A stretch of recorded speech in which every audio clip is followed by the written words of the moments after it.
Now, can someone point out what the problem is? Anyone? I see a whole forest of hands. Silence enveloped the entire lecture hall as the black floating cat asked for the answer to the question on the blackboard. It depicted a somewhat simplified runic structure of a lesser rune and wasn't anything all that difficult. However, it didn't seem that anyone from the students gathered here was willing to answer. Instead, they turned towards each other to resume their whispers that were sometimes masked by their own magic. Is it always like this? Actually, it's not that bad today. Not that bad, huh? Roland had finished his visit to the Flame Mage Tower and followed Arion back to the academy. They were inside a large lecture hall that was magically expanded. Due to this fact, the lack of people here was quite noticeable. The students occupied the seats all the way in the back while trying not to stand out. It was clear that they weren't here to learn but just to gather merit points. This academy had a system it followed. Every student had a certain quota of classes to fill. There were two types of lessons, ones that were compulsory and others that weren't as essential but were required to fill up that quota. If a student did badly in the mandatory classes, they needed to bolster their merits by attending other seminars like this one. Runic theory that Professor Arion taught was one of these point-gathering spots. Due to the lack of funding, he had to lower the requirements for a passing grade. First, he was teaching just a simple theory that Roland had been able to figure out as a runic blacksmith. Second, he couldn't throw out people who weren't paying attention, as he needed a set amount of students to keep coming to not have his budget slashed even more.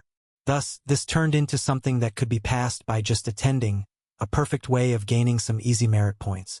I was worried for nothing. If it's like this, then I won't have to actually assist with anything during these lectures. I should probably bring some research material from the library next time. Roland thought to himself as he observed the disinterested students. The lack of engagement was apparent, and he couldn't help but wonder if this was a widespread issue in magical academia. Arion continued to ask questions, receiving minimal responses, and Roland started feeling bad for his feline friend. His passion for runes was real, but it didn't seem that anyone was that interested or even had any rune-related skills. Now it makes sense that he praised Lucille so much.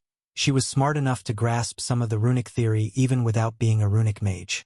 Even though only rune mages were able to truly understand how runes operated, there were ways of gaining some rune-related skills. If a person studied the right skill books and with some help from a rune mage, it was possible to be better at using runic artifacts. At first, skill books seemed like a cheat-like item, but most of them had stringent hidden requirements. Not everything could be learned, and people in this world usually didn't push for skills that weren't directly related to their own specific class. For instance, a swordsman could learn beginner lance-related skills as they were locked behind the warrior class and not the higher-tier lancer class. They would not get much help from this world system post-tier 1, and most people considered it a waste of time to focus on a skill that would level up slowly. People called these auxiliary skills as they were only meant as a little bonus to augment their main skills. I limited myself to only skills I knew that would work, but I bet this academy has a list of auxiliary skills that might be compatible with my classes unless my elemental affinity stops me from gaining something again. In the past, Roland had tried to gain a few useful skills through books he procured. One of such skills was Mana Reinforcement, which had by now been upgraded all the way up to Tier 3 and turned into Master Mana Reinforcement. At first, he assumed that a person could stack similar skills to gain a better effect, but that wasn't true.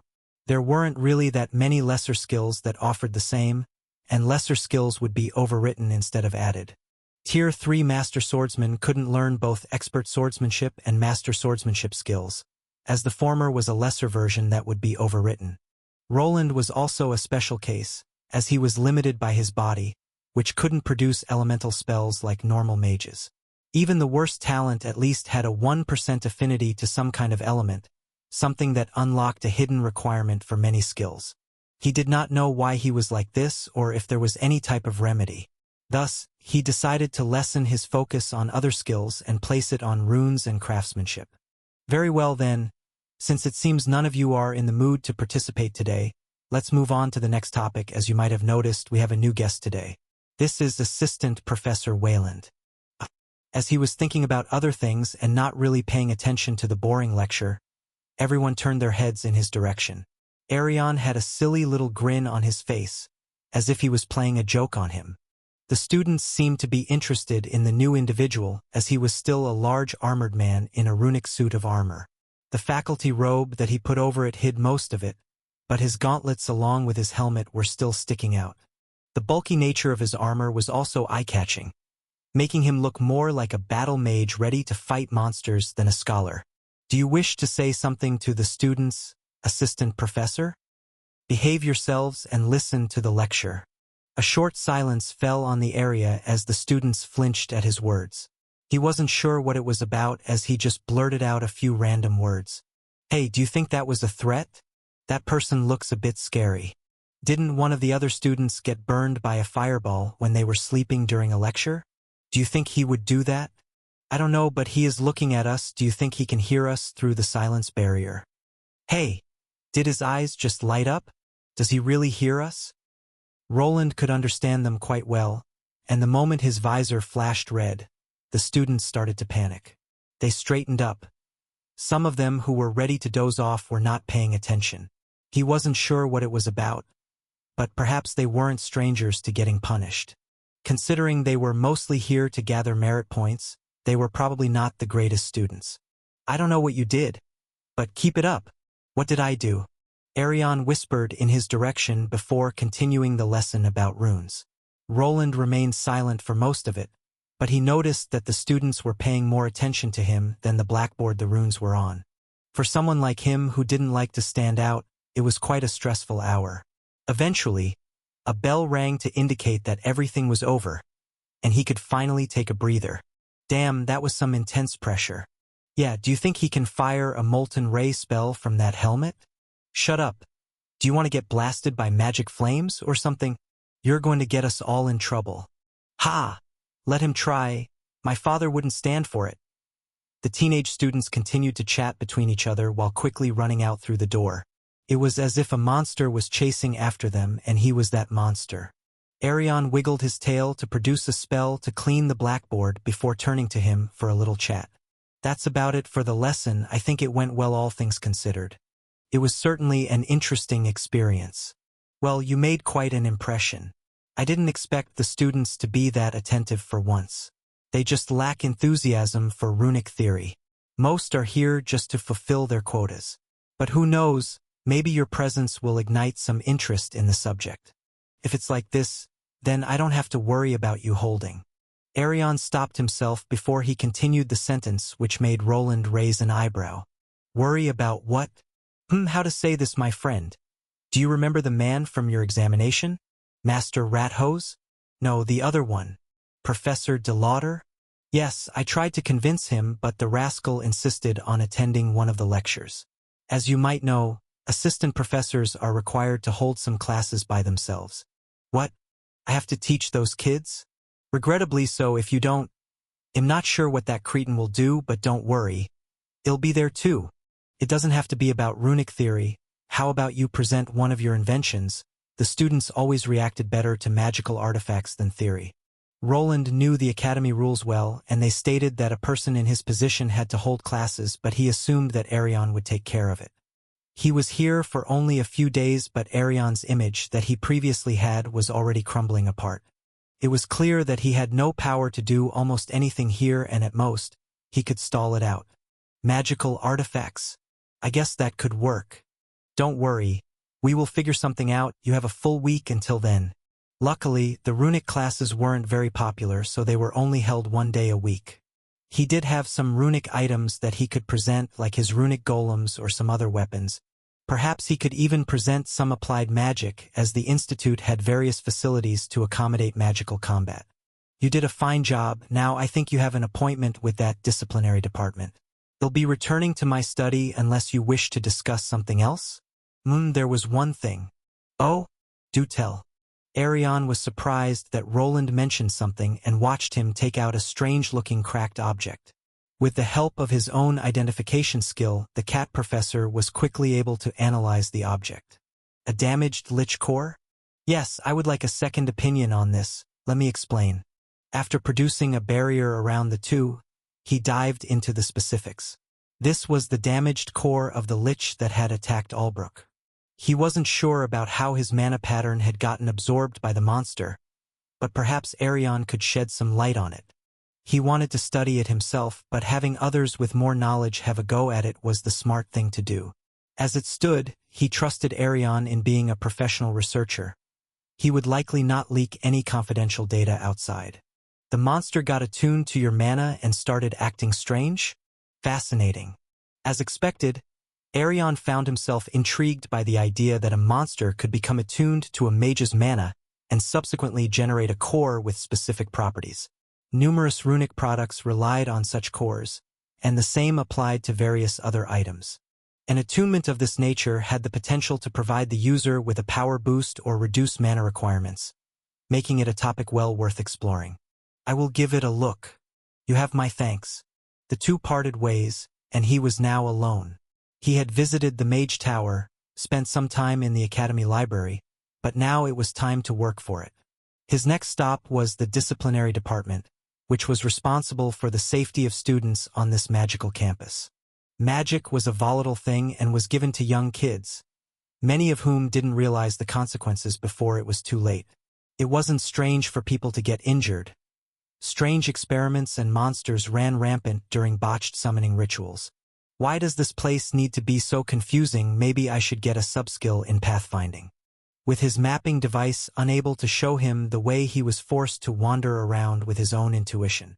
The place reminded him of his old high school, which was mixed with a middle school and had a wide range of ages within. He could see young children running around on one side and ones close to being young adults on the other. His memories were taken back to the incident with his brother who had attended the nearby Knight Academy. It was a place that was connected to Xander's Institute of Wizardry, as where there were mages, knights weren't far behind. They would form parties with each other just like they did with the two mages back during the Albrook incident in the mine. The books did say something about mock battles for people wanting to become involved with the military. Mages are like artillery support during wartimes. They are a rare resource, but training them is probably difficult. He continued to wander around while deliberating on how hard it would be to train nobleman mages for wartimes. They usually had a sense of entitlement for possessing a rare class, and this was just worsened whenever they were nobles. I might be lost. I should probably ask someone for help. It was clear that he wasn't getting anywhere. He found himself in an unknown department with open doors that had beds in them. There he could see some occupied by bandaged people or one sleeping. Did I arrive at the medical department instead? Roland stopped and started looking around. He needed to ask someone about the way towards the enforcement department. However, before he could ask anyone, he heard a strange sound coming from behind him. It sounded like a strange clicking noise, and when he turned, he saw a peculiar person sprinting his way. "Excuse me." It was a young lady going at full speed while wearing one of those bulbous gowns that went below a woman's ankle. She had pulled it up slightly, but it was clear that it wasn't something meant for running. There were some other students in the hallway who had to quickly duck towards the wall to not get bulldozed by her. Just like all the rest, he moved to the side to let her through. The girl quickly ran past to then stop, circle, and duck into a room that she had previously passed by. "Are you all right? I heard that something terrible had happened. Why did you go to such a place, Lucien?" Her voice was loud enough for everyone there to hear her. Roland was about to ignore her to move towards what he identified as another faculty office. But then he heard a name being mentioned.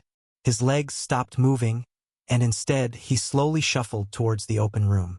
He didn't want to seem nosy, but if he slowly passed through the corridor, it would probably allow him to take a few glances without being noticed.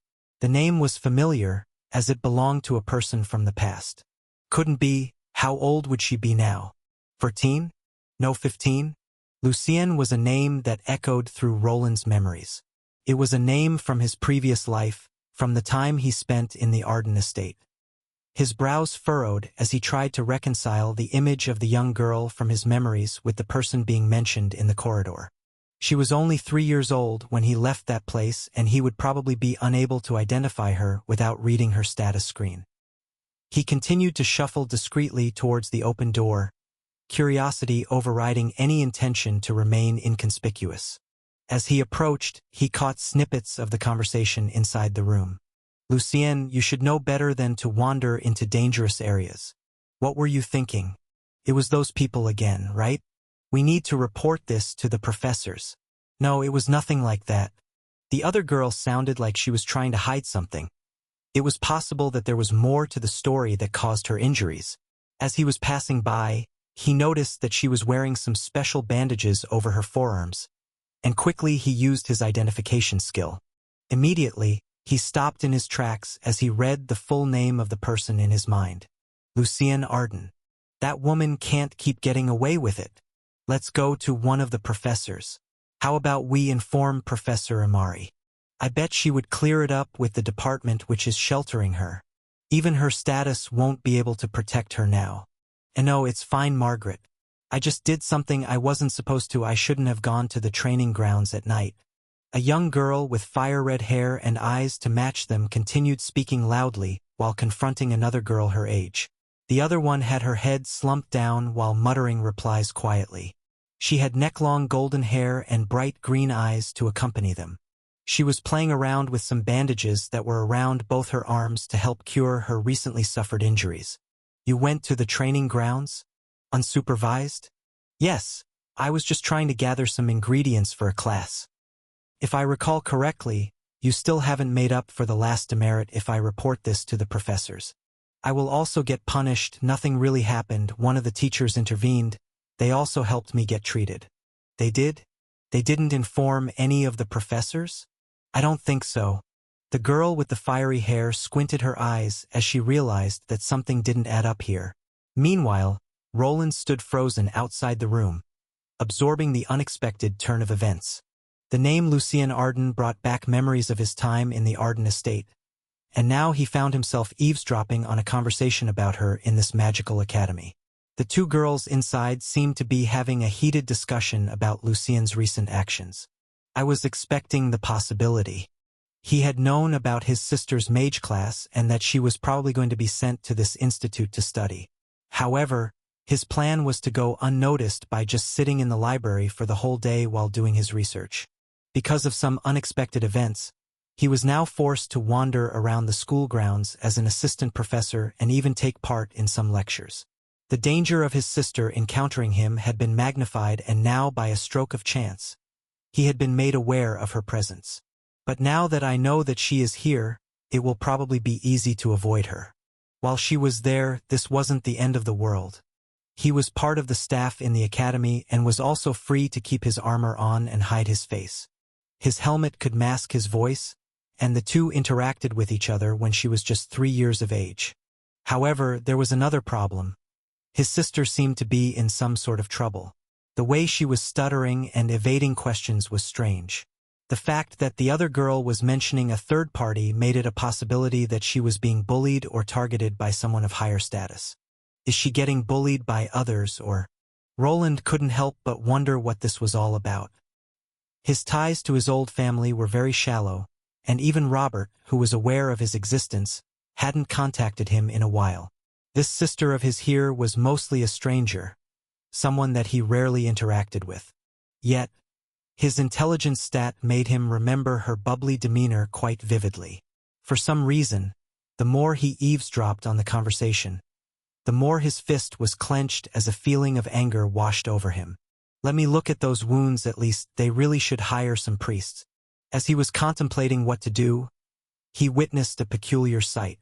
The girl called Margaret, for some reason, was wearing a gown instead of the school uniform, and removed one of the long gloves she was wearing.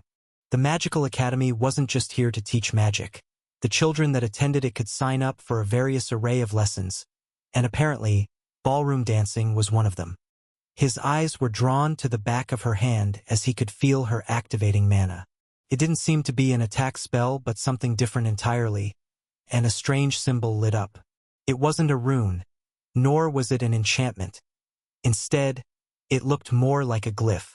Glyphs were an entirely different magical language, and it was associated with summoning magic. The symbol continued to glow, and the spell effect started taking place. Mana gathered in one direction to produce something that looked like a large soap bubble, from within which a strange creature appeared. The bubble burst to reveal a floating ball that seemed rather fluffy. Soon, it revealed small wings along with a tiny horn under which rather large eyes were present. A summoning took place, and the strange monster that was created resembled a cute angelic plush toy. If you wouldn't. Chew. The creature responded in a rather cute sound before turning towards the injuries that Lucien suffered.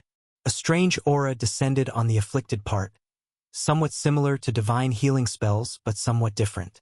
However, the healing effect was still there, and while less potent than the ones used by clerics, it started working. It was rather slow working, but it was helping with the wounds. As the two continued to be oblivious to his whereabouts, he took a glance at their statuses. Name: Lucien Arden L15. Classes: T1 Mage L15. First was Lucien again. Her level was extremely low for her age, and she had not even reached a second Tier 1 class. Adventurers of a similar age would usually be in their second Tier 1 class. However, for someone studying in a magic institute, this wasn't that strange, as the children here were leveling up their skills first. The school believed that this was the best way of going forward, as more maxed-out skills in various fields allowed for better class choices further down the line. It was the same for Robert, who attended the nearby Knight Academy. Every knight candidate needed to learn all the beginner weapon skills before they were allowed to fight monsters. Roland, on the other hand, took a faster route by highly focusing on rune-related skills and was now a rare Tier 3 class holder in his early 20s. With the help of the Knight Academy or the Institute, leveling was rather safe and quick later on. Within a few years, nobles attending these places could catch up to adventure veterans and then surpass them as they built up a much better foundation. It wasn't strange that his sister's level was low, but it made visiting a place like the training grounds an odd decision. She clearly was not a capable fighter and would have maybe even died if a teacher didn't intervene. From what he knew, she had a hidden skill that was related to prophecies. It was a rare skill that would allow her to select a more specialized class later. Sometimes people were given such skills which they needed to fully awaken, and in this case for Lucien it was called the Lesser Clairvoyance skill. Her skills weren't meant for battle but more for information gathering and support. Things weren't adding up and the bullying allegations seemed to be more plausible. Roland wasn't a stranger to such occurrences, as he had seen it happen many times in his past life. Kids could be quite cruel, and some of them went overboard without ever realizing the consequences. When he took this truth into account and coupled it with a world that had a caste system, which was even reinforced in this academy, it was a recipe for disaster. HM? That's strange. Name: Margaret Berganza L30. Classes: T1 Mage L25. T1 Spirit Contractor L5. As he turned his eyes towards the girl named Margaret to examine her status screen, he noticed something strange. She clearly had a fake status screen. He had examined people for long enough to know. On her body, there was an item that was altering something about it, but without identifying the item and altering it, he wouldn't know. Before he could do this, the strange flying creature turned towards the room entrance, as if it reacted to its master being examined. "Chu, is there someone there?" She called out to the empty space there, but no one answered. Then, with haste, she stormed out to take a look at the corridor. After looking left, right, and even up, the girl retreated back into the room where Lucien was being treated. That's odd. Chu is usually good at detecting others. Was it perhaps a mouse? That was close. Was it a coincidence, or is there more to that creature? Roland whispered to himself after ducking into the next room. He had cast various spells to remove any sound, smell, and signs of his presence. It should not have been possible for Tier 1 class holders to perceive his presence. The creature that looked like a floating dumpling shouldn't either, but it somehow did. And why am I even hiding? He asked himself this question as he waited. The fear of his family was almost gone, but years of hiding had somewhat shaped his personality. Even now, he felt quite stressed when thinking about his old man. He wasn't sure about Wentworth Arden's true strength and what the man would do if he discovered that one of his sons was still alive. Would he insist on him taking on an active role in the Arden estate? Roland was now a reputable man with actual power on his side. Some nobles would love to use his skills for their own agenda. His father was still a military man and probably had a lot of connections. Even at this point in time, Roland wasn't sure what that confrontation would result in. I should go find the enforcement department. While keeping all of these things in mind, he decided to avoid his sister for now. He wasn't sure what she was going through, and if he ever was to intervene, he needed to gather more information on the situation. First, he needed to know who he was going up against. If it came to light that his sister was the target of a very powerful family, then even he might not be able to do anything about the situation. His next destination could aid him with this situation, as the enforcement department kept records of the students' incidents and whenever they were punished. Roland quietly left the corridor, his footsteps producing no sound as he navigated to another area of the academy. His thoughts were a jumble of conflicting emotions and concerns about his sister's well-being. The unexpected encounter had opened a door to a past he had tried to distance himself from, yet he couldn't ignore the potential threat looming over Lucien. Along the way, he finally found someone who pointed him in the direction of the department he was looking for. There he was greeted by a stern-looking man who eyed him with a mix of curiosity but also suspicion. "Assistant Professor Wayland, I presume." "Yes, you are late. My apologies." The stern-looking man had a small gash over his eyes, and his beard was trimmed immaculately. It gave him a very angular jawline and distracted him from the bald head that he didn't seem to be concerned about. There was a certain depth and history etched into the lines of his face. It was clear that this man had gone through his fair share of battles, and it made it seem that this department wasn't the safest place to be. "I trust you understand the importance of maintaining order within the academy. We have rules, and they must be followed by everyone, regardless of their status or position. If we're going to be part of this department, we can have you being late on the first day. I understand it won't happen again." Roland realized that this person was the militaristic type. When it came to these sorts of people, it was better to not lie or make excuses, and he had been correct as the department head nodded. "Good, at least you aren't making any excuses. I will let it pass now, but don't do it again." "Of course," Roland replied, his tone respectful but firm. He was no stranger to rules and order, having spent a considerable part of his life in a knight estate. "Good. Now, let's discuss your responsibilities here. As an assistant professor who was assigned to this department, you are expected to contribute to the maintenance of discipline when required.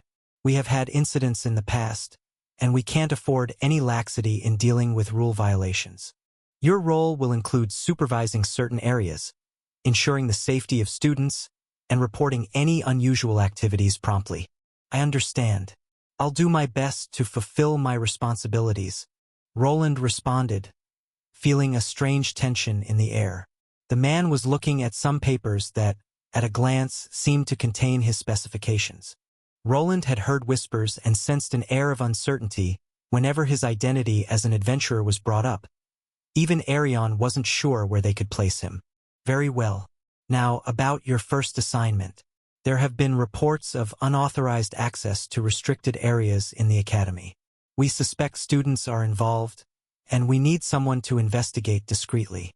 Unauthorized access to restricted areas? That sounds like... He thought back to the encounter with his sister and her friend. They spoke about going to the training grounds, an area where upperclassmen trained their battle skills and not something students could access during the day. It was a large open space where they allowed various creatures to roam. It simulated a dungeon experience but was supposed to be a lot safer. Your first task is to patrol the areas mentioned in these reports and report any suspicious activity. Keep in mind that we don't want to cause unnecessary panic, so we will handle it discreetly. You will have 2 days to familiarize yourself with the department. Only 2 days? The situation began to sound as if he had been bullied.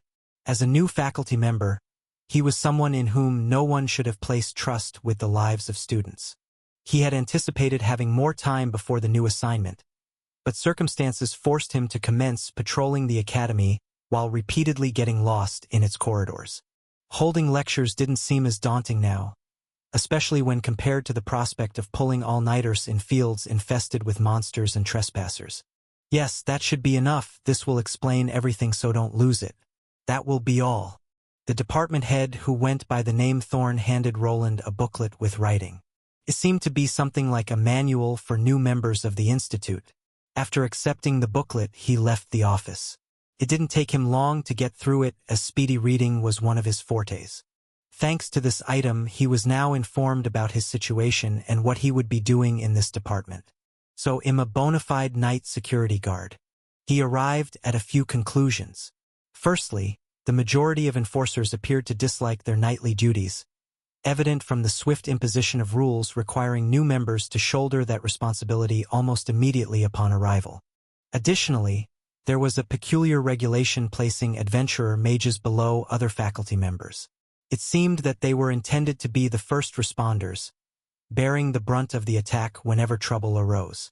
In the event of a dragon attack, he would have to stall it while others evacuated. The primary reason for assigning this duty stemmed from the fact that adventurers possessed more experience in battling monsters and resolving combat-related challenges. I guess they aren't wrong there. Armed with new knowledge and fresh responsibilities, Roland returned to the library where more research awaited him. Although he had acquired new duties, he could potentially avoid delving into them if he completed reading all the library books. However, this task wouldn't be straightforward, mainly due to the challenging nature of the research papers. To begin with, most of these manuscripts were in poor condition, and the writing styles varied widely. Even though Roland could flip through 100 pages in less than 10 minutes, grasping the intended meaning was not a simple endeavor. At times, he encountered coded writing that required deciphering to extract the information, a practice scholars often employed to challenge those with lesser intelligence from comprehending their work. I'm not going to get done anytime soon, am I? After lowering his head onto the desk, he continued the arduous work, hoping to uncover the truth about mana phantoms and other potentially valuable information. Observing the spatial magic within the rooms ignited his desire to implement it in his own workshop to regulate its expansion. The mage towers with tower spirits intrigued him, resembling AI supercomputers based on his understanding. Additionally, there was another magical technology usually present in those same mage towers that could prove highly useful. That would certainly make traveling easy and save me a lot of time, but it doesn't seem like it's going to be easy. He contemplated while holding a sizable black book titled The Basics of Runic Dimensional Gates. Its thickness was surprising, and it comprised only the first volume of a 3-part series. There was a wealth of knowledge for him to acquire here, and if he aimed to make it his own, he needed to remain in this place for as long as it was required. So everything is fine? Yes, there are no sudden monster attacks, no nobles snooping around, and also no thieves. The paladins also haven't tried to abduct Agni. Awoo? Before Elodia could continue, Roland observed a large nose make its way onto the holographic display. His helmet was sitting down on the table and projecting an image of his wife. She was using a modified crystal ball which produced a somewhat fisheye effect. He could see her clearly if she stood at a certain angle, but when Agni approached, it just made his nose look gigantic. You want to say something to your master, Agni? Worf, did you hear that? Yes, I did. He replied while smiling at the big wolf sticking his head through the window to look at the crystal ball Elodia was using. After giving the magical object a little lick, his conversation with his wife resumed.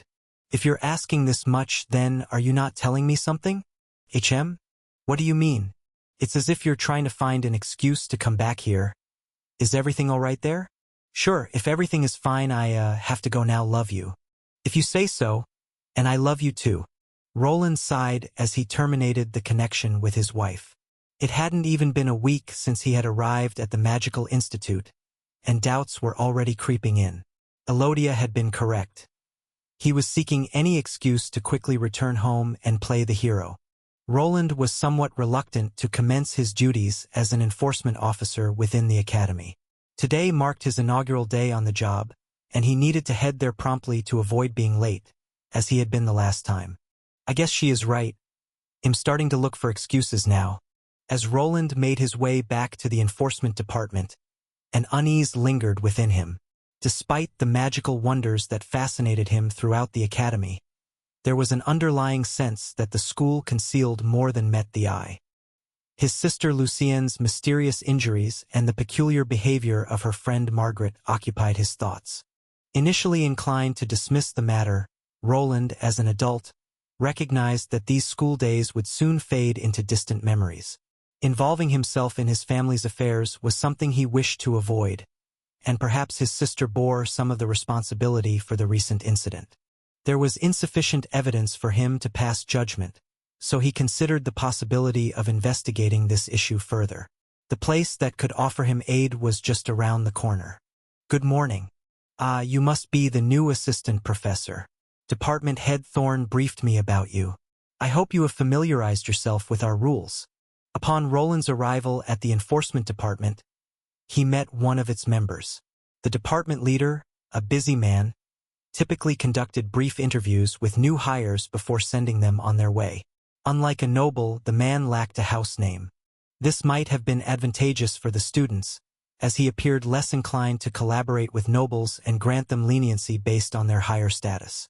"Yes, I've memorized all the rules and duties within the booklet." "Great, I won't have to explain much then." The person nodded while standing up. The man he was talking to appeared to be in his 40s.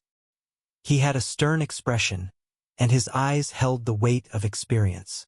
The office they were in was sparsely decorated, with a large map of the academy hanging on one wall, marked with areas of concern and incidents. It seemed like a command center for managing the safety and order within the Magical Institute. "Your first assignment is to patrol the training grounds. There have been reports of students sneaking in at night and engaging in activities they shouldn't be. We suspect it might be related to unauthorized magical experiments or practices." "I understand. Is there anyone in particular that I should watch out for?" Roland inquired about his first mission as the training grounds had been mentioned. He had overheard his sister and the other girl talking about them. "Not at the moment. We don't have specific names, but keep an eye out for any unusual behavior. Report anything suspicious immediately." There were no specific names. This was somewhat strange, and Roland had noticed the discrepancy in Lucienne's story.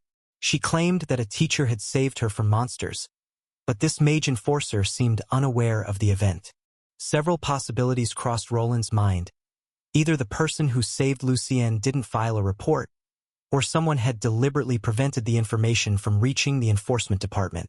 There could also be another possibility of this person not being an actual faculty member at all. Nevertheless, the incident had been kept silent for some reason, indicating that this might not be such a straightforward issue. "Can I confirm something?" "Yes, go ahead. If I encounter any students wandering within the training grounds, I am within my rights to detain them all, correct?" "Certainly. Detain them, and they will be punished according to the Institute's rules. No one is above them. MHM. You will find your robe in that room. Please wear it whenever you are on enforcing duties so the students can easily identify you. The room also contains records of present and past incidents. It's the place you will need to bring any evidence for your reports, so please familiarize yourself with it. Now then, good luck on your first day." He nodded, and the man gave him a few last parting words before leaving. The somewhat stern voice held a smidge of animosity. It didn't seem like this man approved of him being here. Given that he was new on the job, akin to a police officer, this wasn't anything unusual. Building trust would take time, but there was also an underlying issue. In any organization, multiple groups and factions were common. It wasn't unusual for this man to be wary of Roland having ulterior motives or connections to individuals he couldn't easily offend. Workplace politics, I hope to never have to be a part of such a thing ever again.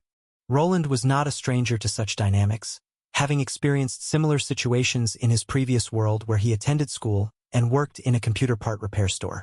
In that environment, certain workers were granted more leeway and faced lighter consequences for the same mistakes. Matters worsened if one of the individuals was related to the store owner, placing the burden on other workers to compensate for their shortcomings. I should get this over with and resume my research. The library is closed during the night hours, so this won't be much of a setback. First, he headed towards the changing room where a peculiar enforcement department robe was waiting for him. There were no lockers here. Instead, each enforcer had to open a specialized safe box with the help of their unique mana pattern.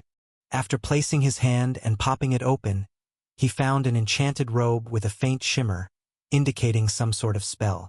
It bore the symbol of the enforcement department, a crossed sword and wand over a shield, signifying the combination of magical and combat skills required for the job. I never thought I'd be having to be a hall monitor at this stage in my life. The new attire was somewhat unique as it could widen and lengthen itself after getting infused with mana. It had a peculiar enchantment placed on it along with unique threads made of an unknown material. At first, the robe felt quite baggy, but soon it constricted around his armored body just like he liked it. It was as if the magical spell knew his preferences without him needing to alter it. I wonder if I could get a few of these back home. Clothes tailored to the body type of the wearer were a fascinating discovery. It was likely an item many people would covet.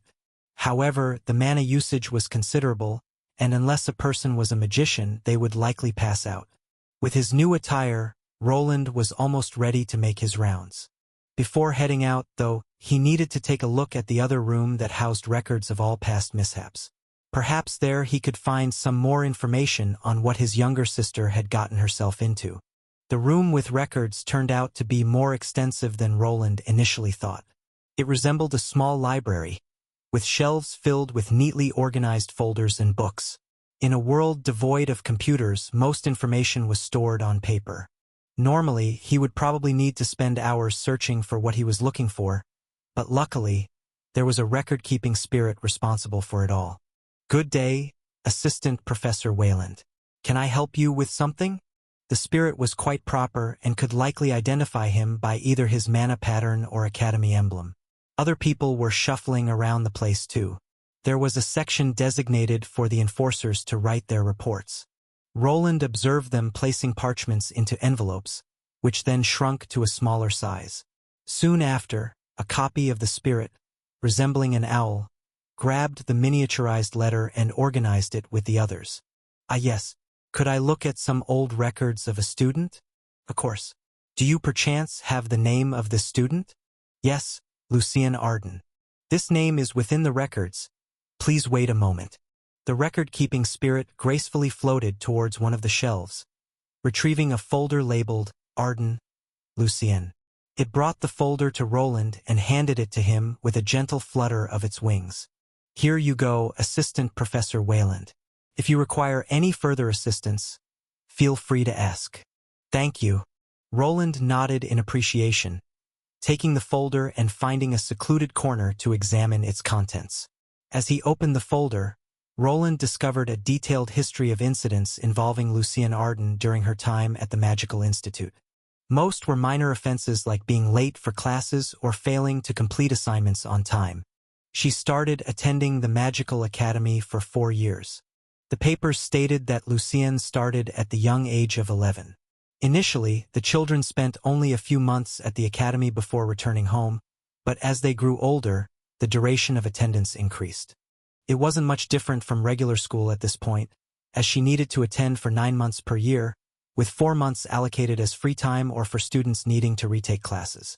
Nothing out of the ordinary happened for the first 3 years. Only recently it seems that her grades started dropping. As Roland delved deeper into the records, he noticed a significant shift in Lucien's behavior in the last year. Her grades had started declining, and there were notes about her missing classes more frequently. The incidents seemed to get worse as she was also accused of stealing some magical materials and artifacts. The recent incident was not included, and it seemed that the teacher that had aided her had never reported it. Something must have happened about a year ago. But what? It was evident that his sister was going through something. There was a possibility that she was in her rebellious phase or had gotten involved with a bad crowd. Whatever the reason for the change, it was clear that she was on thin ice now. The academy had a demerit system, and she had almost reached the limit. If the training ground incident was reported, she could very well have been expelled. The teacher that helped her could have been an ally. I can't discount that either. Roland continued to sift through the records, looking for any pattern or clue that might shed light on Lucien's recent troubles. He noted instances of her receiving demerits for involvement in small-scale magical experiments and even an incident involving the summoning of a creature in her dormitory. It was clear that Lucien had a penchant for getting into magical mischief. However, one particular note caught Roland's attention. It pertained to the magical artifact theft accusation that Lucien denied. The incident had sparked a significant investigation by the enforcement department, but they couldn't find any evidence linking her to the crime. The accusation seemed to be based more on her reputation and previous mischievous behavior rather than concrete evidence. What was noteworthy was the person who had accused her of this. The girl was of a similar age and had been noted during the investigation. Castellane Viola? The person mentioned here was unknown to him, but he did recognize the noble house as it was related to the Arden estate. His suspicions began to grow, but there was nothing he could really base them on. It was mostly just a hunch. It also seemed that after this incident most of his sister's troubles had started. However, before he could research further, the clock within the room struck. It was 9 in the afternoon, and in half an hour he would need to start his job. He'll have to postpone this. I still need to meet the people from the day shift. Patrolling the school was taken in turns. His shift started at 9:30 and ended at 6:30 in the morning. Leaving the records room, he made his way to the training grounds, where his night patrol would begin. The training grounds were a vast area filled with magical creatures and simulated dungeon environments. As he arrived before the entrance, he was met with 2 other people, other enforcers that he was going to replace. "You're the replacement?" The 2 individuals were human mages who didn't appear to be happy. They eyed him from head to toe and didn't seem too intimidated by his armored appearance. However, despite the disdain in their eyes, they refrained from antagonizing him too much. Roland could only attribute this to his Tier 3 status and his mana being several times larger than theirs. They probably recognized that he was a superior caster, causing them to grumble under their breaths. "I know this is your first day here, but don't cause any trouble." "I have no intention of causing trouble. I'm just here to do my job," Roland replied calmly, not letting their attitudes affect him. He had dealt with similar situations in his past life and knew the importance of maintaining a professional demeanor. "Ha!" One of the 2 men laughed before they left. The entrance to the training grounds was sealed off by a large metallic gate. From the outside, the whole place looked like a giant greenhouse with a glass dome above it that sealed everything inside. It resembled a glass bubble, but in reality, it was a large shield powered by the 4 magic towers. No monster could escape from inside, and only a few gates, like the one he was stepping through, allowed people to enter. The more I think about it, the fishier this whole incident becomes. There was a stringent security system in place. Everyone needed to scan their academy emblem before entering, and only faculty members with the correct ones could open the gates that led inside. If his sister managed to enter this training ground during off hours, she must have received help from someone. Roland's theory about a teacher aiding the students seemed more plausible than ever. Soon the gate slammed behind him and he found himself in a dark forest. This place was here to simulate a dungeon, but he wasn't aware how the mages procured the monsters.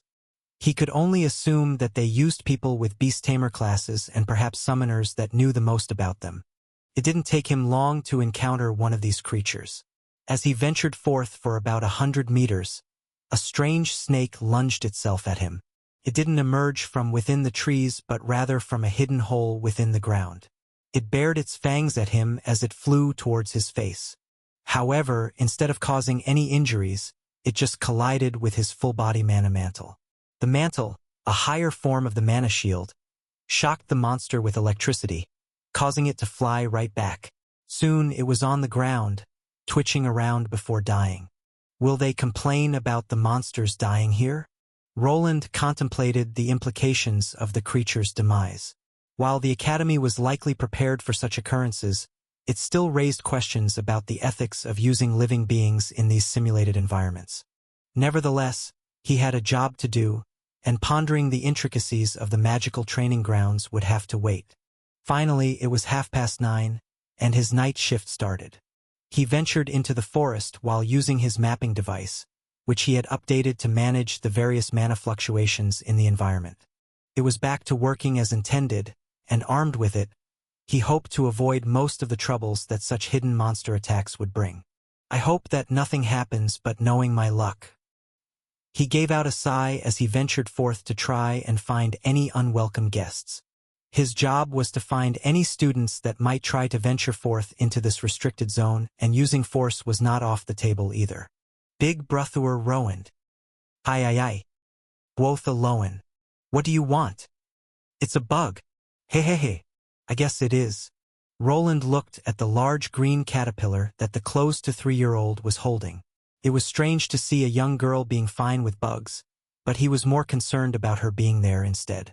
One moment she was showing him the chubby insect, and the next moment she was running away as if the two were playing a game of tag. The girl giggled as if she expected him to chase after, but he just remained sitting there while looking at a map. Booah! He tried to ignore the little girl, but after her escape attempt, she quickly tumbled over her own legs and started crying. Roland gave out a sigh as he knew that trouble was coming. The young girl was his little sister, and she liked to wander off by herself, but whenever she went, others weren't far behind. Lucien, is that you? What is wrong? I'm coming. The voice he heard was probably the worst possible outcome as soon another child appeared. He was a few years older than him and over 12 years of age. This gave him quite the physical advantage over the young Roland, who was now expecting an annoying turn of events. Hey, did you do this? You dare bully my sister? I didn't though, she just fell down while running. Stop assuming things. Shut up. Robert was his name, and he was quite the annoyance that Roland had hoped to be free of after the brat was sent off to the night academy. However, even though nights started early, the academy allowed them to return home often, and this was one of those periods. His abysmal luck was about to get him assaulted by his older brother again. Their ages were 3 years apart, and the difference in size was apparent. Robert was a head taller as he was going through a growth spurt. He had acquired a warrior class, while Roland still had a month left until he would go through his ascension ritual. While he had the mind of an adult and had learned all the basic fighting skills that he could, the stat advantage provided by a class would give his brother an unfair advantage. Should I just take it? Even if I win, I'll just get punished anyway. He was between a rock and a hard place. Whatever he did, there wouldn't be a good ending to this encounter. However, just as Robert was going towards him with his fist raised, he stopped. Lucien, what are you? Brother Roland isn't at fault. Leave him alone. Dumb Robert. Hey, stop it, Lucien. Big brother was just trying to help. To Roland's surprise, Lucien started biting Robert's leg in an attempt to protect him from a beating. This seemed to have worked, as the 12-year-old was unsure of what to do and decided to withdraw after some adults arrived. 2 maids managed to pry his sister off Robert's leg, which now had bite marks. Soon the commotion was over, and he was left alone to ponder his young life and what would become of it after he got his first class.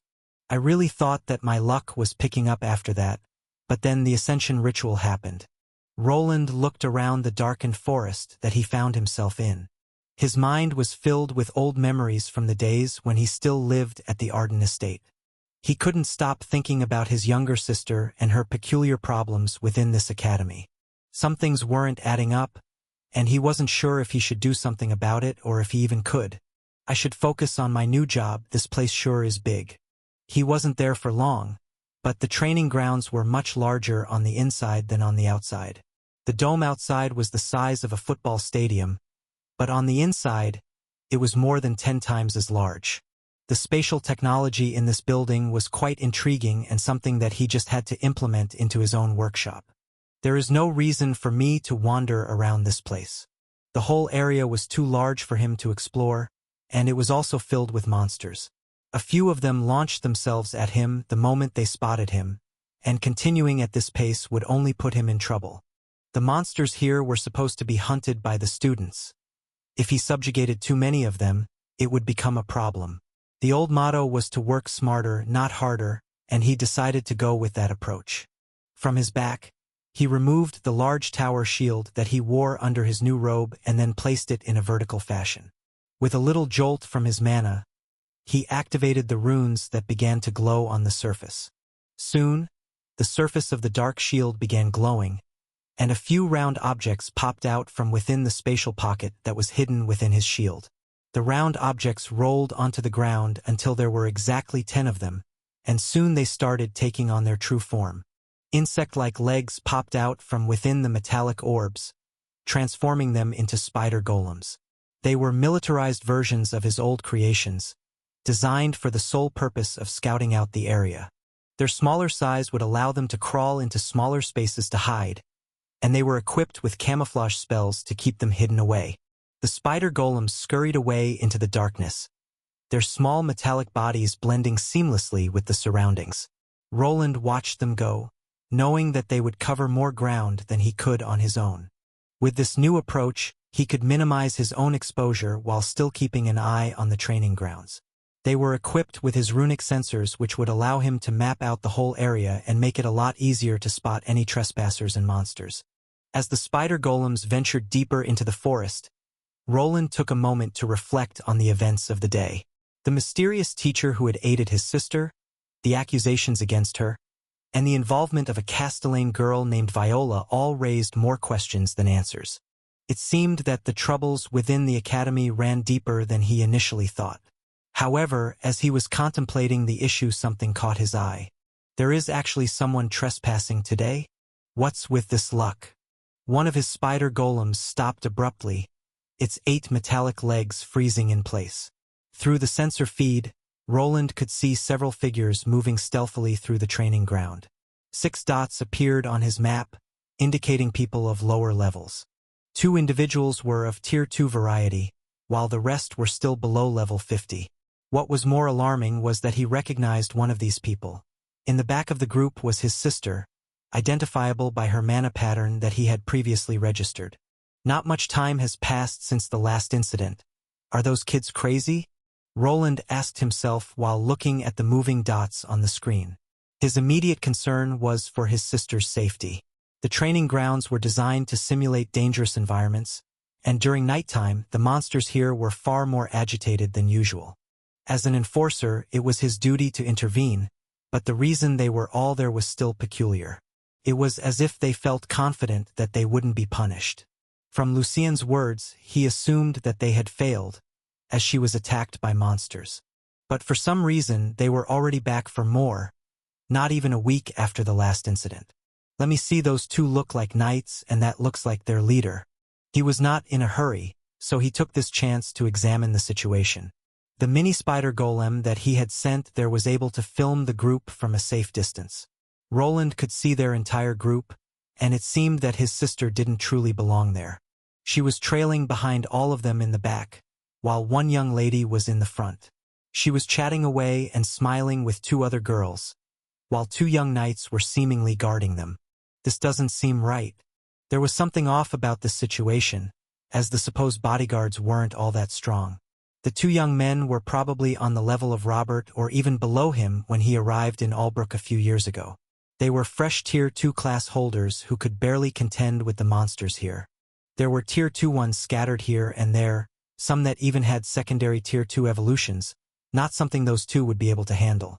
Yet, they were not afraid. It seemed as if they were on a picnic. As he was trying to discover where their confidence came from, a red warning signal went off on his visor. One of his spider drones that he sent in another direction had been destroyed by something, and it was far stronger than any of the monsters that should be there. This was the answer to his question. There was someone else within these training grounds, and they were quickly approaching his position. Good evening, good sir. Does this belong to you? It does. My apologies then, but fret not. I will reimburse you for the damages. Just name your price. A man appeared from within the shadows. His hair was long flowing and silver. His ears were quite pointed but not that long, unmistakably marking him as a half-moon elf. Dressed in light, silvery armor made out of mithril metal, he carried a gracefully curved elven sword at his side. His eyes, a striking shade of blue, gleamed with an otherworldly light. Roland squinted at the moon elf, surprised by his sudden appearance. The man had a charming smile, but there was a mischievous glint in his eyes that hinted at a playful nature. My price? How about you identify yourself first? You aren't part of the enforcement department and you don't seem to be a teacher. Why are you here on the training ground? This area is restricted. Roland questioned the moon elf, his tone firm and authoritative. The stranger's nonchalant attitude didn't sit well with him, especially considering the potential danger lurking within the training grounds.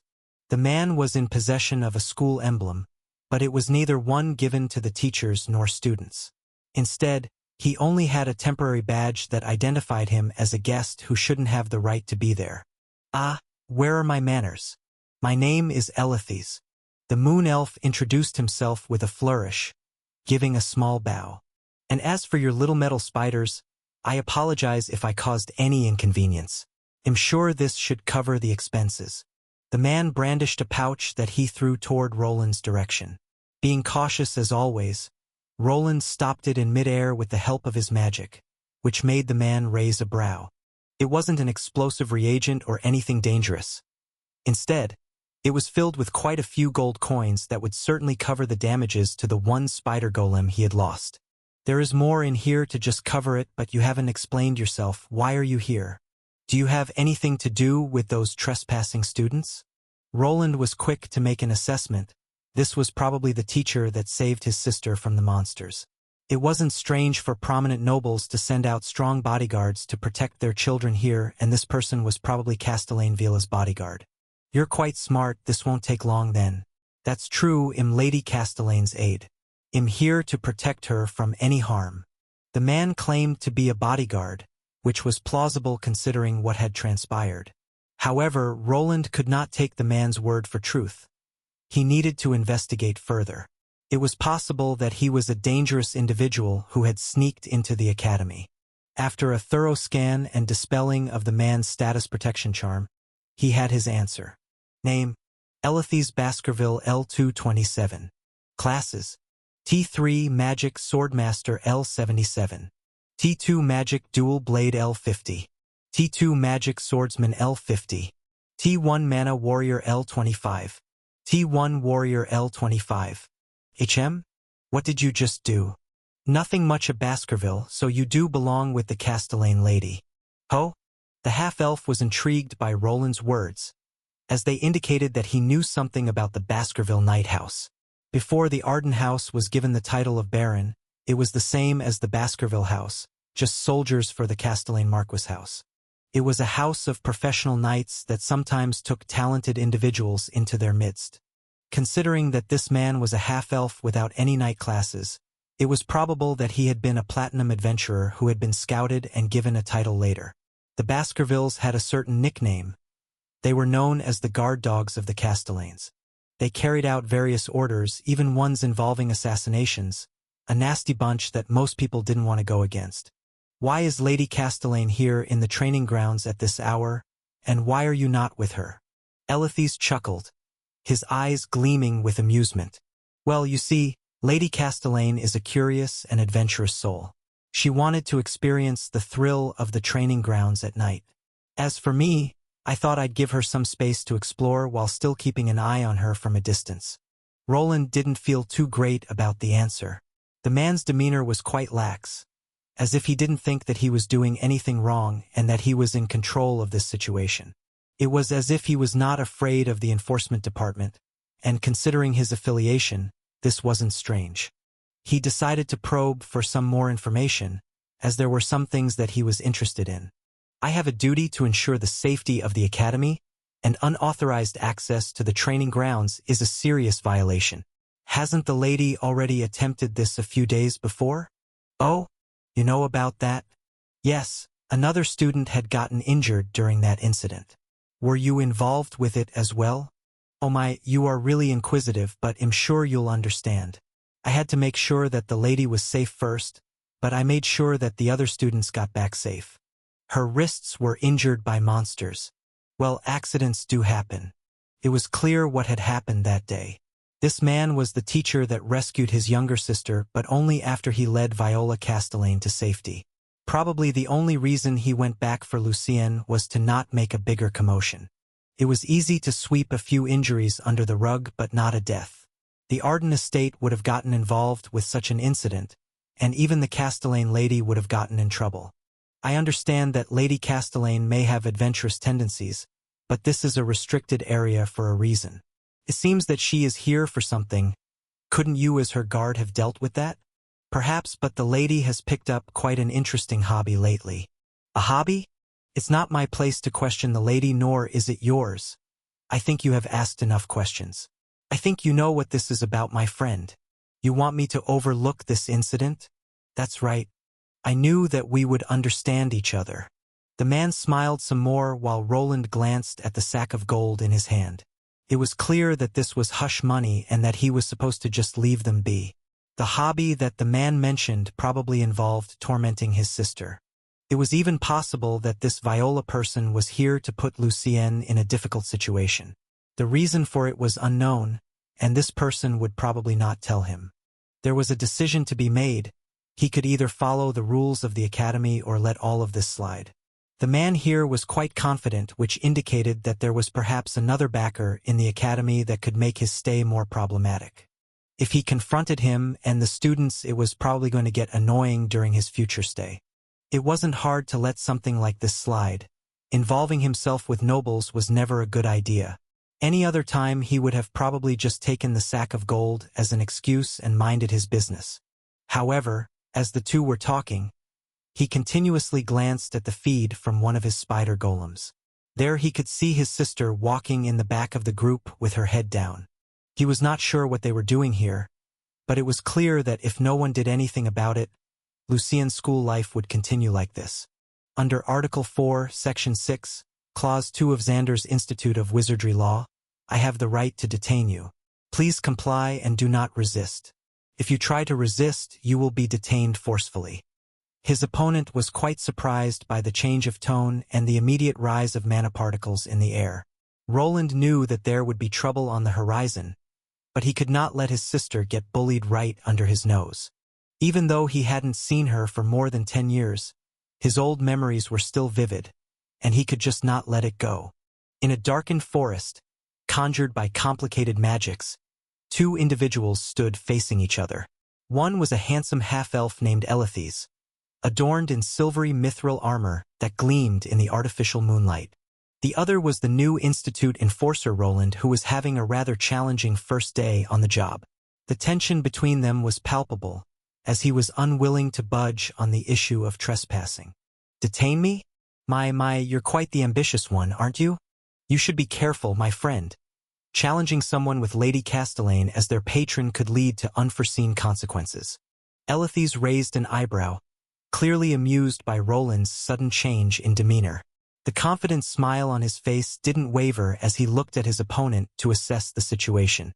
Roland tightened his grip on his shield and shoved it into the ground so that it could stand on its own. He knew that standing up to a noble's bodyguard could bring about challenges, but he couldn't let his sister's well-being be compromised any longer. I am well aware of the consequences, but my duty as an enforcer is to ensure the safety and adherence to the rules within the academy. If Lady Castellane wishes to enjoy the training grounds, she must do so during authorized hours and under proper supervision. I cannot compromise the security of the academy for the sake of personal interests. Roland decided to play the role of someone who genuinely cared about the school rules, but in reality he had a different agenda. Even in this moment, he could observe his sister's gloomy expression through one of the smaller spider drones. Though he was reluctant to admit it, something had awakened inside him. Reflecting on the contrast between the happy-go-lucky child she once was and how she was conducting herself now, his heart sank. He was somewhat surprised by his own actions, as the old him would probably have just taken the gold. It was clear to him that he was changing, adopting a more emotional approach, as in the past he used to avoid unnecessary trouble.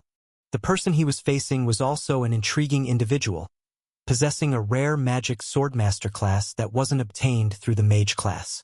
From what he knew, a mana warrior class was a requirement for a magic swordsman class, and it could be attained in two ways. Either after the first ascension trial the person would be given it, or after being given the mage class as the second tier 1 option. However, it didn't seem like this man had gone with that route, but instead had chosen some type of third option. Roland wasn't sure if it was a rare skill or something attained through other means, like blood crystals, but the probability that his status as a noble guard dog had something to do with it was high. You truly are an interesting one, enforcer, but let me offer you an alternative solution. How about we resolve this amicably? Lady Castellane has no ill intentions. She merely seeks a bit of adventure. What if we come to an arrangement that benefits all parties involved? Elithys chuckled with a light-hearted sound that contrasted with the tension in the air. It appeared that this magic swordmaster wasn't taking things as seriously as Roland was, and he wasn't surprised. The man was a half-elf who likely had his fair share of encounters. His opponent, on the other hand, was just a random platinum adventurer in a magical suit of armor. Elithys was probably convinced that he could bridge the gap between them before even one spell could be cast, a common weakness of most mages. One thing was also clear: this man would certainly never back down without a fight. Even now his hand was close to his swords, which he had two off. An arrangement, you say? On second thought, let me think about it. The half-elven swordsman smiled as Roland started examining the small sack of gold. Turning it around, he let the golden coins spill onto his palm, and there were quite a few of them, enough to sustain a regular family of 4 for several years. I knew that we could come to an arrangement. If that sum isn't satisfactory, I'm sure there are other things that I can offer the gentleman mage. Roland remained silent for a moment, but he wasn't truly contemplating the offer. Instead, he was thinking about the battle that would soon ensue. Thanks to his spider drones, he could use the terrain to his advantage. The forest provided many trees, and utilizing them would likely boost his chances of victory. Soon, the coins were floating into the air, glowing red as he responded. Gold is a really soft and malleable metal, quite easy to shape with a bit of magical flames. The gold started to shift as the temperature around it increased. The coins began to liquefy and bond with each other, finally creating a large orb. This ball of gold contained various small runes on the surface, and soon the magic swordsman realized that the deal had fallen through. However, just as he was about to grab his sword and charge forward, he found himself sidestepping as the golden orb was propelled his way and promptly exploded. It was not an audible explosion of flames, but instead a blizzard filled with hundreds of sharp ice blades. They shot out in all directions, and even though Elithys used several spells to buff his stats to hasten his escape, bringing out a simplified mana shield and using his blades was also necessary. His hands moved at a surprising pace while surrounded by a thin layer of mana. Even though there were many icicles, none of them were able to touch this swordsman's body. "You will regret this," he called out, his tone now different, but his words were met on deaf ears. When he looked around, there was no sign of his opponent. The only thing that was left behind was the shield that he planted into the ground. Soon after, echoes of Roland's voice surrounded the entire area, making it quite difficult for his opponent to find his position. "They'll give you one last chance. Lay down your weapons and surrender. Otherwise, I will restrain you forcibly." Elithys smirked, realizing that this enforcer had more tricks up his sleeve than he initially thought. The half-elf scanned the surroundings, his keen elven senses heightened as he listened for any clues about Roland's whereabouts. The forest remained eerily silent, and it seemed as though Roland had vanished into thin air. "Impressive magical display, enforcer," Elithys called out, his voice echoing through the trees. "But I won't surrender so easily. You've caught my interest, and I'm not one to back down from a challenge." As the words left his lips, Elithys gripped the hilts of his twin swords, his eyes narrowing as he focused on the shadows between the trees. Suddenly, a gust of wind swept through the forest, causing a cyclone that tore through the trees. Several of them were cut instantly and fell down, but there were still no signs of his enemy. Instead, from another location, a vast array of mana bolts materialized, all heading for the half-elven man brandishing his swords. "That's some power. If I get caught by that attack, even my armor won't keep me safe." Roland observed his opponent from a safe distance as the blades of wind tore through the forest trees. In just one slash, the magical swordsman was able to fell several thick tree trunks that Roland was using for cover. Even now, Roland was still on the move, shooting homing bolts of mana that his enemy was able to easily dodge or block. This opponent wouldn't be as easy as the knight commander he faced. Magic defenses were something this swordsman was capable of using. This was Roland's first time battling against such an opponent. Magic swordsmen were known to mix close and mid-ranged combat together. The slashes this man produced were as strong as regular Tier 3 attacking spells, and he could unleash them without the need for chanting. While his physical stats were below that of a regular fighter type, he used various buffing spells that put him on their level. Coupled with various movement spells and some defensive options, he was an opponent that needed to be taken seriously. Thus, Roland decided to take a safer approach to measure his opponent, and leaving his shield behind was part of his tactic. With a thought, he activated the runes on his shield from a safe distance. There was a reason why it was so big and bulky. It wasn't merely an item for defense but also a means to bring his creations with him. The backside of the shield started to ripple as the spatial spell was activated, and from within, his golemic creations began to emerge. Thanks to the substantial size of his shield, even his larger spider golems were now able to squeeze through. The mechanical runic spiders crawled out, their legs making a metallic clicking sound on the forest floor. Roland had designed them with precision, each equipped with various updated magical enhancements. They were the newest products with superior specs and more specialized attributes. He had decided to program in a more army-based structure, as per his experience in the last Ascension trial. They were now divided into 3 main types: attackers, defenders, and support units. The attackers were equipped with more potent attack spells and a lighter body frame to allow them to move faster. The defenders, as the name implied, were there to produce shields and obstruct their targets from hitting the attackers. Then there were the supports whose main job was to provide energy for the other 2 types by carrying a supply of runic batteries. Thanks to those batteries, Roland could more freely use his runic repairing skills without tapping into his own mana reserves. Thus, his little squadron of golems had emerged. For defender units took their places in a ring around 3 main attacking units. Inside the ring, 2 support drones positioned themselves to lend energy and replace any used-up battery packs. Their forms were the largest in the group and the slowest, but potentially had the most important role of them all. The tactic was quite simple, and this would be their first real test run. Elethes spotted the emerging golemic creations, but was somewhat preoccupied with dodging the many magical bolts of energy coming his way. His facial expression, previously very nonchalant, started shifting as he quickly realized that Roland was not a simple opponent. His first reaction was to attack the golemic creations, as he knew that a magician's minions could prove to be quite deadly. His twin blades were brandished with extreme quickness, and while still dodging the incoming spells, he created blades of green energy that flew toward the emerging golems. The strike was precise and calculated, traveling at an angle that would take out multiple golems with a single swipe. However, to his surprise, his targets took on a peculiar formation as 4 of them jumped forward. Strange runic symbols shone over the shiny chrome-like bodies as they produced a layer of octagonal shields. These shields were positioned in a specific way and direction, intercepting the attacks coming their way. The first shield shattered almost instantly, and so did the second one. However, after the green magical blade of wind reached the third one, its speed had lowered, and even after it shattered the third one, when it collided with the fourth, the decrease in power and speed was apparent. Even though the attack collided with the bulky spider, now it wasn't strong enough to pierce through the metallic defenses. How? The half-elf asked himself, not expecting this result. While his attack collided with one of the golems, it only left behind a gash without destroying even one of these constructs. Then, quickly after, several blasts of magical energy flew his way, which he now needed to dodge.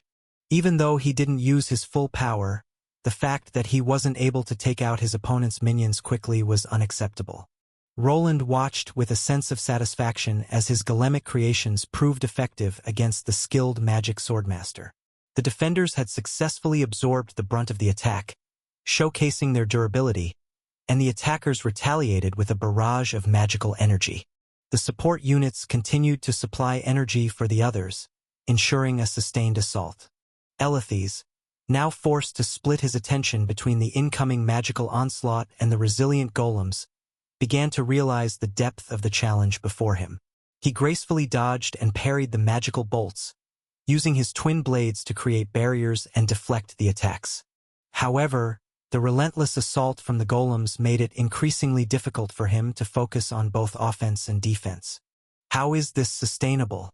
This doesn't make any sense. Come out and face me, coward. The man shouted as his facade of a gentleman in control of his emotions started to shatter. Elithes was perplexed by the sheer amount of magical power coming his way and the speed of the spells. Even though they were simplified ones, it was inconceivable to fire off so many for such a long time. He had been already running around for a good 5 minutes while draining himself of stamina and mana. This was not something that he could sustain for too long, and this should be the same for his enemy, yet for some reason it didn't seem that any of the spells were wavering. Even when he fought back and damaged the spider-looking golems, through some strange skill, they were reassembling themselves. Do you think that you'll get away with this? Do you really want to make the Castellane house your enemy? What if I do? A voice sounded from behind Elithes where his blind spot was. His enemy had somehow gotten behind him as he was jumping through the air. With haste, he contorted his body in an unnatural way to turn around in less than a second to deliver a powerful slash at his attacker. However, to his surprise, what his magically boosted swords collided with was not the enforcer but instead a cube made of metal. As his blade was going through it, a foreboding feeling washed over him that made him look up. There before his eyes was his opponent, his body glowing in a strange purple haze as he descended down with a large warhammer in both his hands. The warhammer descended with incredible force, crashing down onto the half-elven swordsman and creating a shockwave that sent ripples through the air. Elithes, caught off guard by this unexpected turn of events, tried to use his magical abilities to create a protective barrier, but the impact was too much for him to handle. His swords were utilized in a cross-guard to accept the blow. He planned to redirect the hit and nimbly escape. Elithes activated all the enchantments he was in possession of. Both his armor and weapons were magical items that allowed him to use potent defensive and offensive magics. In his mind, there was no way for him to receive a wound. After redirecting the attack, his opponent would open himself to a counter. However, Roland's strength exceeded Elithes' expectations and for some reason, none of his enchantments activated. It was as if something was blocking them from heeding his order. The warhammer struck with such force that it shattered the magical barrier and sent the half-elf flying backward. His swords didn't offer much protection as without their enchantments they were pushed down as if they were made from cardboard. His chest received a massive hit and he could feel his ribcage shattering in the process. Once the man collided with the ground, a massive amount of dirt and rocks flew everywhere. Roland landed gracefully a few meters away from the crash site that had created a massive crater. He observed the half-elf struggling for a moment before passing out on the spot. The mithril armor cracked and dented from the impact. The once confident and composed magic swordmaster was now lying in a pool of his own blood. Good, he is still alive. Roland held his hammer over one shoulder while canceling his skills to get rid of the purple aura. He had used some diversion tactics and disabled the man's magical equipment before going for the last strike. While some might consider this way of fighting cowardly, there was no reason not to use the environment and his skills to his advantage. Now the battle was won, and just one last task remained. Now to those kids.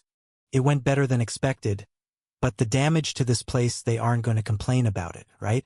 As Roland approached the fallen magic swordmaster, he noticed that the once thick forest now bore the scars of their intense battle.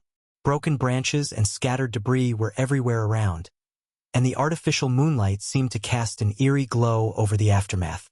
He took a moment to catch his breath and survey the area before turning his attention to the matter at hand. Also, disabling magical equipment was not a common occurrence, which allowed Roland to deliver the final blow quite easily. His opponent was now out cold and in a crater with some broken bones but still alive. It was not that easy to kill a Tier 3 class holder, even when they suffered seemingly critical wounds. 3 defender units were damaged but can still be restored, not bad. His golemic creations had suffered some damage as the magic swordsman was still quite powerful. However, their task was mostly to distract and not act as the main force. While most knights and nobles would frown at the way he utilized the dark forest area, it allowed him to be victorious. In his mind, there was no shame in using underhanded tactics if the stakes were high. The area was mostly destroyed now, and the monsters occupying it had all fled, which presented an issue. The scared monsters are heading for those brats. I need to hurry. After glancing at Elithys one last time, he decided to move out. This man wouldn't be going anywhere anytime soon, but a monster stampede was inbound in the direction where his sister was. While this place was supposed to mimic a dungeon, it didn't have a dungeon core to control these beings. In a regular dungeon, sounds of battle would actually attract these beings and not repel them. Monsters in the dungeons didn't really have survival instincts. They would attack anyone or anything that didn't belong to their dungeon. Here, on the other hand, the monsters behaved more like animals. They had their own territories and would only attack if someone encroached on their borders or if they were hungry enough. The power Roland and the half-elf displayed was not something these Tier 1 and 2 monsters could contend with, so their instincts were activated. They were fleeing but would probably attack any weaker beings like his sister and the other students if they encountered them on the way.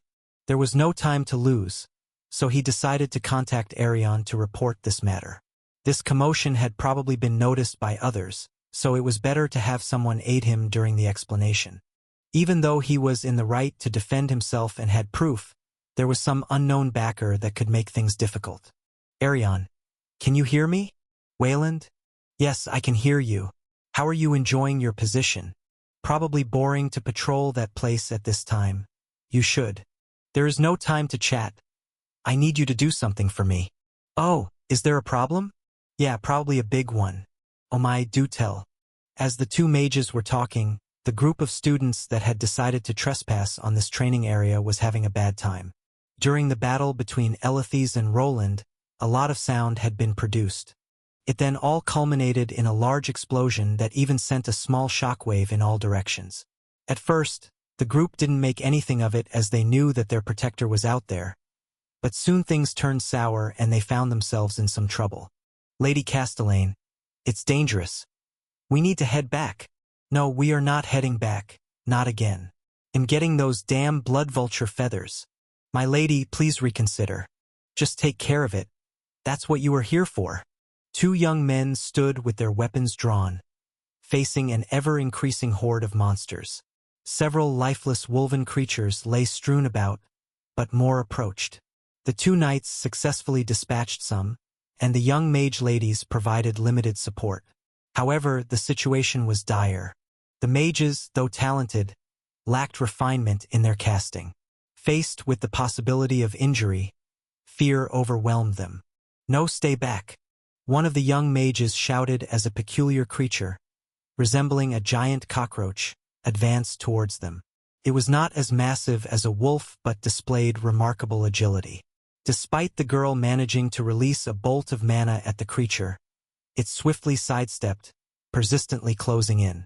To complicate matters, it wasn't the sole threat. Several similar insect monsters were rapidly following in its wake. Firebolt.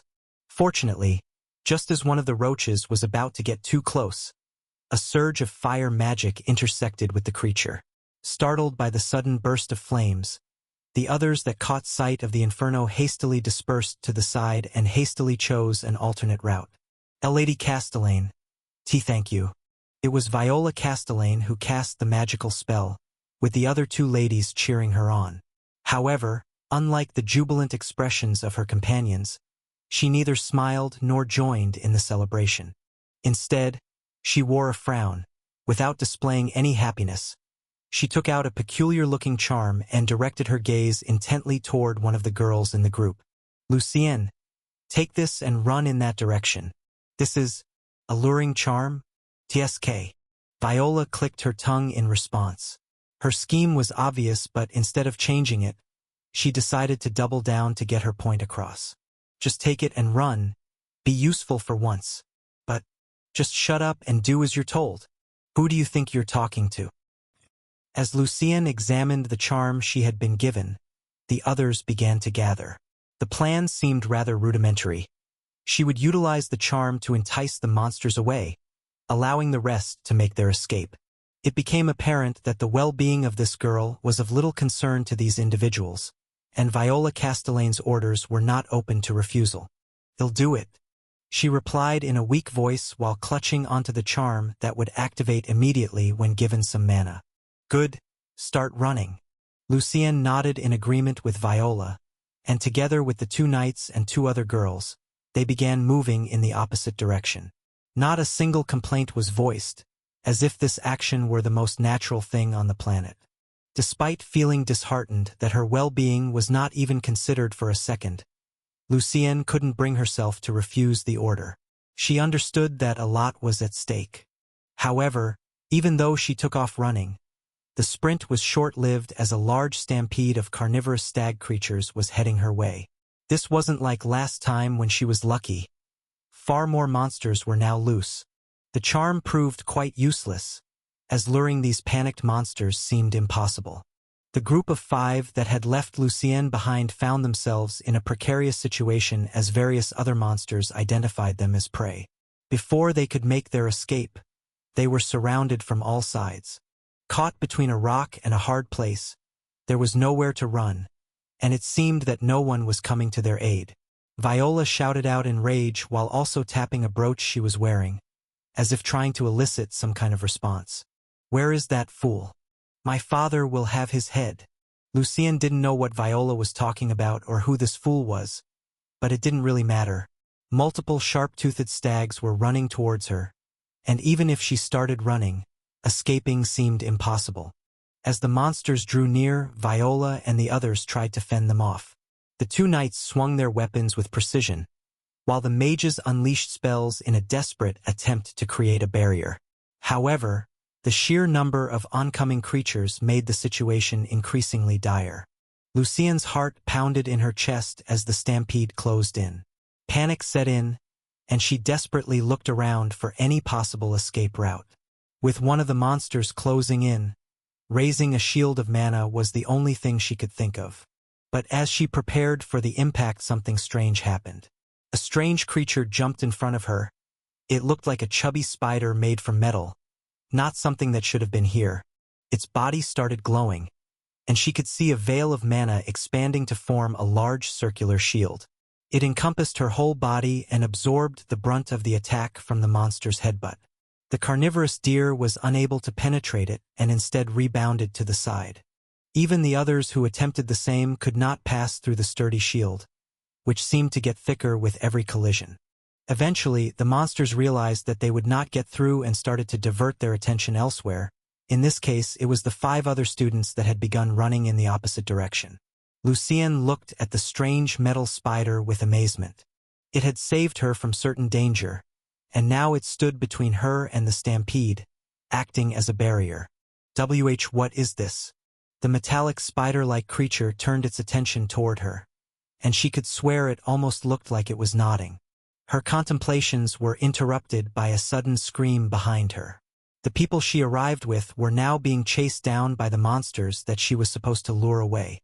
She had activated the charm, but for some reason, it seemed to not be working correctly or unable to send out the spell through this barrier. What are you doing? Keep them away. Run. No, stay back. Lucienne wasn't sure what to make of this. The regal Lady Viola, who always seemed composed, was now screaming like a madwoman while pushing the other students away. The knights that the group had taken along for this stroll appeared to have started running as well, with one of them sprinting to the side just to save himself. It was evident that everyone from that group was slowly prioritizing their own safety as the situation looked grim. It was truly a chaotic display that she witnessed while being protected by the sturdy shield. To make matters even stranger, she spotted 2 other metallic spiders standing on the branches. She believed that these creatures probably belonged to an institute mage, but for some reason, they weren't protecting the seemingly more important high noble. Instead, they focused on her. To make matters even more interesting, a strange buzzing noise sounded out from above her.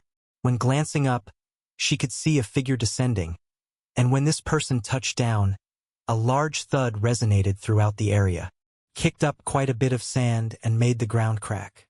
The person was wearing a robe that belonged to the enforcement department, but the more intriguing elements were the glowing runes and armor that he wore underneath.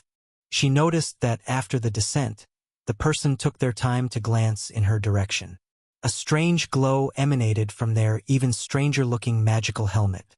Only after the glow passed did he turn in the direction of the 5 other students who, at this time, were being assaulted by various Tier 1 and 2 monsters.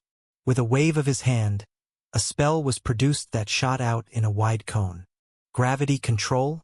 It was a high-level spell that could only be materialized by advanced mages.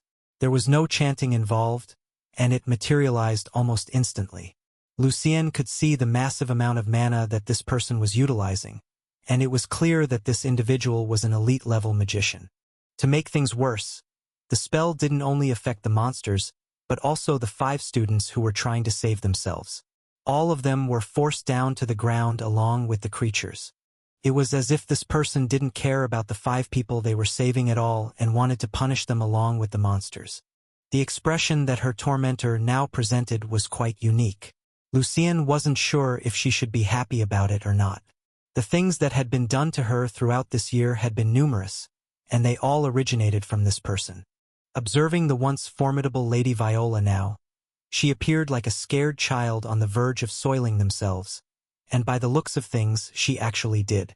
Who was this enforcer who was not afraid of the potential backlash coming their way? Was this a new teacher who didn't know better? Would they be punished for it? Lucien wasn't sure and wanted to warn them of the consequences. The Castellane household could not be trifled with, and this was something that she knew. However, before she could utter another word, another spell was used. This time, the 5 found themselves floating up into the air. Even the person who had run away had been affected. Enough of this nonsense. This training area is off-limits to unauthorized personnel. You have endangered yourselves and others with your reckless actions. As per the Institute rules, you all are going to be detained. Do not resist. The mysterious enforcer spoke, their voice amplified by magic, resonating through the chaotic scene. The floating students were not gently lowered, but instead dropped down when they were close to 2 meters above the ground. The monsters were still being affected by the gravitational spell, rendering them immobile, a feat that must have consumed a tremendous amount of mana. What is the meaning of this? If you are a teacher, you should know who I... Silence. I didn't say that you could talk. Before Viola Castellane could utter another word, her voice had been taken from her by a simple sound-canceling spell. To Lucien, this was a surreal image to see this girl angrily shouting but no words or sound coming from her mouth. She looked angry but soon had tired herself out from trying to scream while under the spell. Only after she had calmed herself did the enforcer cancel the spell to ask a question. You seem to be the source of this mess. Explain yourself. Why did you trespass on the training grounds at this hour? I am Viola Castellane. You do not have the right to question me. She replied, still looking angry and panting from exhaustion. The students started to slowly get up from the ground, and the knights even attempted to help Viola up, but she just batted their hands away. It was clear that she was angry, but it didn't seem like this enforcer was willing to relent even after she mentioned her full name. Titles and names don't grant you immunity from the rules, Lady Castellane. All students are equal under the Institute rules and you will be punished severely for this transgression. Viola hesitated for a moment, realizing that her usual tactics were failing her in this situation. She took a deep breath and decided to provide an explanation, and even her tone shifted. Instead of being authoritative, she was now presenting herself as a scared child, someone that didn't know better, and as many times before, she shifted the blame on someone else. We were merely here to collect rare blood vulture feathers for a class assignment. Our dear Lucien was behind with her merit points, so we all decided to help her out. Isn't that right, Lucien? Lucien was at a loss for words, but she knew that Viola would keep deflecting any and all responsibilities. It was clear that the other 4 students would confirm her claims and she would be used as the scapegoat, just like many times before. Her head dropped down and her shoulders slumped. Lucien was ready to play along as there was no use fighting. You are really going to lie to me, an Institute enforcer? Before Lucien could play along with the farce, the other 2 chubby spiders jumped down from the branches, and along with the third, stood in a triangular position. From within their golemic eyes, a blue beam shot out to present a strange, illusory image. It depicted a recording of the students before the monster stampede, clearly showing Viola as the ringleader and Lucien as nothing more than bait for the vulture feathers. Care to explain? This doesn't prove anything. Who are you to question me? Where is that oath? Viola's face contorted into a strange expression as she was clearly unprepared for this situation. She kept trying to poke her brooch, which the enforcer took note of. If you are trying to call for your aid, he won't help you. The person looked to the side where a peculiar mechanical noise started coming from. Soon, from behind some trees, two metallic spiders, larger than the ones present, emerged. They were dragging a net behind them with seemingly a person inside. It was the teacher who had rescued Lucien in the previous incident. He was quite bruised and barely breathing. As you can see, I dealt with your friend here. Do I need to remind you that attacking and attempting to bribe an institute enforcer is a heinous crime? Elithes, you... But how? Suddenly, Viola started looking very small. Her face went quite pale, and after babbling some gibberish, she promptly fainted on the spot. Lucien, on the other hand, looked at the enforcer, her eyes almost popping out of their sockets. Who was this person, and why did she have a strange feeling that she had met them before? I went and did it well, no use crying over spilled milk now. I'll have to take responsibility for my own actions. Roland thought to himself while looking at the mostly terrified students before him. After showing the passed-out half-elven magic swordsman, they quickly changed their tune. Their ringleader, Viola, had passed out, and the two other ladies were trying to wake her up. It also seemed that the girl had managed to soil herself during the commotion. He might have overdone it with the gravitational spell that he had recently learned, but after seeing what they attempted to do to his sister, he didn't feel that apologetic. Listen carefully, all of you. Your actions have consequences, and violating the rules of the Institute will not be taken lightly. Lady Viola Castellane might have coerced you all into doing this, but that doesn't make things right. I will detain you for attempted assault and bribery on an Institute enforcer.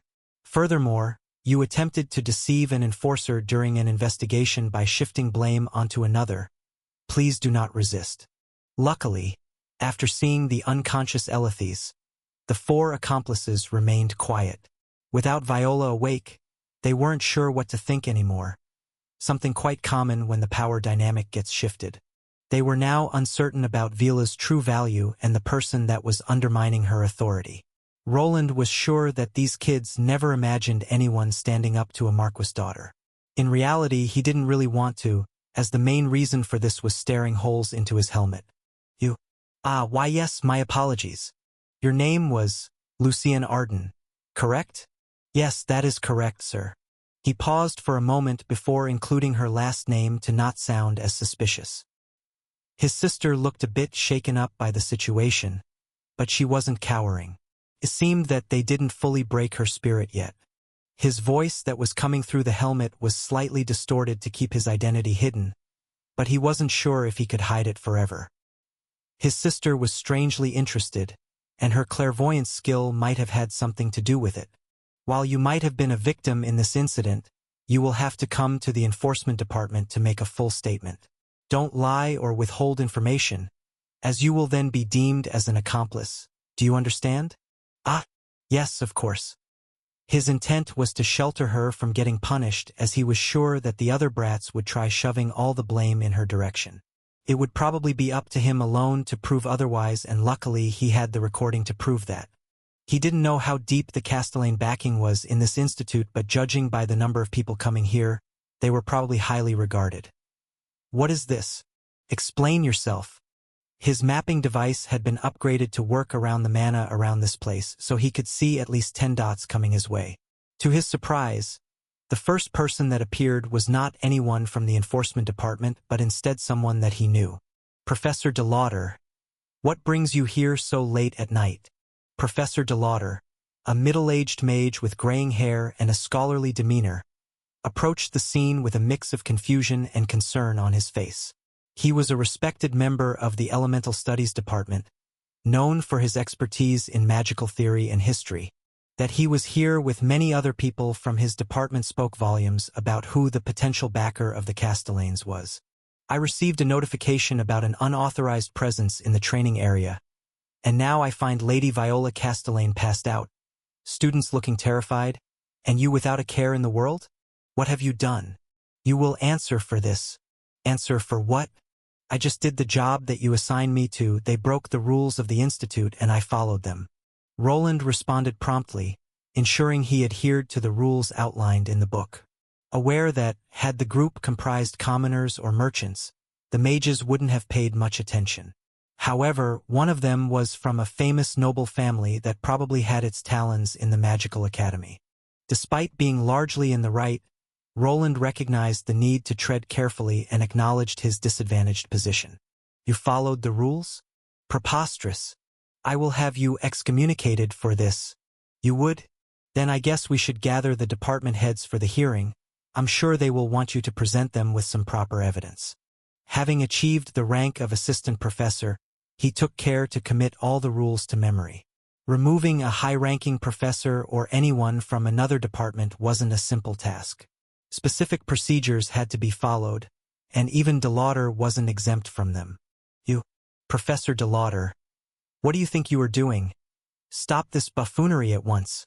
A flying cat emerged in the distance and positioned itself between Roland and the other teachers, who had by now encircled him as if he were a criminal. As anticipated, the moment they laid eyes on him, they began to retreat. While they could dismiss him as a newcomer outsider, the same couldn't be said for Arion, a respected professor within the institute. Though his name may not have carried as much weight now, it still held some value. Professor Arion, why are you interfering in our department's affairs? DeLauder, along with the other professors, looked both surprised and irritated at Arion's unexpected intervention. The flying cat landed on Roland's shoulder while giving out a hiss of dissatisfaction at the larger group of people. Move aside. We have to deal with this insolent fool who dared to lay his hands on the students here. Roland couldn't help but smirk under his helmet, knowing that Arion's arrival had thrown a wrench into their plans. The situation had calmed down, but he wasn't free just yet.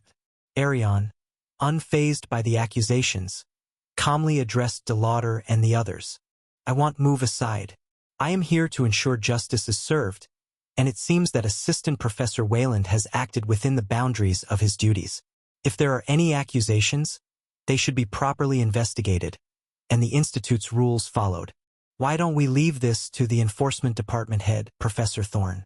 We shall hold a hearing just as the rules state. Justice? You're advocating for justice when Lady Castellane lies unconscious and these students are traumatized by his actions? Unbelievable, DeLauder retorted, clearly agitated by the unexpected turn of events. The other professors mumbled among themselves, seemingly torn between supporting their fellow colleagues or acknowledging the rules and regulations that govern the institute. To their surprise, the man under interrogation stepped forward as one of them attempted to help Lady Viola to her feet. Please refrain from assisting the detainee. She is still under investigation, and according to institute rules, falls under the jurisdiction of the Enforcement Department. The person you should be helping is not the troublemaker there but the affected party. Roland moved his head towards his sister, who flinched the moment all the professors and other teachers took notice. She bowed respectfully before them, but it was clear that the whole thing made her uncomfortable. Affected party? What baseless claims! Cease with this, all of you. A loud voice crackled through the destroyed training grounds as Professor Thorne, the head of the Enforcement Department, arrived at the scene. He was accompanied by a couple of guards, and luckily the attention changed to him now. Professor Thorne, this person here has violated the rules and assaulted Lady Castellane and other students. DeLauder hastily explained the situation, hoping to garner support for their cause. However, Thorne raised his hand, signaling for silence. Assistant Professor Wayland, you have some explaining to do.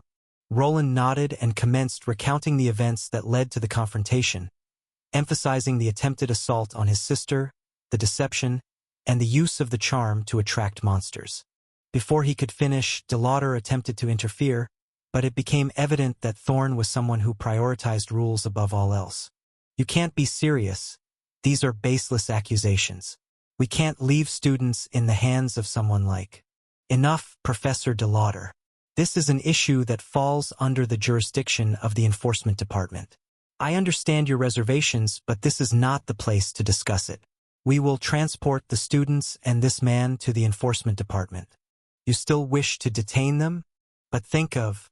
I said enough. If you have an issue with the enforcement department, then we will hold a council meeting. Until then, the students will be detained. As Professor Thorne asserted his authority, the tense atmosphere on the training grounds lingered. The professors and teachers who had initially surrounded Roland and his sister reluctantly backed off, acknowledging the chain of command. Arion, still perched on Roland's shoulder, gave a nod of approval, silently supporting the course of action. Thorne was the first but not the last member of the enforcement department. The members that arrived approached Viola, who had regained consciousness, though she was still in a daze.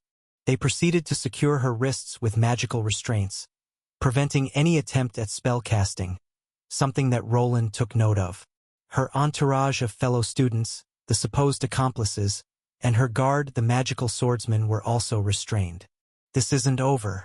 Their opponent, DeLauder, was forced to retreat for the time being, but this case was far from over. Arion finally took the hint and left Roland's shoulder, and soon all of them were moving through the air. Lucienne, still entangled in the fiasco, was also detained, just like the rest of them. Now, it was up to Roland to prove her innocence during the hearing that would likely be held in the morning. He was certain that DeLauder would push for a swift resolution, probably before any substantial evidence could be gathered. Assistant Professor Wayland, my office, now. After they had left the training ground and the door closed behind them, Thorne had finally turned his way. The old man seemed angry, and Roland couldn't fault him for that. On his first day, he had turned the whole training ground upside down, and now there was more work to do for everyone. They'll see that the students make it to their holding rooms. You better go. I haven't seen old Thorne this mad since that transfiguration incident 5 years ago. I see you have taken a liking to that girl. Don't worry. They'll make sure that she isn't mistreated. I didn't. Roland wanted to refute the observation, but he kept glancing over at his sister from time to time. She was doing the same, but holding her mouth shut, as if she had been told not to interrupt when adults were talking. Thank you, I'll leave her in your care then. As Roland entered Thorne's office, the atmosphere was heavy with tension. Thorne, a stern-looking man with a lack of hair and a gash over his eye, motioned for Roland to sit. There was quite a large vein protruding from his forehead, which looked as if it was going to burst. Who do those bastards think they are? Do they think my enforcement department is a joke or something? Huh? In all honesty, Roland was not expecting this question. It seemed that the department head was not mad with him, but with DeLauder, who had been throwing his weight around the whole time. Look, Assistant Professor Wayland, I've been running this department for over 2 decades, and I've seen my fair share of power plays and political maneuvering. These noble brats think they can manipulate everyone to suit their whims. But, by the gods, I won't stand for it anymore. You have my full support. I will not rest until justice is served. You did a good job out there. If only more enforcers were like you. I was just doing my job? Just doing your job? Such humility. Thank you. The man continued to strike his desk with his fist while vocalizing his disapproval of the nobility. It became apparent that he was not part of the problem. The more he complained, the more Roland appreciated him, sensing that he was someone who genuinely cared. It was becoming evident that he was among the few members of the Institute who detested the divisions between students of noble birth and others. Perhaps things weren't as bleak if he had this man on his side. Now, tell me the whole story, from the beginning. Spare no details. The conversation gradually shifted towards the specifics of the incident, with Thorne wanting to ensure he had all the details. Roland began recounting the events leading up to the confrontation. He described the unauthorized entry into the training area, the bribing attempt from her knight, the attempted scapegoating of Lucienne, the manipulation and lies from Viola, and the subsequent monster stampede. Thorne listened intently, his expression growing grimmer as he processed the information. I see this is quite the mess. Lady Castellane will undoubtedly use every resource at her disposal to turn this in her favor. We need concrete evidence to support your claims. If it's evidence, then I think I have something, sir. You do? I have a recording of the events. A recording? Could you be more specific? Of course. Roland decided to play out part of his interaction with Elithys Baskerville, who he then took out. The holographic image of the conversation raised an eyebrow, but they were in a magical institute, so such magic wasn't really anything out of the ordinary. However, the man instantly identified the usefulness of this magical recording device. This recording, how convenient. Is this related to the runic department? In a sense, yes. It does use runes to record and memorize images. He had replicated modern-day camera and recording technology, which wasn't widely spread in this world. No one anticipated anyone being able to record information in such a way here. Otherwise, the Baskerville Knight would probably not have been so nonchalant during their conversation.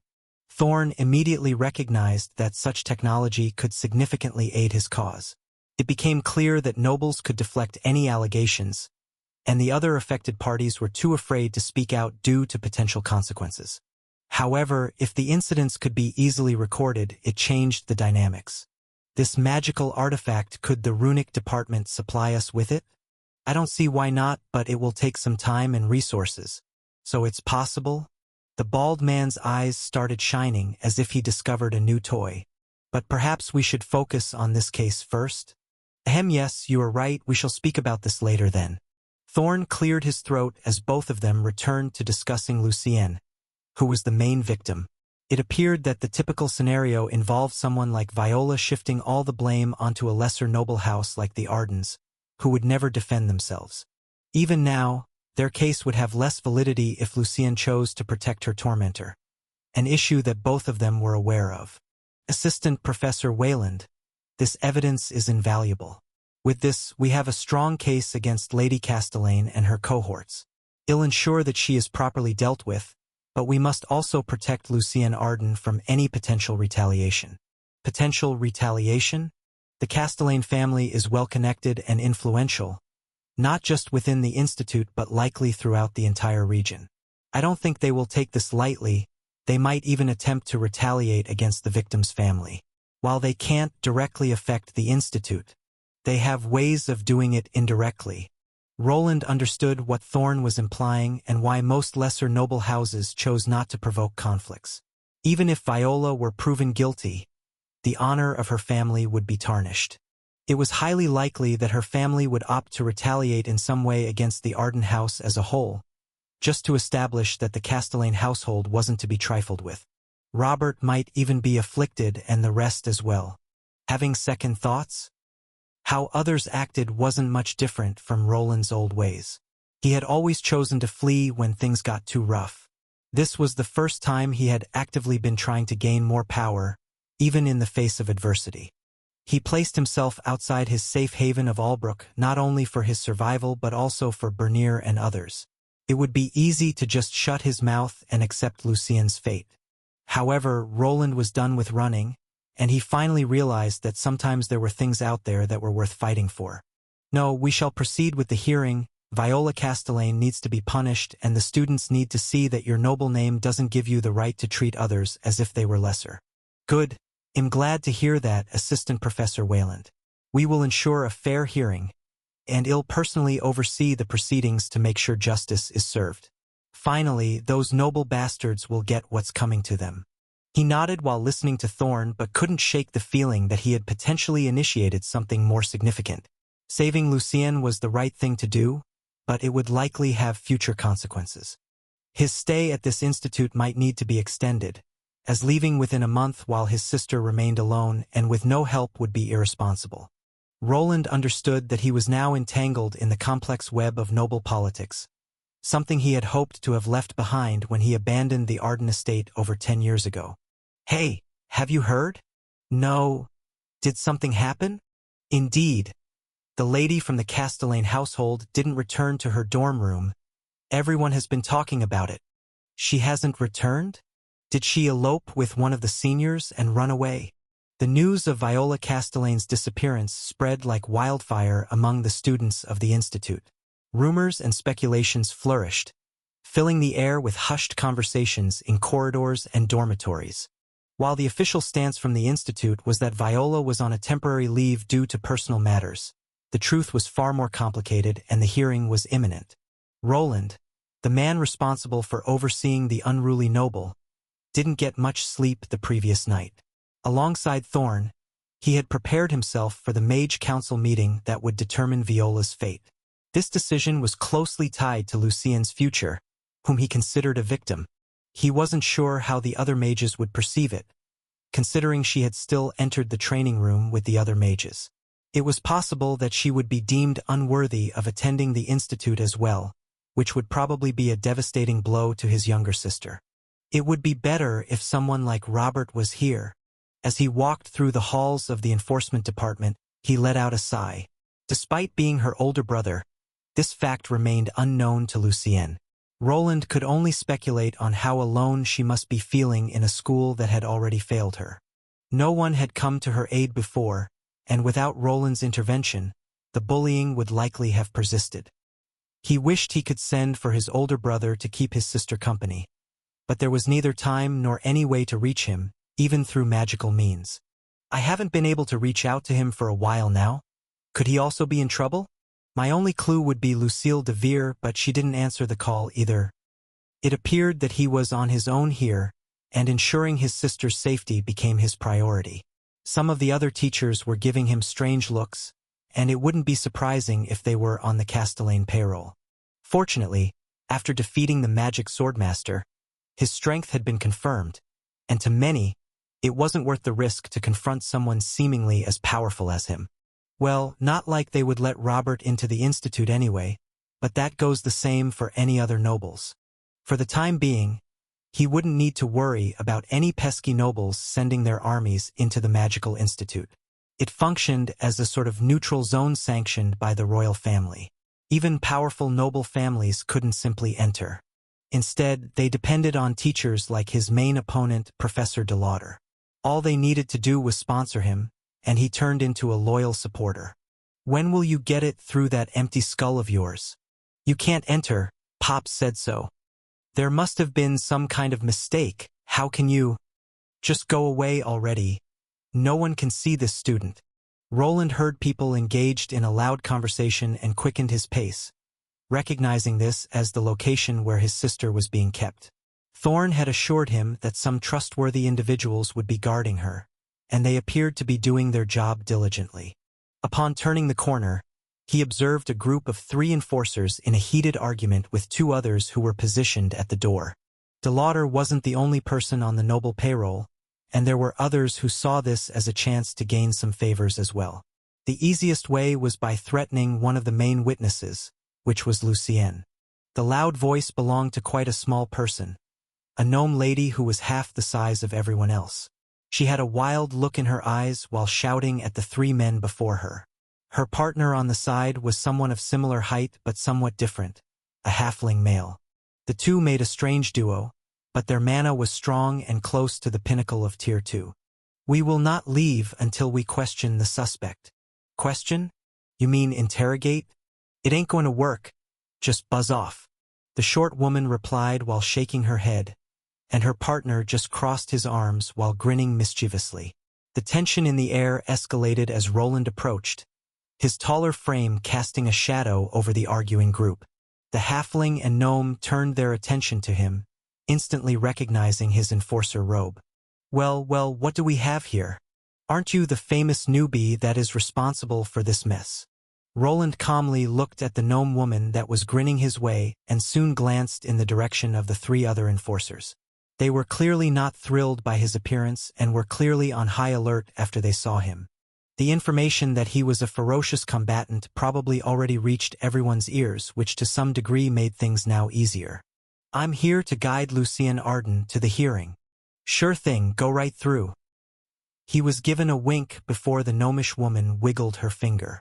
Some mana left it and collided with the magical door, which quickly swung open. Roland nodded in response and headed inside, while the other enforcers continued to protest. Why can he go in while we can't? Didn't you hear? He is here to take her away just like Pops said. Do you want to go against his orders? Want me to report all of you? If the department head ordered it. The group of 3 finally relented after hearing that they would be reported to Thorn. Roland didn't really care as he vanished into the magical room, a space designed for interrogating or holding people. It wasn't as small as a prison cell, but it reminded him of his old dorm room that he had to share with another person. Lucien Arden? Ah, yes. His sister had been lying on the bed before he entered and quickly jumped off it to greet him.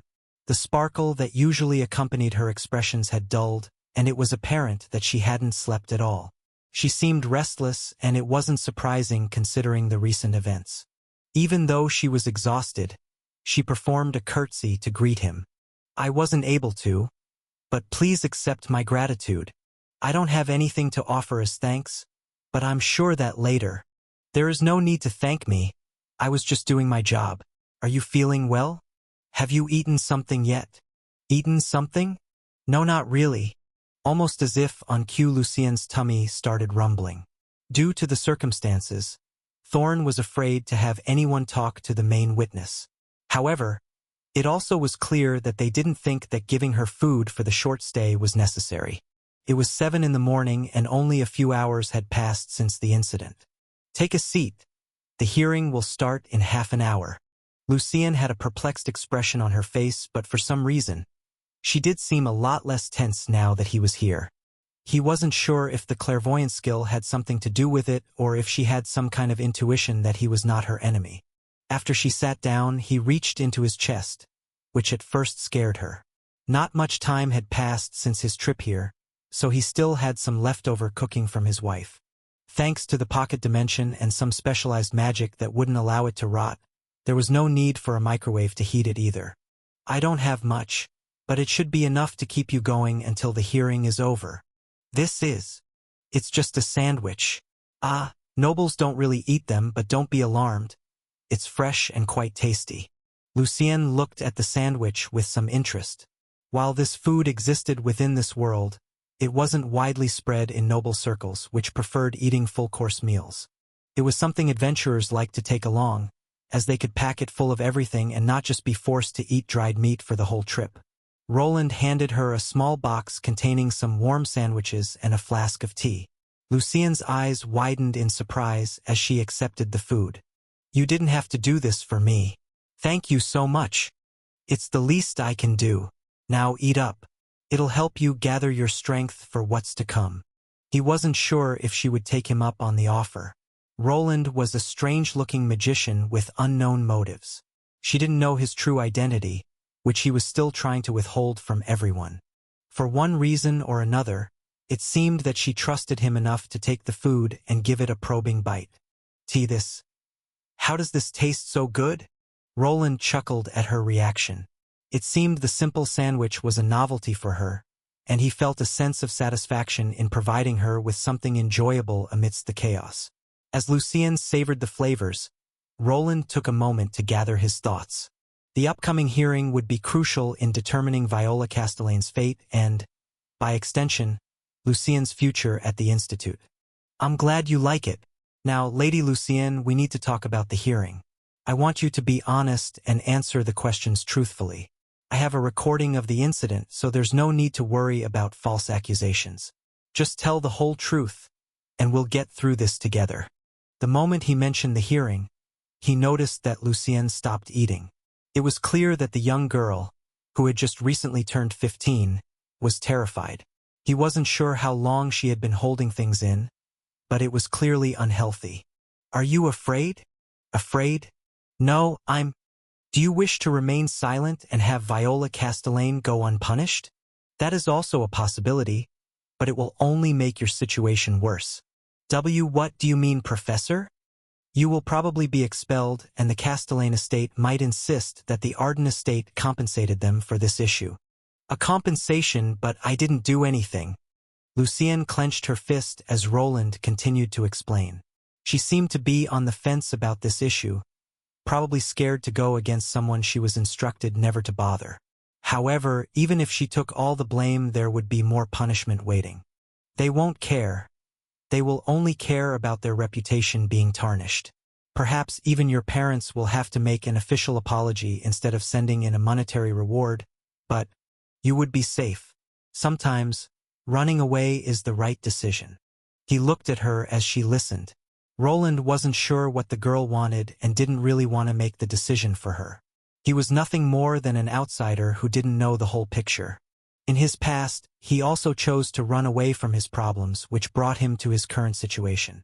Now that he was a bit older and wiser, he knew that running away could become a habit, an easy way out. However, while it was one of the easiest solutions, it didn't always lead to the best outcomes. But what should I do? Will father and mother be punished? I didn't do anything wrong. It was clear that the young girl was confused. For a moment he was feeling bad for even bringing up the subject, but a decision needed to be made. Lady Lucienne, you need to make a decision. Viola Castellane should be punished, but if you wish to let the matter rest, I will not blame you for it. There might even be a way for you to remain within the institute. There is. Yes, while Viola Castellane might have been the main culprit, the blame can be put on another, Elithys Baskerville. Though he harbored a desire to deal out punishment to the main villainess of the story, there were alternative approaches.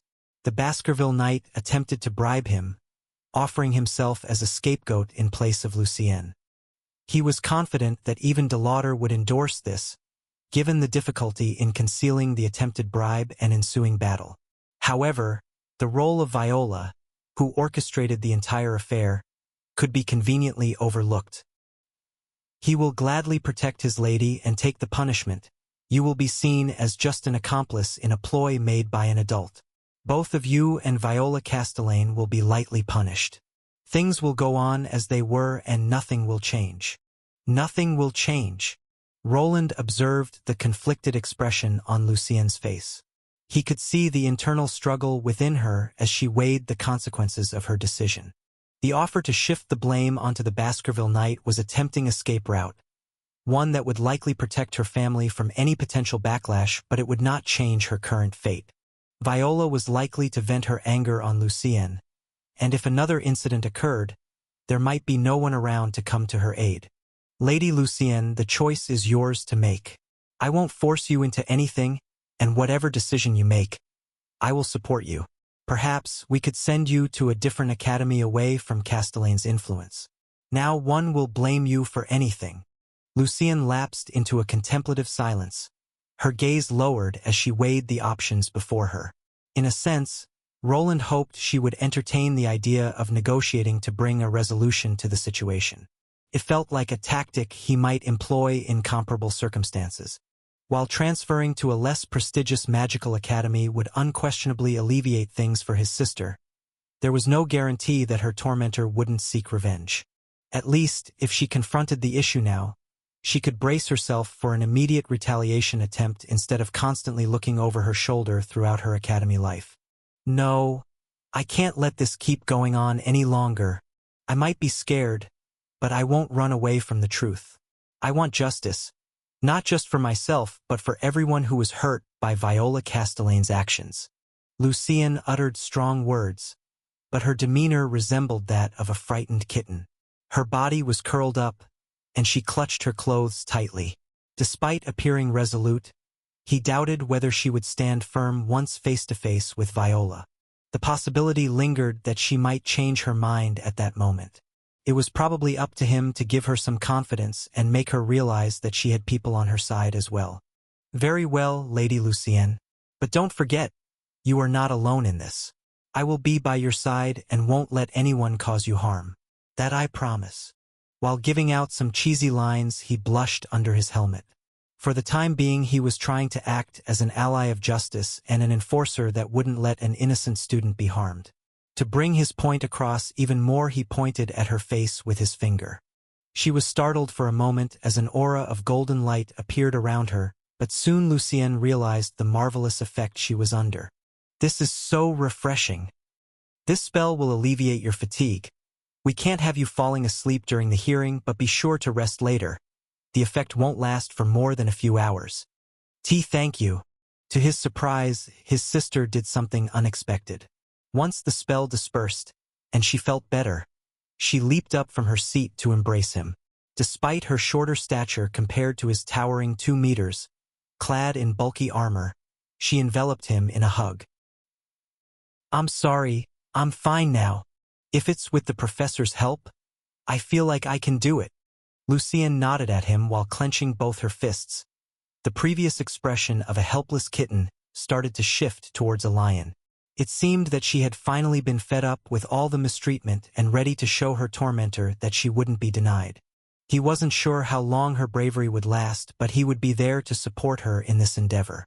Sure, now we don't have much time left, so let me explain what you can expect during the hearing, so listen well.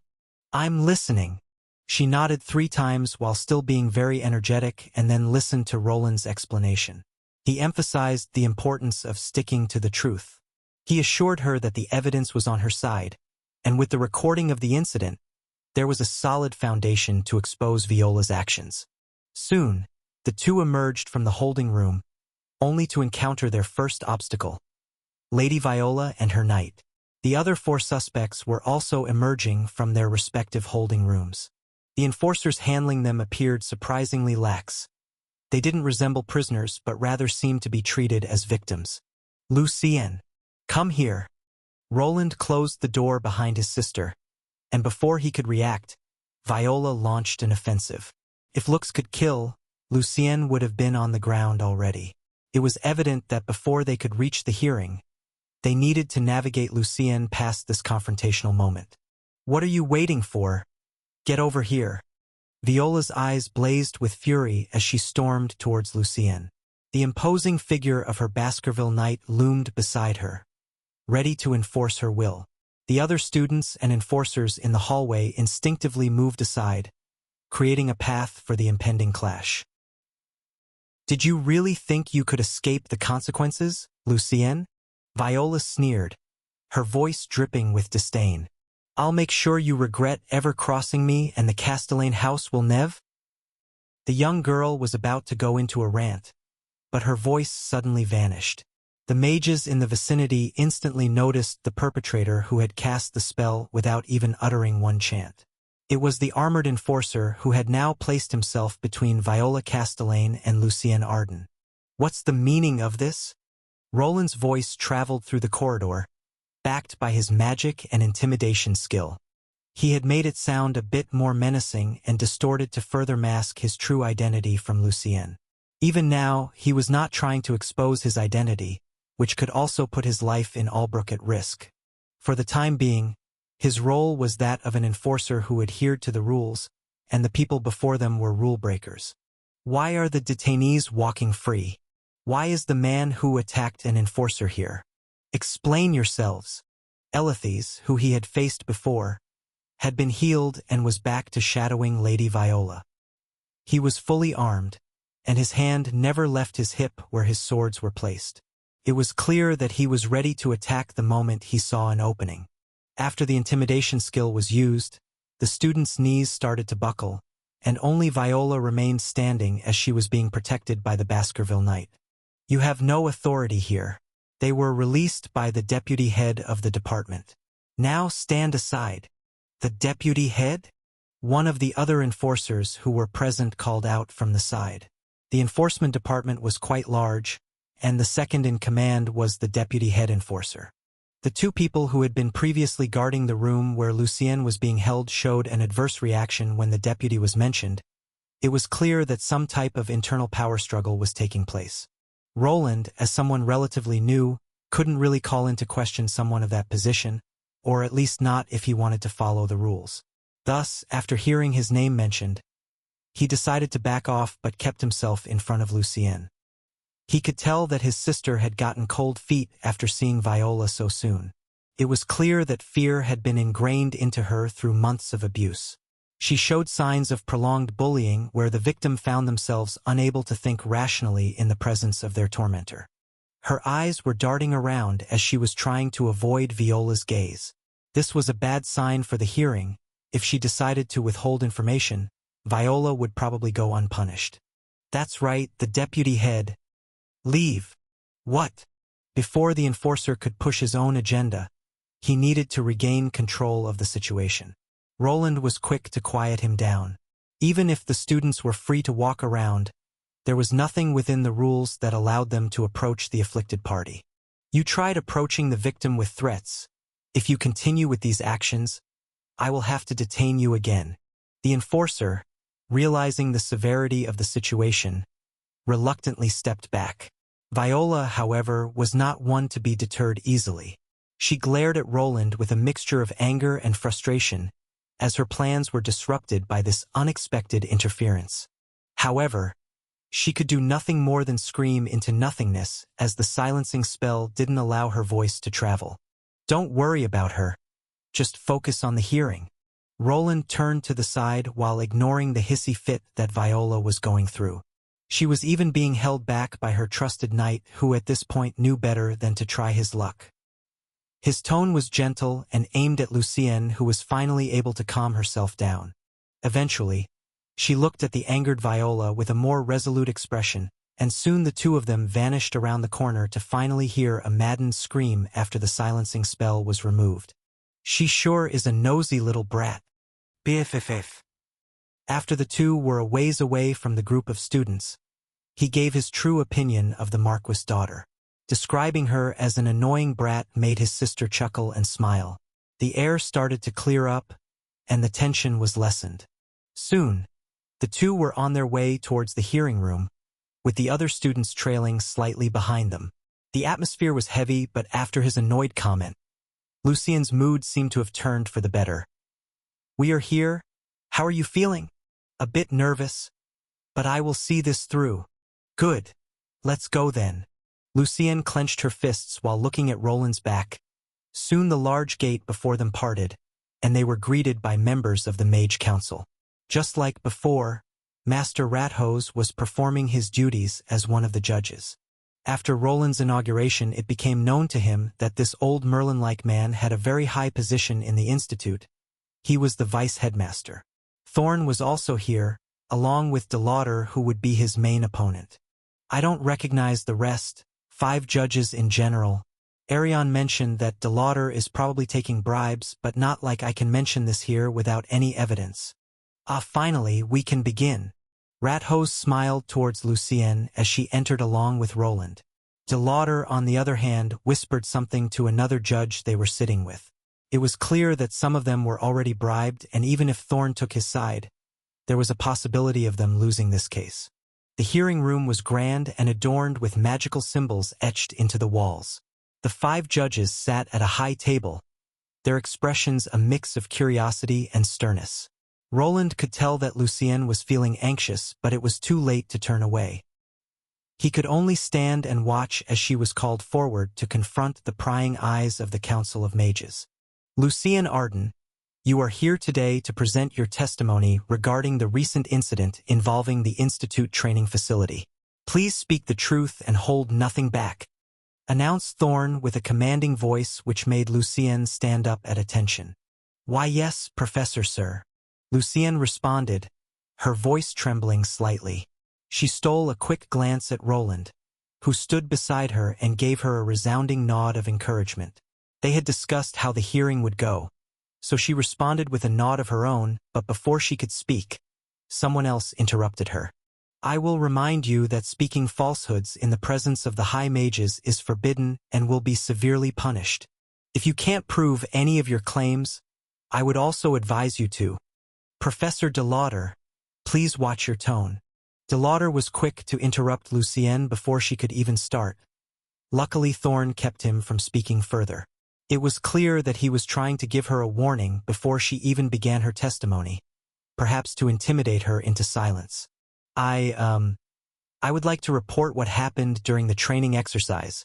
Lucienne's voice was soft, and her hands were trembling slightly. Roland noticed the anxiety in her eyes, but he also saw a spark of determination. Thorn nodded encouragingly, signaling her to continue. "Well, it all started when Lady Viola." Soon she was explaining the situation and how Viola pushed her into coming along for this unsanctioned trip. As Lucienne recounted the events leading up to the confrontation at the training facility, the atmosphere in the hearing room became tense. Thorn listened attentively, occasionally exchanging glances with Rathose. DeLauder, however, wore a scowl, clearly displeased with the direction the testimony was taking. Lucienne detailed how Viola had orchestrated the entire expedition, using her as bait to collect rare blood vulture feathers. She described the relentless bullying she had endured throughout the year, painting a vivid picture of the oppressive environment created by Viola and her associates. The metallic spider's recordings further supported her claims, capturing the moments leading up to the monster stampede. The five were intrigued by the metallic plate he brought over to showcase the holographic image, but it didn't seem to be something entirely new to the group. Crystal balls, illusory magic, and other spells could produce similar effects. It took some time, but he presented them with snippets of the encounter, mainly focusing on how badly his sister was treated. At the end of the trial, he would be directly questioned, so he decided to showcase all of his recording evidence at that juncture. As Lucien spoke, Roland observed the judges closely. He could sense the skepticism in DeLauder's eyes, but Rathose seemed genuinely concerned. Thorne maintained a neutral expression, carefully considering the details presented. After Lucien finished her testimony, Thorne nodded approvingly. "Thank you, Lady Lucienne. Your testimony has been noted. Please head to the waiting room while we continue with the hearing." Roland was somewhat surprised at how well his sister spoke out about her circumstances. There was a lot of detail in her stories, but he knew that there wasn't really any evidence to confirm the bullying claims at this point. The only hard evidence came from the recordings he took, which his mage peers seemed to enjoy. He could see them eyeing the holographic images with interest but couldn't speak out about the technicalities as the hearing was taking place. "Now then, let us continue. Let Lady Viola Castellane in." Lucien was led to a separate room while he stayed behind to listen to what the main suspect had to say. He noticed his sister glancing in his direction, her eyes reflecting concern, but he couldn't accompany her any longer. Once all the students had completed their questioning, he became the final witness, possibly holding the key to determining how the case would be handled. Viola Castellane's entrance proved to be a spectacle. She skillfully turned on the waterworks and portrayed herself as though on the brink of fainting. It was commendable how adeptly she could act at such a young age. Her performance demonstrated that she was quite ready to mingle with other nobles and join in some of the theatrics they partook in. "Lady Castellane, please take a seat.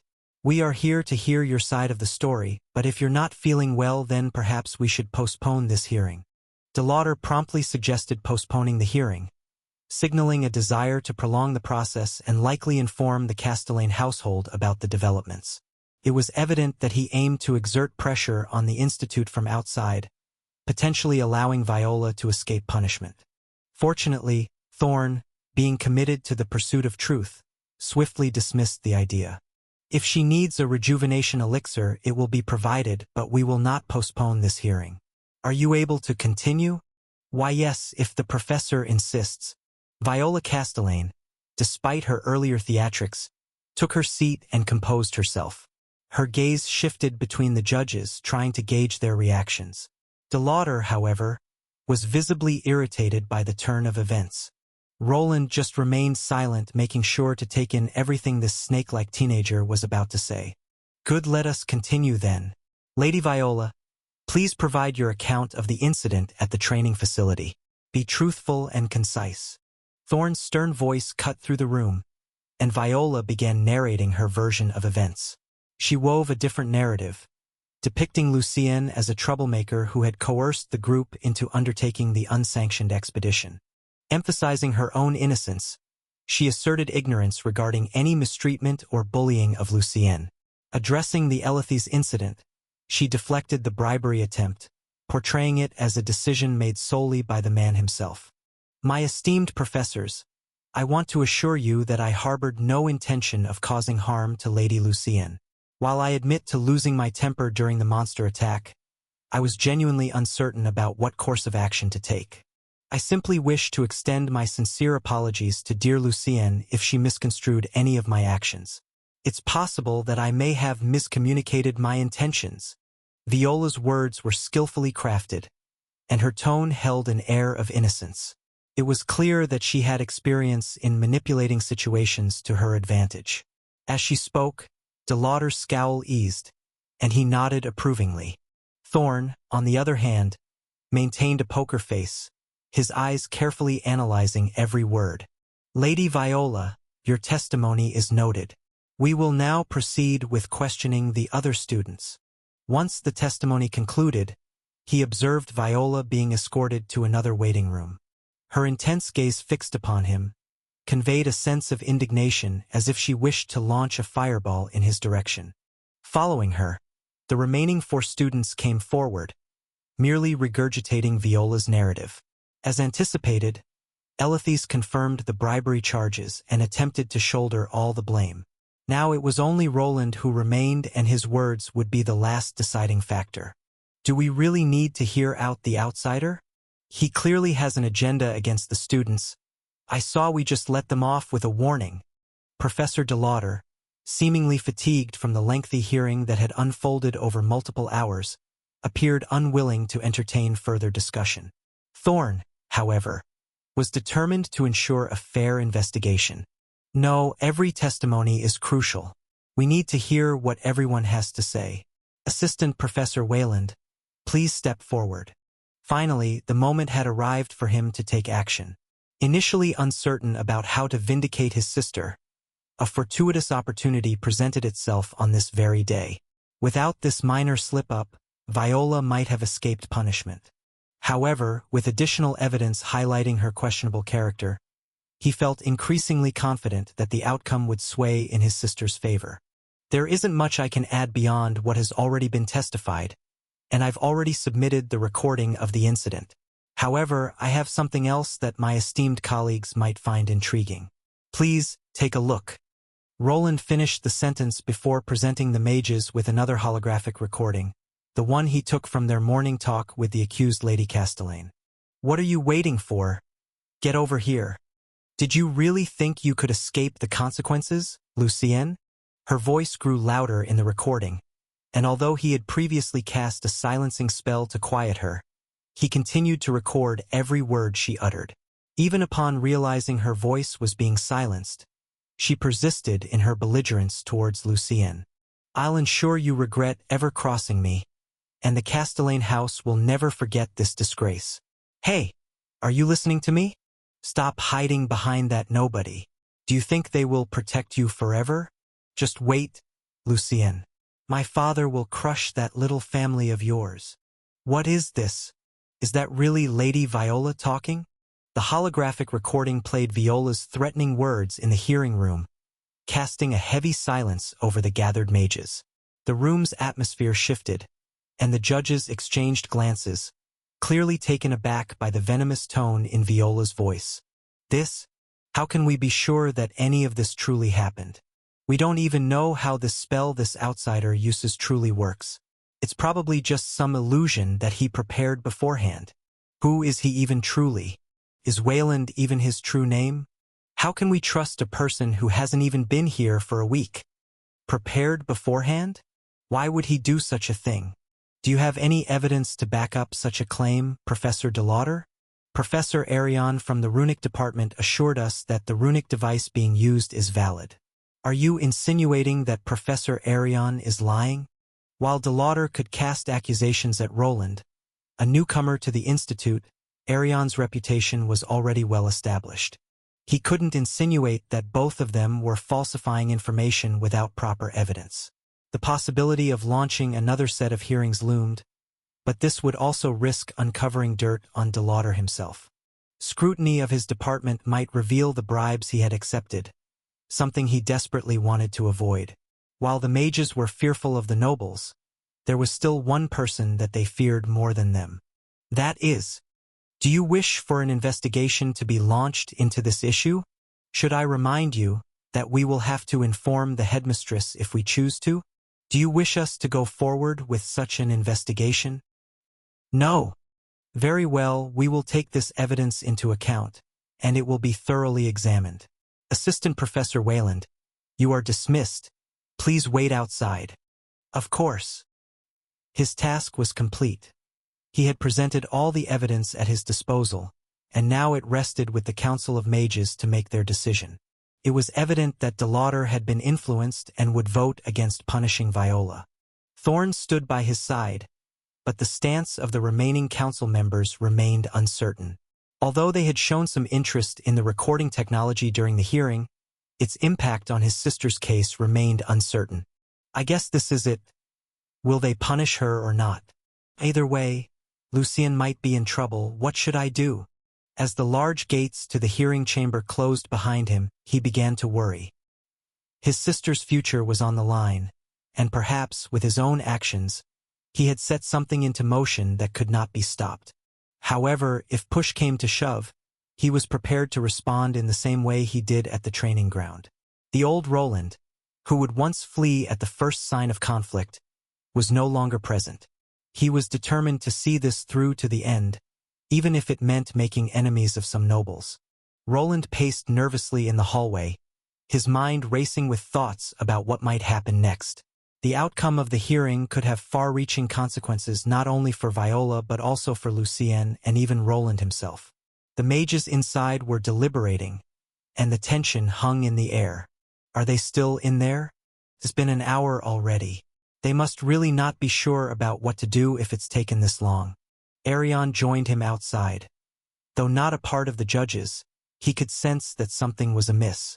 Typically, decisions in matters like these were made swiftly. It was apparent that these old mages hesitated, likely reluctant to offend the nobles. However, the rules were clear. Viola Castellane needed to be punished. I can't imagine the punishment being too great, but perhaps Thorn will use it as an example to deter other nobles from doing the same. At least that seemed to be his main goal. Soon enough, the heavy doors of the hearing chamber finally creaked open, revealing the 5 judges. It was time for all the involved to return as a verdict had been made. Roland looked at the 5, trying to figure out the decision by their facial expressions. Thorn seemed stoic, Rathose contemplative, and De Lauder unhappy. After careful consideration of the evidence presented and the testimonies provided, we have reached a decision, Thorn announced, breaking the tense silence after everyone had returned to the hearing chamber. Roland held his breath, awaiting the verdict that would determine not just Viola's fate, but the course of his sister's future at the Institute. Lucien stood next to him in an environment seemingly against her, while Viola huddled with all the other students and her knight. Lady Viola Castellane, based on the evidence and testimonies, you are found guilty of orchestrating an unauthorized expedition, endangering the lives of fellow students, and engaging in reprehensible behavior, not befitting of a student of the Xander's Institute of Wizardry. A sense of relief washed over Roland as Thorn delivered the verdict. Lucien was quite shocked by the one-sidedness of it, and Viola could not comprehend what she was hearing. She was stunned by the words the enforcement head was speaking, unable to grasp the situation. No, this must be some kind of mistake. I didn't do anything wrong. Lady Castellane, please don't interrupt. If you continue speaking, your punishment will be heightened. Now where was I? Viola stood up in protest but soon found her legs going weak. She wasn't taking the harsh tone or words lightly, but the consequences for her actions weren't as harsh as Roland hoped for. As a consequence of your actions, Lady Viola, you are hereby suspended from attending classes for the next 2 months. This suspension will serve as a period of reflection and rehabilitation. Further, a formal apology is expected to be issued to Lady Lucienne Arden for the emotional distress caused, along with a monetary compensation of 1,000 gold coins.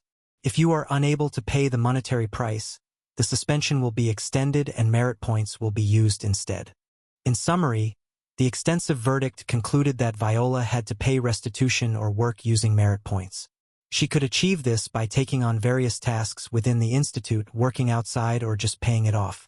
Elithes, her knight, was prohibited from attending the Institute as Viola's guard, and the other students received a few weeks of suspension. 1,000 gold coins is nothing for a noble house like that. She won't have to work for it for even a minute. Roland expected Viola to receive somewhat of a slap on the wrist, so he wasn't too surprised by the lenient verdict. He acknowledged that if it were a commoner who had done such a thing to a noble, they would likely have been expelled instantly. The 2 months away from the Institute amounted to nothing more than a free vacation. After that period, people would likely stop talking about the incident, and it would eventually be forgotten. However, he wasn't so sure if Viola would ever forget this disgrace. As the weight of the verdict settled in, Viola's expression shifted from shock to anger. She glared at Lucien, who stood quietly beside Roland, and perhaps realized that her actions had not only failed to break Lucien, but also led to her honor being tarnished. Thorne continued, addressing the other students involved in the unauthorized expedition. Each received varying degrees of punishment, ranging from suspensions to community service within the institute. It would be good if things ended at this, but it was evident that this young lady was angered, and it wouldn't be surprising if she used those 2 months to plan her revenge. Roland, who had been the deciding factor in this whole hearing, would likely be on her radar, possibly a higher priority than Lucien, who had finally managed to stand up to her. Despite being a barren house, they were still a noble house. The thing nobles detested the most was a tarnished reputation, and perhaps their parents could come to some type of deal now that the truth was out. Wentworth Arden, he should have some friends in the Royal Military. I'm not sure if even the Castellanes can offend him that easily, that is if he cares enough to pull some strings. Lucien, who had just been through a lot, chose to position herself behind him, seeking refuge from Viola's death glare. Wentworth was her father, and he should be the one protecting her, not Roland, who had arrived here by accident. In Roland's mind, his father was a failure in terms of raising children, and it was something he hoped to never become if he ever had children of his own. Don't worry, she won't be bothering you for a while. Lucien nodded as the hearing concluded, and the students began to disperse. While the verdict had been delivered, they still had some time to gather their belongings before leaving for their suspension. The only person who had been outright expelled from the institute was Viola's guard dog, the magic swordsman. He along with Viola were being escorted out by the same enforcers that had previously removed their bindings, and the two that helped safeguard his sisters appeared to escort her away. She looked a bit apprehensive and for some reason looked to him for confirmation. It's okay, they will just lead you back to your dorm room. Lucien offered a small, grateful smile, her eyes reflecting a mixture of relief and exhaustion. Roland observed as Viola, with her head held high but anger burning in her eyes, was escorted out of the hearing chamber. Thorne gave him a nod, and previously they had agreed to meet up later. However, once outside the hearing chamber, he encountered his friend Elithes, who appeared to be waiting to give him a warning which was obviously a threat. I don't know who you think you are, but remember, a Baskerville never forgets a debt, and we never forgive those who interfere with the Castellane name. Elithes' words carried a menacing undertone, and his eyes bore into Roland's visor, signaling a potential conflict in the future. Roland, however, maintained his composure, meeting the Baskerville knight's gaze without flinching. Spoken like a true guard dog, but you should be careful. That misguided loyalty could bring about your downfall. I don't know where that bravado comes from, but it might serve you well to remember that I am not just a guard dog. I am a Baskerville, and we have ways of dealing with those who cross us. Just as you dealt with me on the training ground? If that's what a Baskerville is, then I don't have anything to worry about. Now, vacate the premises as you were instructed. Otherwise, Roland turned it up a notch as he attempted to intimidate the knight back. He knew there was no way of going back now, and these people were his enemies.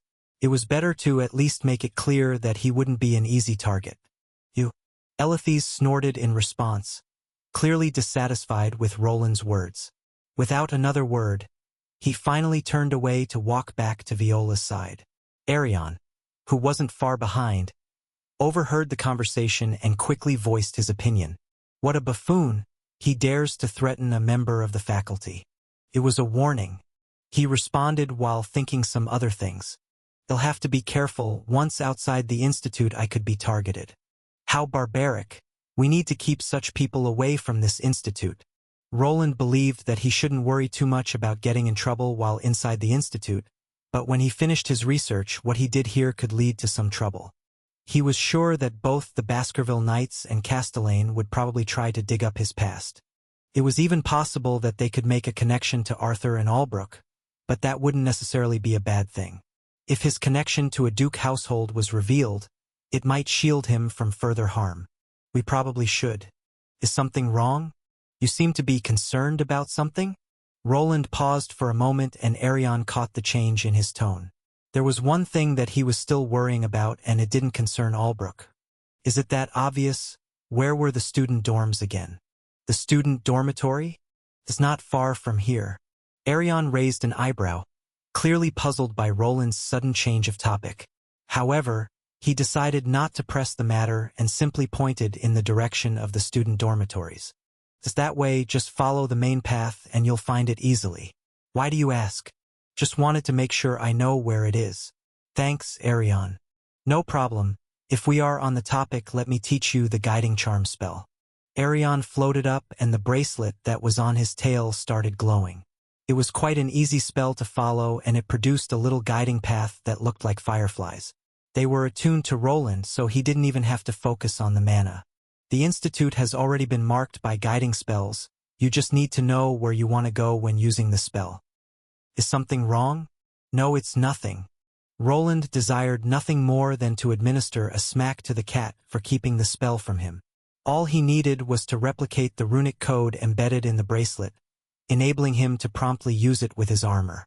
This spell could have helped him not get lost so many times, but now was somewhat pointless after he managed to reconfigure his mapping sensors. Nevertheless, he took his time to copy the runic structures from the bracelet Arion was using. It was quite a powerful artifact with many compact runes that were much smaller than his and were at this point above his capabilities. Well then, I'll see you later, and don't forget about that lecture in a few days. I don't think that devil will forget about it. After nodding at Arion, Roland proceeded towards the student dorm. On his way out, he also noticed Thorn, who was encircled by various other faculty members. It appeared that some department heads were inquiring about the hearing and the consequences for a high noble. The institute would likely be in turmoil for a while, but fortunately, the nobility couldn't take substantial action due to the protection afforded by the royal family. His concerns were not focused on the institute but on his sister, who needed some internal protection. He had a partial understanding of the workings within the school. It was conceivable that other students around Lucien's age might resume bullying. This could be the opportune moment for them to display allegiance to the Castellane estate. While uncertain of what might unfold, Roland believed it was prudent to minimize potential damage from the outset. The trail of fireflies led him outside the main institute building. Much like every other aspect of the school, the dormitories were segregated by ranks. This division was comprehensive, with 3 distinct locations. The least impressive one was allocated to commoner mages, lacking any additional facilities such as a cafeteria. The middle-tier dormitories accommodated individuals with less noble backgrounds, whereas the highest-tier dorms were exclusively reserved for the elite, the heirs and heiresses of the most prestigious mage families. Advancement in dormitory rank was possible, but only from the lowest to the middle tier. To reach the high-tier dormitories, one needed to possess a certain level of prestigious heritage. A student could also fall in rank after losing enough merit points, and this was something that happened to his sister. So this is it? Looks quite old and shabby.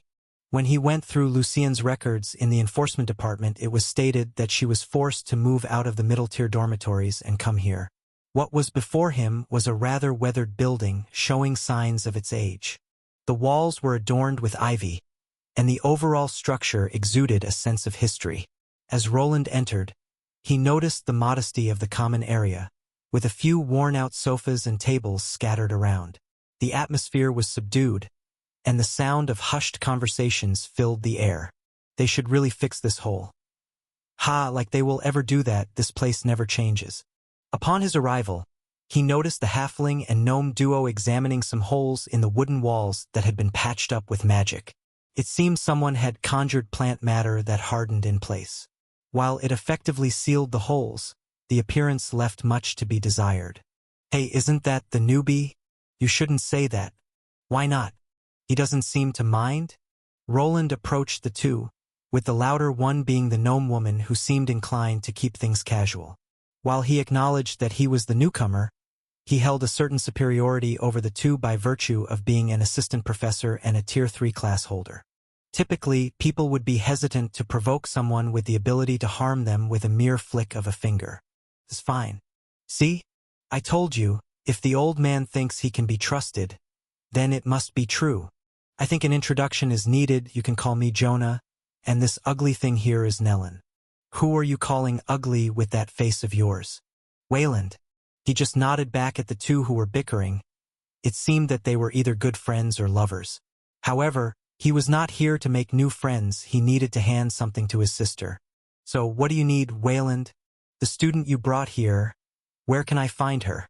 She should be on the 3rd floor, room number 26. Thank you. No problem. See you back at the department. We'll probably have a lot more work to do from now on. Can't wait. The two walked out from the dorm, with Jonah appearing content, likely deriving satisfaction from the drama surrounding the training facilitator incident. On the other hand, her friend Nellen seemed somewhat more irritated. Students around them continued to glance and whisper, indicating that news about the incident was likely spreading rapidly. Roland headed towards the staircase, observing that the entire area had fallen silent. The students stared at his armored form with evident interest. Uncertain whether their fascination stemmed from fear of his appearance or the enforcer robe, Roland couldn't help but acknowledge that the inhabitants of the least favorable dormitory seemed adept at keeping to themselves. Not offending nobles was probably something they had trained themselves into doing to survive through their stay here. Once he arrived on the 3rd floor, it was quite easy to locate the room with the 26 on it. The door was wide open and a loud voice was coming from within.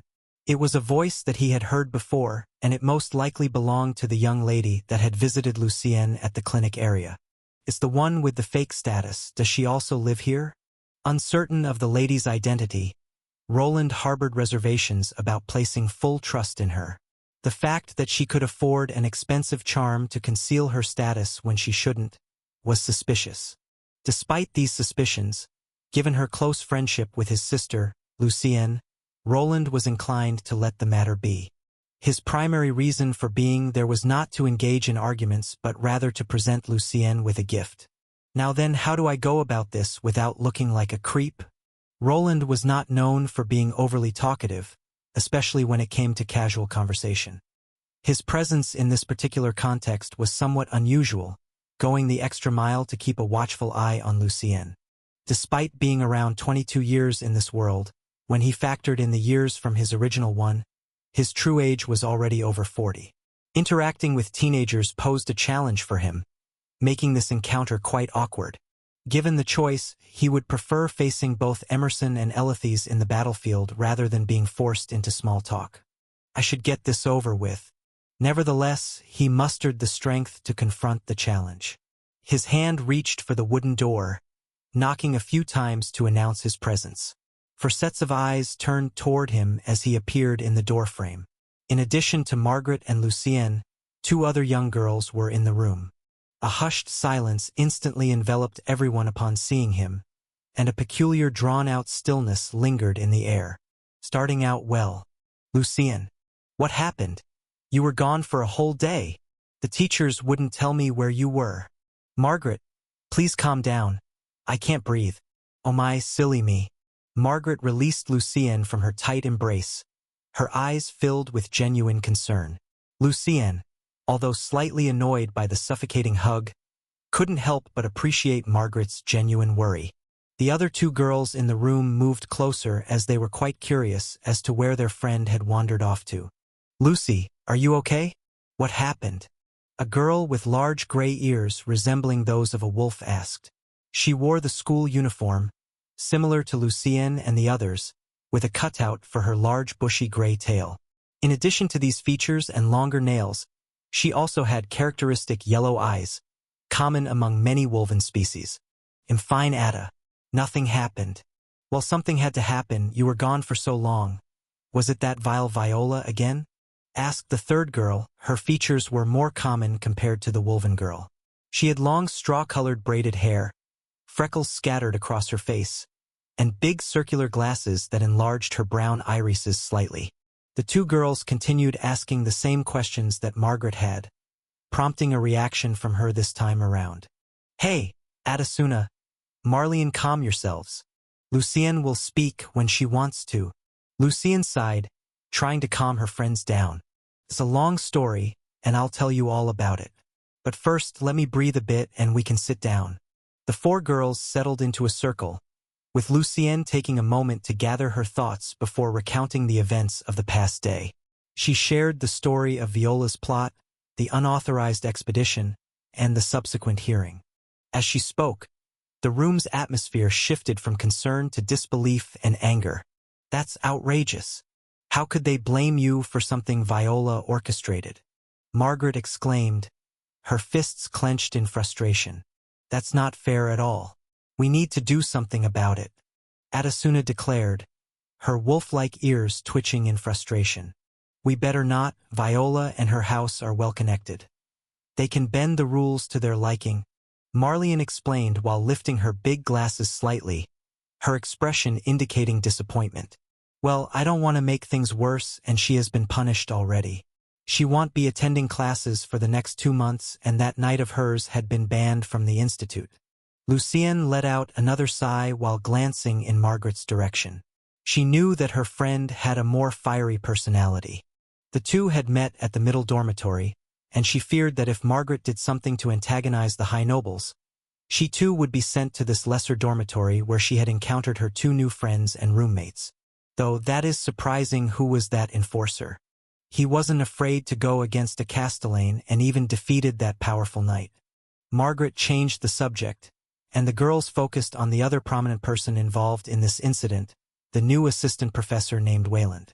He was probably single-handedly responsible for the punishment of their biggest enemy, Viola. Considering that he wasn't afraid of confronting her, it was plausible that he had some strong backing. Do you know who he is? He seemed like a good person. I don't really know much about him, but it felt like I could trust him. The other girls in the room noticed that Lucienne's face showcased a smile after she started talking about the new enforcer. She brought up how he even gave her some delicious food and helped her regain some of her stamina with an unknown spell. If Lucy says that he is trustworthy, then it's probably true. The girls started nodding, knowing that their friend had a certain sixth sense when it came to measuring people's true inclinations. All of them smiled at each other, relieved that the incident had a good resolution. However, their smiles disappeared instantly as they spotted a strange person looking at them from a distance. The door was open, but they hadn't noticed that someone had appeared there. Who are you? Asked Margaret. Hide behind me, Marlene and Lucienne, said Adesuna, who started growling like a wolf. Marlene seemed slightly frightened, while Lucienne quickly moved forward to calm everyone down. It seemed that the girls identified her savior as a suspicious person who had somehow sneaked into the dormitory. Some of them were even going for a few of their artifact items that could produce magical effects quickly. Assistant Professor Wayland, what brings you here? A man stood there, clearly taken aback by the sudden defensive reactions of the girls. It seemed that standing like a statue in the doorway was not the correct approach. While he processed the situation, Lucienne luckily jumped in front of her friends to defuse the situation. After the name Wayland was mentioned, the expressions that previously showed fear and apprehension turned to curiosity. So this is? Margaret asked while looking over the strange man. He was quite tall and wearing a peculiar suit of armor under the enforcement department robe, making him appear like a powerful knight ready for war at any moment. Soon, from within the scary appearance, a magically altered voice that sounded quite imposing resounded. My apologies for startling you. I'm the new assistant professor. I won't take much of your time. Lady Lucienne, I wish for you to have this. Ah yes? Was there something more? Lucienne seemed startled but also curious about the thing that Assistant Professor Wayland wanted to give her. The other 3 girls remained silent, recognizing the presence of someone impactful. This was the man who had gone against Viola Castellane and defeated her powerful bodyguard in single combat. Their eyes soon bulged as a strange magical occurrence took place before them. The armor he was wearing under the robe started glowing for a moment. Then, soon after, a strange bulge appeared in the middle of his chest, moving up towards his shoulder and traveling down his arm. Out of the robe sleeve emerged a mechanical spider that caused everyone, besides Lucienne, to jump back in fright.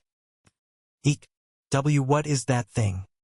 My apologies for startling you, the man replied, looking at the girls who had run all the way towards the dorm room wall. The metallic spider that he was holding crawled onto the palm of his hand, and for some reason, their friend Lucienne approached it without a care in the world. Is this the same one? Yes, it needed some repairs, but it's the same golem that helped you at the training ground. The moment the man specified that this mechanical creature was a golem, The other girls seemed to relax slightly. In a world filled with various creatures, a metallic-looking spider could easily be mistaken for a type of monster or other suspicious creature. Knowing it was a magical construct like a golem reassured them, alleviating any fears. I see that you are confused. Let me explain then. Due to the recent events and that hearing, it would be better if you had this golem accompany you. It will inform me whenever you are in danger. Accompany me? Yes, I wish that it was different, but it will be safer this way. I understand. The girls here were around the age of 15, with Margaret being a bit older. It didn't take a genius to realize what the man here was implying. He expected some other incidents to befall Lucienne after the hearing. They all knew that Vila's influence extended within the institute, and some other students might try to make life difficult for their friend. The golemic spider here was meant to keep her safe and inform this enforcer of any troubles. However, they all didn't know if they could fully trust this man either, as it could have just been an excuse to place a monitoring device close to their friend, with the true reason for it being something entirely different. Great, now let me explain a few things. Do you know what a mana pattern is or signature? Lucienne was startled by the question that sounded like a surprise lecture. Before she could reply by herself, her friend Margaret moved in closer to take a look at the spider golem that was sitting in the man's hand. A mana signature is a pattern of mana unique to each person. Yes, that is correct. Margaret smiled at Lucienne, who pouted slightly as she wasn't given enough time to respond to the question. This golem will record your mana signature so that it can view it as its master. Thereafter, you'll be able to give it simple voice commands as to any other golem. As the explanation continued, the other two girls started approaching while listening intently. Soon, all four of them were in front of the imposing man, looking at the chubby spider in his hand that now appeared a lot cuter than before. It didn't have the scary eyes of an insect, as they were replaced by a golemic eye orb. It also didn't have any sharp teeth or claws. Instead, the body was just oval-shaped with spider legs protruding from it. Soon the golem was placed down on the ground and even started speaking. A new operator has been established as Lucienne Arden. Unlocking features to new operator. Oh my, it sounds like a proper lady. Is this golem a she? The voice that the small spider produced was very ladylike, and it sounded like an older woman. I don't think golems work like that. Marlene tipped her oversized glasses while responding to Margaret. Everyone in the room was intrigued by the arachnid spider and continued to look at it while the assistant professor explained some of its features. It can change color? Is it a chameleon spell of some sort? No, it uses a special alloy in tandem with runes. Oh, how fascinating. Quick, Lucy, tell it to change to red. I am Mr. Golem, please become red? Affirmative, changing color to red. The girls were ecstatic when looking at the metallic creature, which switched from a shiny chrome coloring to a bright red. While they didn't grasp the reasoning behind magical alloy and runes, they could see that it worked. The small metallic spider crawled around, showcasing its new red hue, changing colors a few times after being commanded to do so.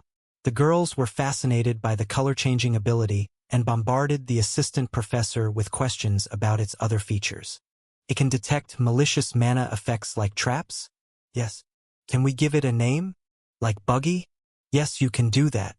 Oh, if it can document voices, does that mean that it can do the same for melodies? I guess it could be used for playing music, yes. Can it give a massage? Or maybe heat up water for tea? I could probably heat up the water, but it can't give you a massage, and please don't ask it to do it. It seemed that the teacher was bewildered by some of the questions coming his way. It even looked as if he was contemplating whether it was worth implementing some of the features into the spider golem. After a few minutes of questioning and the spider crawling around the dorm room, he finally wished to end it. I have set up a basic communication system between the golem and me. If you ever find yourself in trouble or need assistance, just give it a simple command like call Wayland or call Assistant Professor Wayland, and it will relay the message to me. For now, you can just keep it in one of the closets, and while going through the institute, it will follow you around. Lucienne smiled, expressing gratitude for the thoughtful gift. The other girls echoed her sentiments, their initial apprehension replaced by a sense of security. Wayland nodded and after being satisfied with their positive response prepared to take his leave. I'll be on my way now. If you need anything or encounter any issues, don't hesitate to use the golem or see me at the runic department. The runic department, not the enforcement department? The girls inquired as it seemed that this man was an enforcer. Yes, I mainly belong to the runic department. If you don't find me there, please contact Professor Arion instead. Take care, Lady Lucienne, and the rest of you as well.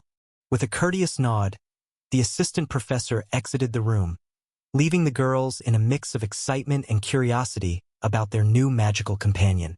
As the door closed behind him, the girls were finally able to explode in excitement. That took a lot longer than I expected. Roland felt more tired after having to talk to these teenage girls than having to fight against any of the knight commanders he encountered. Finally, he had given his sister the smaller spider golem to keep her safe. The idea was simple. It would follow her around, as news of him using mechanical spiders was already spreading. Even if the other students wanted to suck up to Viola, they would think twice about it after seeing the golem following her around. He expected it to be enough of a deterrent. As he stepped out into the hallway, he couldn't shake off the feeling of awkwardness that lingered from his encounter with the girls. Conversations with people of their age were somewhat of a mystery to him, and he wondered if it was a skill he needed to develop in this new world. Guess I'll figure it out sooner or later. While walking down the corridor, he pondered the recent events. The hearing had concluded with a relatively lenient punishment for Viola Castellane, leaving her suspended for just 2 months. Although Roland expected some consequences, he couldn't shake off the feeling that it was just the calm before the storm. I should probably contact Robert. I won't be able to protect her here forever. He did not want to spend more than a month here, but with his sister's fate hanging over his head, it would be hard to leave. Roland didn't fool himself into believing that Viola, filled with venom, would just let it be. After those 2 months were over, it could be possible for the bullying to continue and get even worse. Then there were other situations where he couldn't always be there. The Institute hosted expeditions into proper dungeons and outside to other parts of the kingdom. Outside these walls, it would be really hard to do anything, meaning that he would need to find a way to protect his sister when he wasn't there, either through some connections, Robert, or perhaps more golems. How am I supposed to focus on my research like this? I should probably go to Thorn and hear him out. Maybe he'll have something reassuring to say about this incident. There weren't many people that he trusted in this institute besides Arion, but Thorn was a close second. He had shown himself to have integrity and would probably help Lucienne out, that is if there was enough incriminating evidence for him to make a move. For that to work, he would need to push for one of his inventions to be spread throughout the institute en masse. While leaving the dorm, he noticed that people were giving him strange looks, and this continued into the institute. He could hear them whisper about the recent incident, and it was apparent that the news had already spread throughout the entire campus. To no surprise, he was getting mixed reactions depending on the status of the student. The commoners were intrigued, while the nobles were appalled by the new enforcer who seemingly didn't care about rank. No one dared to confront him directly, but during his walk to the enforcement department, it became clear that his plan of not sticking out had failed. Now he could only hope that his newest one would bear some fruit. Eventually, he arrived at Thorn's office, but what he found there was not something he expected. Enforcer Wayland, good that you are here. We have a problem. There is a problem, sir? Yes, the headmistress wants to see you. It would be wise not to let her wait. We will talk about other things later. The headmistress? You mean? After returning to Thorn's office, Roland wanted to do nothing more than talk about the implementation of his recording devices, but he was taken by surprise. The institute leader wanted to see him, and from what he knew, she was an archmage, a Tier 4 class holder of unknown goals and standing. It was not someone that he ever wanted to meet during his stay here, but there was no way of refusing this order. He needed to go there and do it now. The headmistress wants to see me?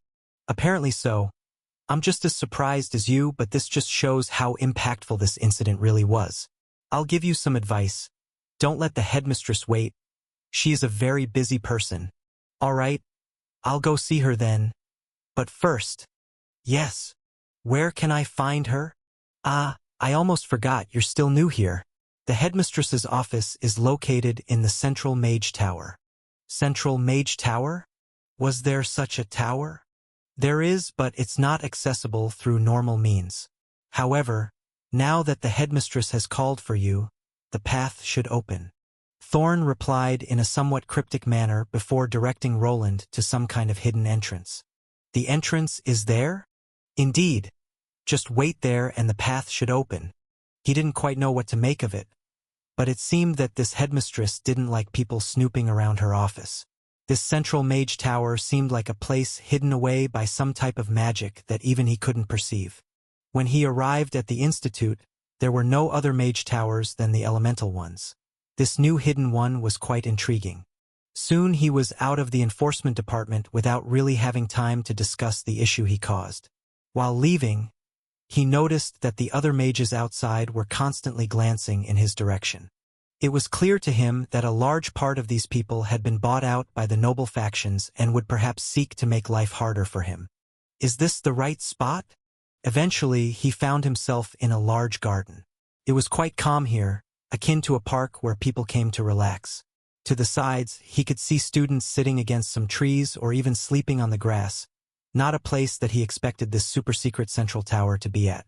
What he was standing before was a gazebo made of vines and wood. It looked like it was fully created by magic, and Thorn instructed him to take a seat in it while he waited. "Will someone come for me?" After taking a seat on the somewhat uncomfortable bench, he began his wait. While initially the students were curious about him intruding on this peaceful spot, soon they turned away, as at this point they were numb to seeing people like him. It felt quite relaxing here, and he found himself thinking back to his home. However, this tranquility was interrupted by a shift in the magical energies around him. Dimensional magic? Roland had become accustomed to the strange environment within the academy, and one magic type prevailed. The whole main institute building was filled with smaller and larger dimensional pockets. While entering through a door, he could somewhat identify how large the space inside would be, and by these readings, he knew that he was going somewhere big. Soon, a path of vines appeared before him that turned into a flight of stairs. A large door was at the end, and he instantly knew that he was being called there. I guess this is where the entrance is? It seems like there are several layers of illusion magic along with concealment spells being used and something more. Something that keeps a person from sensing mana. He could tell that something was used to keep this place hidden, which also disguised the spike in mana. Normally, such a grand spell would be easily noticeable from far away, but he couldn't tell even after sitting down at this gazebo. The students that were here didn't seem to be able to perceive the stair-creating phenomena either. It was clear that no mana was seeping outside, and only he could see it. Is it an effect that's minimized to whoever is sitting in this gazebo? Interesting, maybe I can use this. While pondering the potential uses of the concealment effects around the gazebo, he decided to stand up and follow the path of vines leading to the grand door at the top of the stairs. He used his runic eyes to try and identify the magic being used here, but to his surprise, he felt something that he almost forgot, a migraine. The structures here were ancient and also powerful.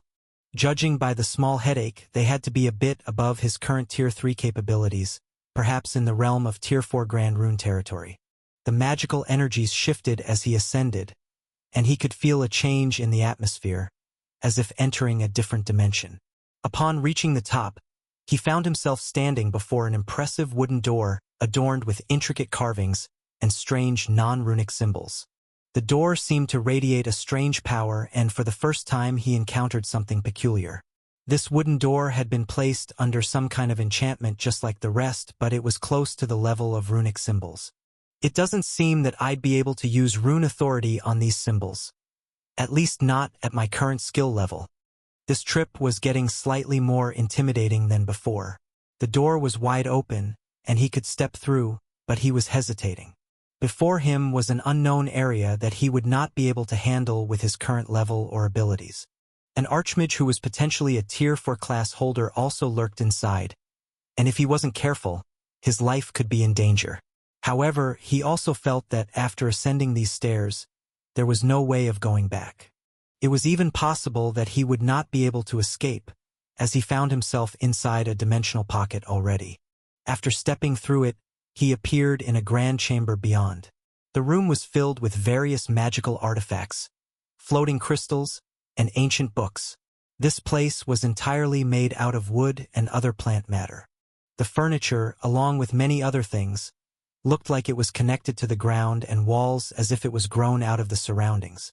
The door that he walked through closed behind him and shifted itself into the wooden ground until there was nothing there anymore. At first, he didn't see any way forward, but soon new stairs started to appear to the side.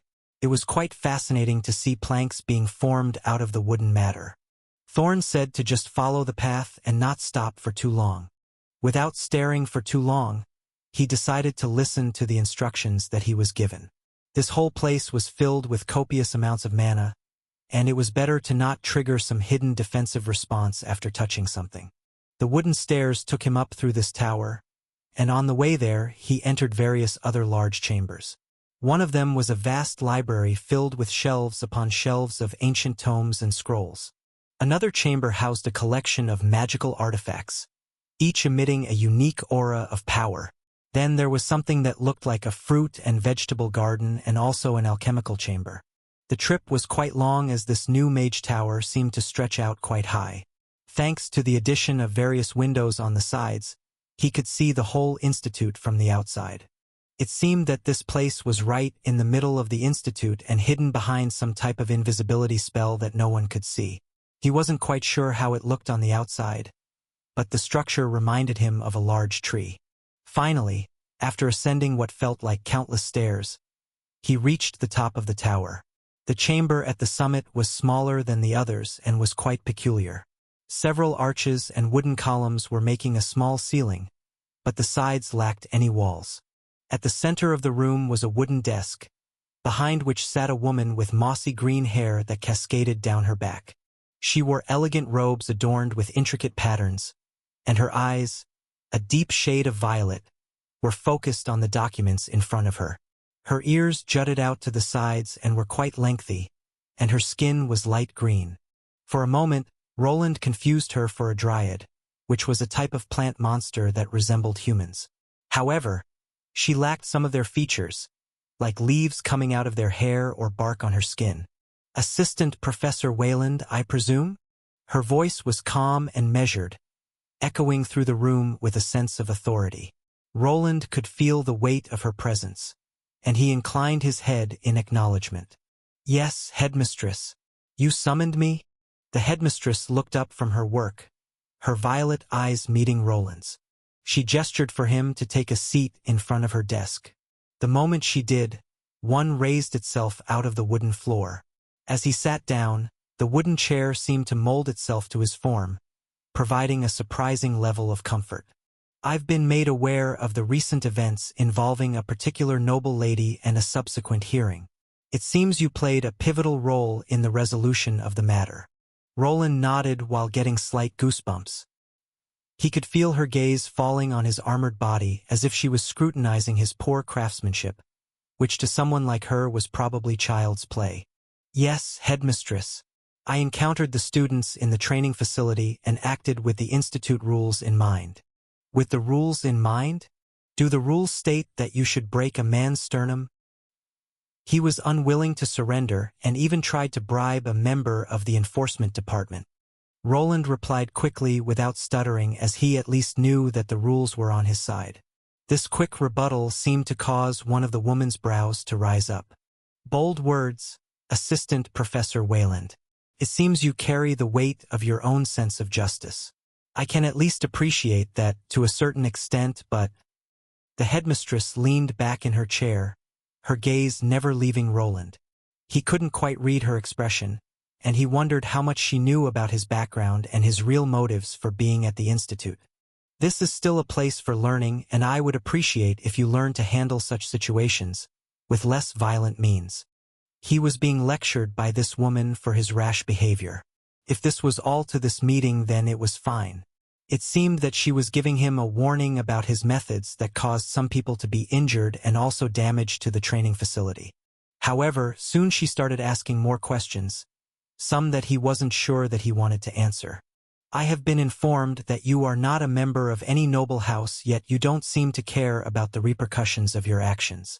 Why is that, Assistant Professor Wayland?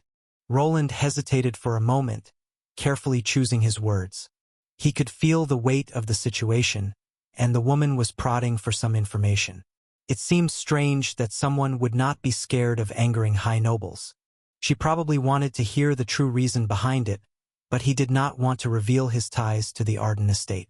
It was better to tie his behavior to his strong sense of justice and perhaps make it seem like he just disliked the wanton abuse of power that the noble students were guilty of. I just did what I thought was right and followed the rules of the institute. By those rules, every student is equal, aren't they? The headmistress nodded slightly, but he wasn't sure if his answer convinced her. After a moment of silence, she leaned forward, her fingers steepled together. You are an intriguing individual, Assistant Professor Wayland. Unusual but intriguing nonetheless. Your actions have stirred quite a commotion within the noble circles, and some influential figures are not pleased with you. I have not called you here to lecture you, but more to give you a warning. A warning? Yes, a warning. The headmistress replied, her eyes narrowing slightly. Your actions could have consequences. Ones that might not only affect you but also some of our students. As long as you stay within the institute, I will guarantee your safety, but after you step outside these walls, you'll be on your own. Do you understand? Yes, headmistress. I'll be cautious and mindful of my future actions. Roland was a bit surprised by her words, as it looked like this archmagus was on his side. However, the message was clear. Once he was outside of the institute, she would do nothing to protect him from any retaliations from the nobles. He had expected some immediate consequences for his actions, but the headmistress's warning hinted at a broader and more complex web of political intrigue. Good. I'm glad that you understand. Now, while you did stir up the hornet's nest slightly, you managed to help one of our troubled students. Please keep up the good work. You are dismissed. Ah, yes. After getting praised at the end, he found himself stunned by the change of subject. The headmistress quickly went back to her mountain of papers and other magical artifacts as if he was not there anymore.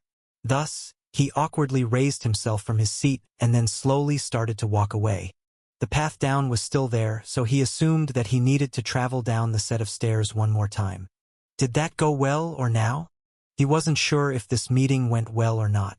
It seemed that she was more interested in seeing the man who caused the incident than in reprimanding him. There was no punishment given, nor was he kicked out of the institute either. Then, as he reached the large tower library area during his walk, he was given another surprise. Ah, I almost forgot. Headmistress, you've been doing some interesting research. You might find this book helpful. Her voice resounded in the library, and soon a vein appeared with a large hardcover book. It was presented to him, and he could not refuse something given to him by the Archmage. It was written in an older language, but he could understand the meaning. Mana and soul connection?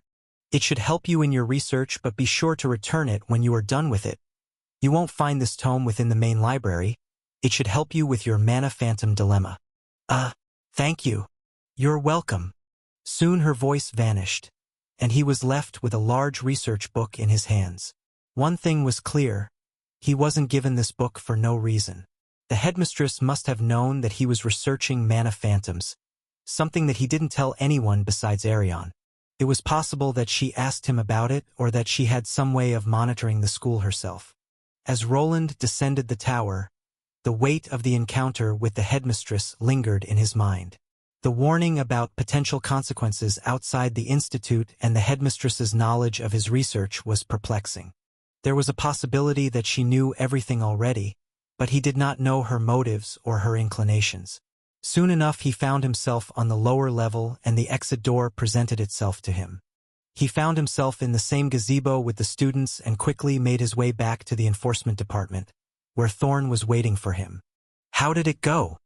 Thorn asked instantly after Roland entered his office. After a brief explanation of the encounter, Thorn scratched his head, a thoughtful expression on his face. I'm not sure. I just got a warning, I think. Roland responded, unsure of what to take away from that meeting. The headmistress didn't really explain much, and it felt more like she just wanted to see the new troublemaker face to face. Then he also received some research materials in the form of a book, something that informed him that she knew about his library visits. It didn't seem that she was an enemy, but perhaps also not an ally. He needed to be careful. Is that so? It seems you've made quite an impression, assistant professor. The fact that you were not punished is a good sign in itself. This bodes well for that. What was the name again? Surveillance system. After the hearing and the showcase of his recording devices, Thorne was intrigued by the possibilities. Yes, that. Are there any limitations? What about the costs? The costs wouldn't be anything outlandish. It seemed that this day wouldn't end so quickly, as he was now stuck explaining the galemic eye monitoring system to Thorne. It could be made from Tier 2 materials, which would lower the costs dramatically. The more he explained, the happier Thorne seemed, and for some reason, Roland started thinking that he would be getting a lot more work than he initially signed up for. What did I get myself into? This was quite a day. Now what? Where do I even begin? Roland asked himself after leaving Thorne's office. The hearing was over, and he had given his sister the small spider golem to keep her safe. Everything seemed to have finally calmed down, but he was not making any significant progress in his research. Then there was the headmistress, who gave him some strange research papers, implying that what he was searching for was within a person's soul and not just mana, something that he had no idea about. It also implied that she had more information about what he was doing here than he liked. Perhaps she even knew that he came from Albrook. I didn't feel anything strange. She probably didn't read my status, at least. For the time being, it seemed that she kept to the Institute rules and didn't forcefully try to pry his status window out of him. Considering that she was a Tier 4 mage, her identification skill was probably way above his, and she would have no problem in disabling his enchantments that were hiding his class. It seemed like she was trying to be impartial, but I'm not sure. After finishing up with his enforcing duties, he had a few days of freedom. What he did was return to the school library with his new research papers to deliberate on his future plans. He still wanted to create that prosthetic limb for Bernier, and there was no reason not to look into what an experienced mage had given him. Perhaps there was some type of deeper connection between mana and the soul that would allow him to connect a few dots. On his way to the library, he noticed that everyone was still looking at him in a reserved fashion. It was as if everyone was treating him as some type of rare animal. Eventually, he managed to arrive at the location, and soon enough he was studying the large book he received from Yevena Arvandis, the Xander's Institute of Wizardry current headmistress. Mana and soul connection. What does the soul have to do with mana phantoms? And do souls even exist? Roland whispered to himself while prying open the thick book apart. The pages were filled with complex diagrams, ancient symbols, and writings in a language that was both familiar and unfamiliar.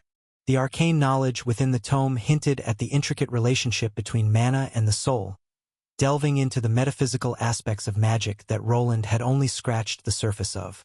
This might take a while. As he immersed himself in the study, a lot of time started to pass. The cryptic writing forced him to search for books related to ancient languages, and it took him a while to fill in the gaps in his knowledge to even start reading the book he was given. He spent countless hours in the library, deciphering the intricate symbols and the meanings hidden within the pages. The book opened up new perspectives on the connection between mana and the soul, revealing a complex tapestry of magical energies that intertwined in ways he had never considered. He discovered that the soul was indeed a fundamental aspect of magical existence. According to the text, every living being possessed a soul, a reservoir of spiritual energy that acted as a conduit for mana. The mana, in turn, flowed through the soul, shaping and molding within its essence. In theory, the mana phantoms that he had seen moving around might have actually been the spiritual energy of the soul that, within the world of mana, created the illusion of a mana phantom. If this were the case, then he was looking in the wrong place and would need to focus on this other type of energy if he ever wanted his prosthetic to move correctly. Could I just need to find the correct wavelength as I did with the divine spells? Is there something that could help me to get attuned to spiritual energy? There were creatures in this world that resembled ghosts and phantoms. The simplest one to encounter would be the will-o-wisp. It was a type of monster that could be found in haunted forests and sometimes crypts. The Albrook dungeon also had exploding skulls, but those were quite volatile. What he needed to do was create a device that could react to the mana phantom. If he could identify the energy, then he just needed to create a system that reacted to the changes in the phantom. At the moment, he could only read visual cues with the help of his own skill, but his senses were identifying it as regular mana. If this book was true, then perhaps the mana was just blocking the spiritual energy underneath that he couldn't quite perceive. Focusing on spiritual energy patterns could be the answer that he was looking for, and perhaps there were some ways inside this institute that he could research them. I wonder if this place has someone with a spiritualist class, but could a necromancer also work? When thinking about soul energy, there were a few sources that he could think of. First were the decrepit souls of the dead that the necrotic magic of necromancers could control. These energies were perceived as chaotic and unnatural, probably not something he could get his hands on without breaking the law. Necromancy was looked down on mostly due to the Solarian Church despising them and any cultists. Even though he had encountered a lich and a necromancer, there was no time to do any research, nor was his home in a state to do so. When it came to spiritualists, they were a different sort. They didn't manipulate the bodies of the dead, nor did they force their souls to linger. They acted as a bridge between the material plane and the one supposedly populated by spirits. They could use souls to possess objects or even themselves for a boost in their skills. They could buff people through these possessions or by calling spirits for a sort of blessing. Luckily, this magical profession wasn't looked down upon by the church, and there was a possibility that one of these people was within the institute walls. I heard if a spiritualist lets a master swordsman possess their body, they can gain their strength temporarily, but it can backfire on them. I think it's called reverse possession. I guess I have my work cut out for me. How should I do this? After spending the rest of the day deciphering the book, he assessed his options. There were 3 things that he could do. First was capturing a monster that was closely related to spirits. The second was finding a spiritualist and either examining their spells to copy them into runic or having them cooperate in his research. The last and third option was spending more time in the library and going through more research papers. I guess I'll go with option 3 for now and try asking Arion about the other 2 later. A large sigh left his mouth as there was much work to do. Over the next few days, Roland delved deeper into the extensive library resources, immersing himself in ancient texts and research papers related to spiritual energy, mana, and the connection between the soul and magic. His determination led him to uncover obscure knowledge that hinted at rituals, experiments, and historical accounts involving spiritualists and the manipulation of soul energy. Things were progressing, but he had a sinking feeling that he was being watched. Every time he ventured outside, he could tell that certain people were looking his way. It was quite obvious that he didn't make any friends with the Viola incident and that he needed to prepare himself for the fallout. It wouldn't have been strange if he would be followed whenever leaving the school, and once alone, his new enemies could even strike. Luckily, things back home were silent and his nightly responsibilities could wait. A spiritualist?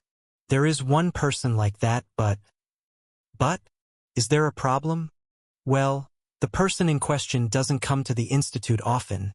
They are kind of an oddball. Roland finished up with the research for the day and returned to the runic department to ask Arion a few questions. While there seemed to be a spiritualist professor around, they didn't come to school often and lived off campus. With how he was being monitored throughout the institute, it didn't seem like such a great idea to pack up for a visit just yet. She should be there for the next department meeting, though. The next meeting? Isn't that in a month? I'm afraid so. Oh, that reminds me.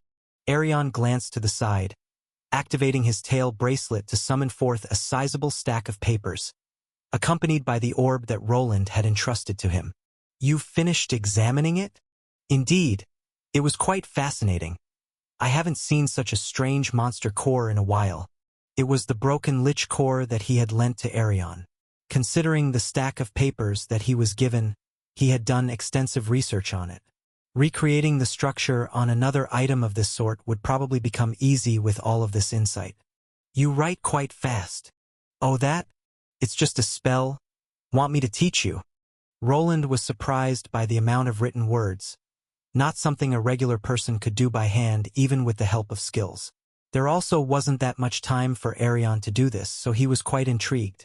After the question, he received a quick answer as he was presented with a peculiar spell that reminded him of some technology from the modern world.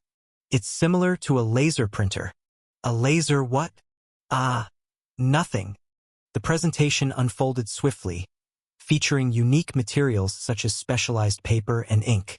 These components fused together on the paper's surface, akin to a toner, shaping into coherent words. While magical quills capable of transcribing words through voice commands existed, this particular method directly extracted information from the caster's mind. Remarkably, it even hinted at the possibility of generating images if the mental visualization was sufficiently vivid, a feature Roland considered potentially valuable for his purposes. Throughout the presentation, he observed the ink seamlessly adhering to the paper, illustrating a rapid and efficient means of filling out pages. Speaking about this monster core, are you trying to make a mage tower? A mage tower? Yes, I think it could be used as a basis for an artificial tower spirit, and it's already attuned to your mana. Roland acknowledged the statement with a nod as he retrieved both the research paper and the core, stowing them away in his spatial storage. Bringing it over to the Institute to get an idea of what to do with it was the correct choice. Although constructing a mage tower wasn't in his immediate plans, the potential applications of tower spirits in performing calculations for mages intrigued him. While he needed to be careful with it as it was still the core of a monster, he believed with some adjustments, it could be repurposed without future issues arising. Thank you. No problem. It was quite enjoyable. Arion appeared content engaging in mundane research, a concept that Roland found somewhat perplexing. For Roland, research was merely a tool to achieve a goal, and if he never had to delve into it again, he wouldn't mind. His true satisfaction lay in the process of crafting prototypes and ensuring they didn't unexpectedly detonate in his vicinity. Now then, tomorrow is the day. Have you prepared the presentation? Sure. How splendid, now don't tell me. I love a good surprise. The day for his lecture at the runic department had finally arrived. Throughout the week, he dedicated his time to research and somewhat haphazardly, he put together an activity for the students. Uncertain about how his unconventional approach would be received, he aimed to deviate from the standard lecture format. The idea of standing in front of a group of young students for 2 hours sent shivers down his spine, prompting him to devise a plan that would enable him to spend most of the time seated. You're not afraid that I'll do something to embarrass the department? Not really. You have quite the head on your shoulders, my friend. I'm sure your lecture will be very insightful. He nodded in acknowledgement as he returned to his temporary quarters within the runic department.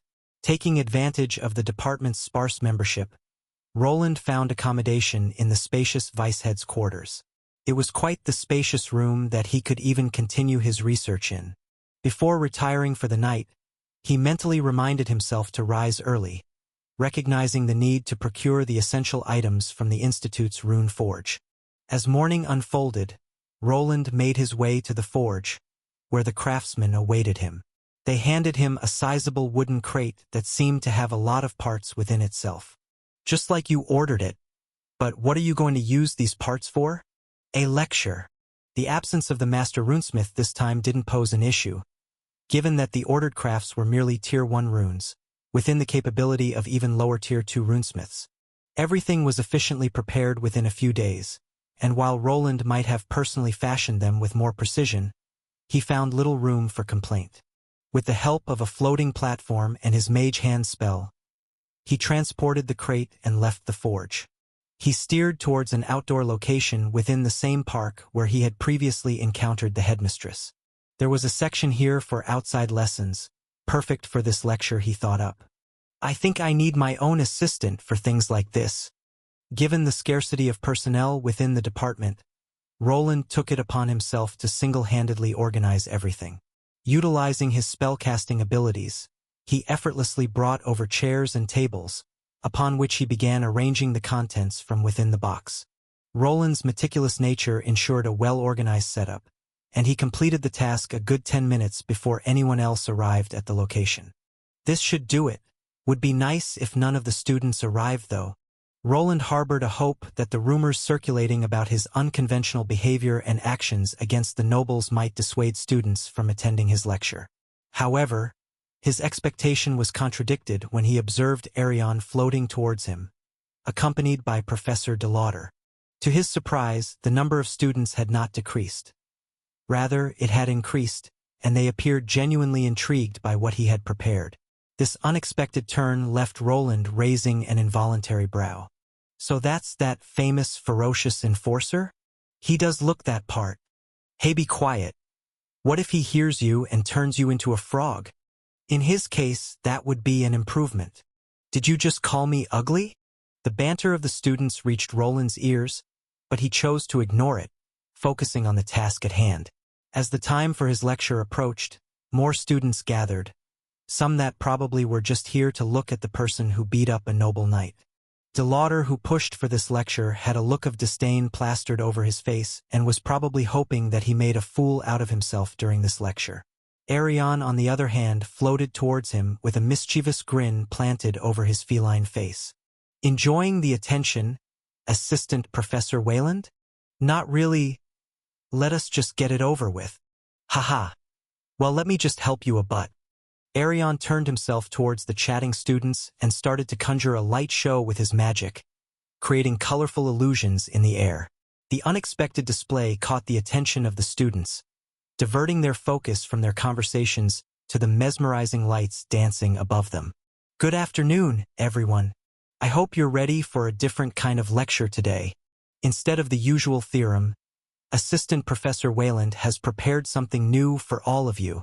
Assistant Professor Wayland, if you would. Yes, thank you, Professor Arion. With all eyes fixed on him, Roland noticed a mix of interest and scrutiny among the students. Some appeared genuinely intrigued, while others seemed ready to mock him if he faltered. However, Roland remained unfazed. He had meticulously prepared for this moment, and it was time to commence the lecture and put any apprehensions to rest. Please divide yourself into groups at the tables. You will find a set of tools prepared there. Please get acquainted with them. The lecture had started and the students moved towards the tables to find a strange assortment of various plates with runes on them. All of them had the same squared shape, but their usage was unknown to them. Alright, let's delve into the assembly of runes into more complex structures. Roland began with his explanation. I'll first explain the meanings of these symbols, and then it'll be your task to combine them into a proper form capable of producing a spell. Murmurs rippled through the students as they glanced at the runic symbols, unsure of how to craft a spell from them. Despite their initial confusion, an air of intrigue permeated the atmosphere, indicating a willingness to explore and understand the complexities of runic magic. They seem a bit confused. I should probably bring out the visual aids. Roland was aware that his approach might face resistance from the scholarly mindset prevalent in this world, where learning predominantly involved books, and practical lessons were often limited to monster hunting and dungeon exploration. However, he favored a more hands-on approach to education, and opted to challenge the students with a puzzle. It would give their minds something new to tackle and perhaps allow some to see things from a different perspective.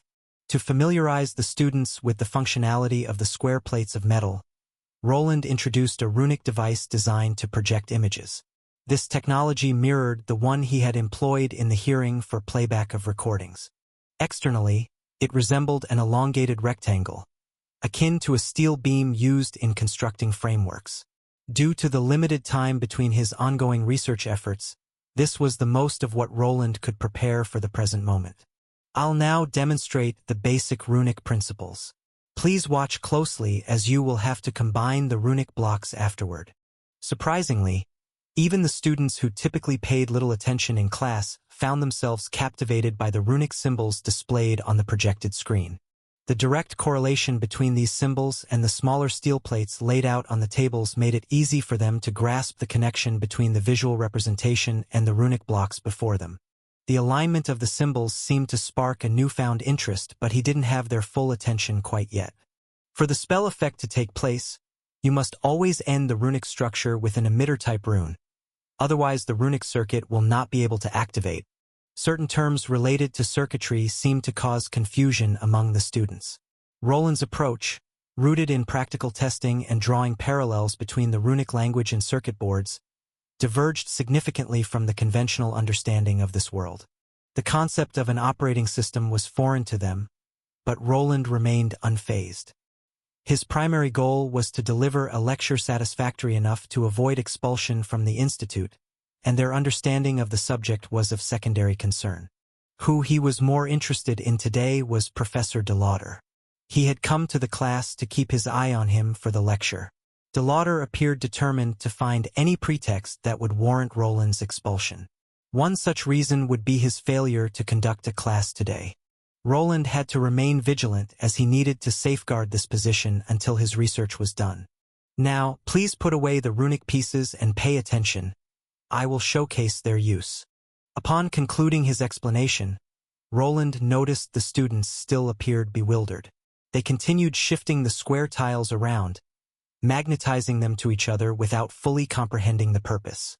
It wasn't until Roland employed his mage hand spell, manipulating a few runic structures and connecting them together, that the students finally grasped the essence of the lesson.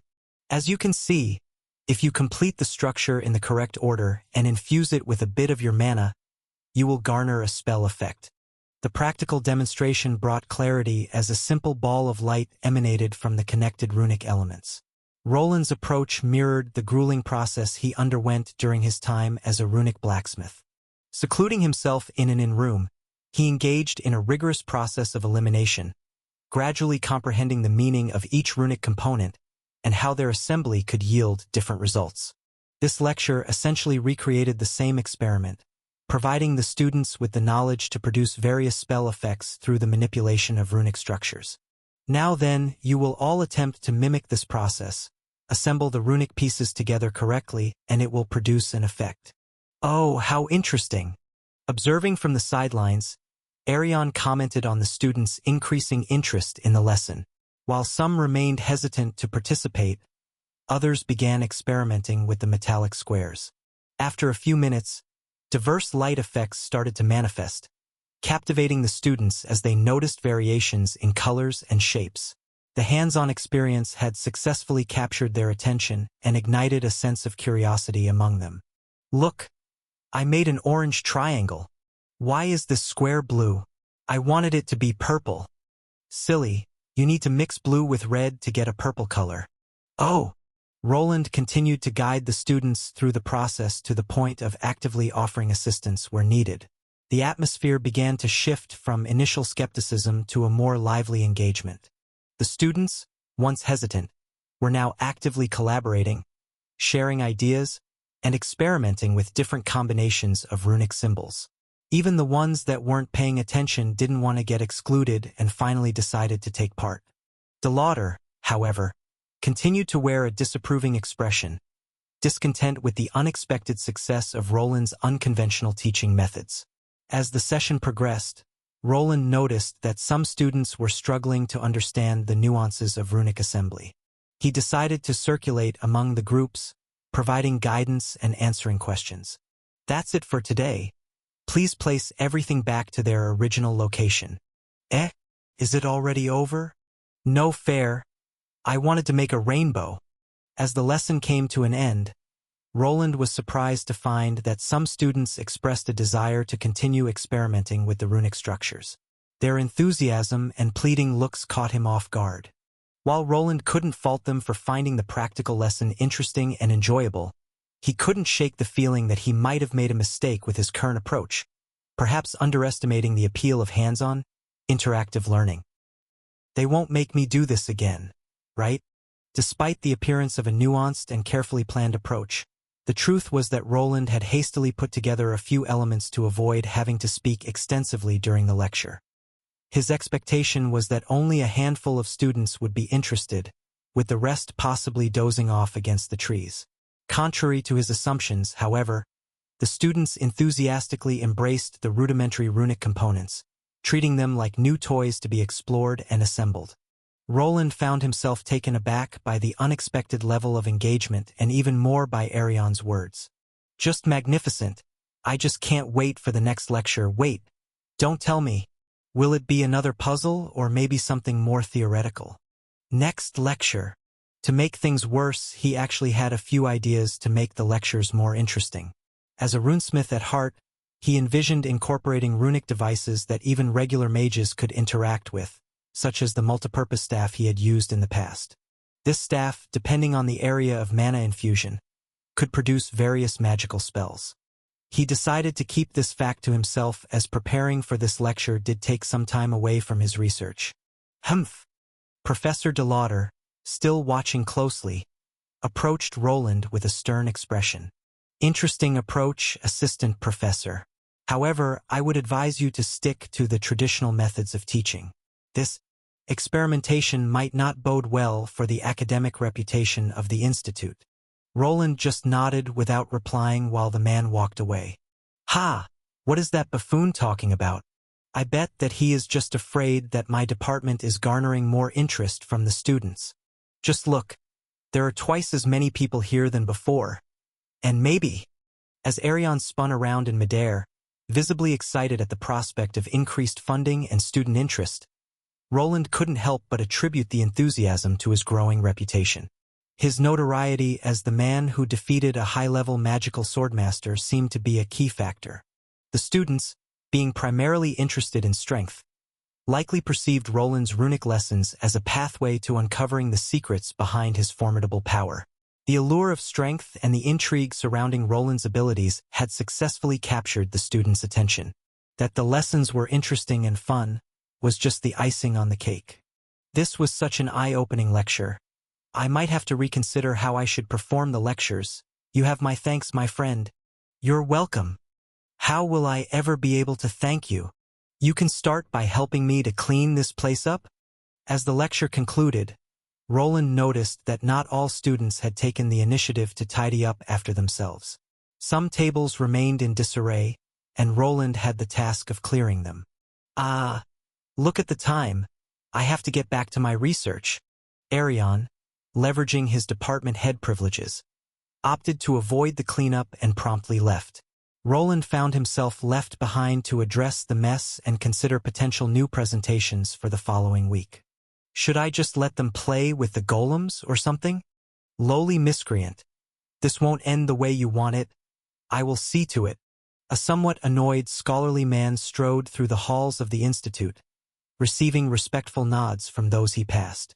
His name was DeLauder, a reputable department head.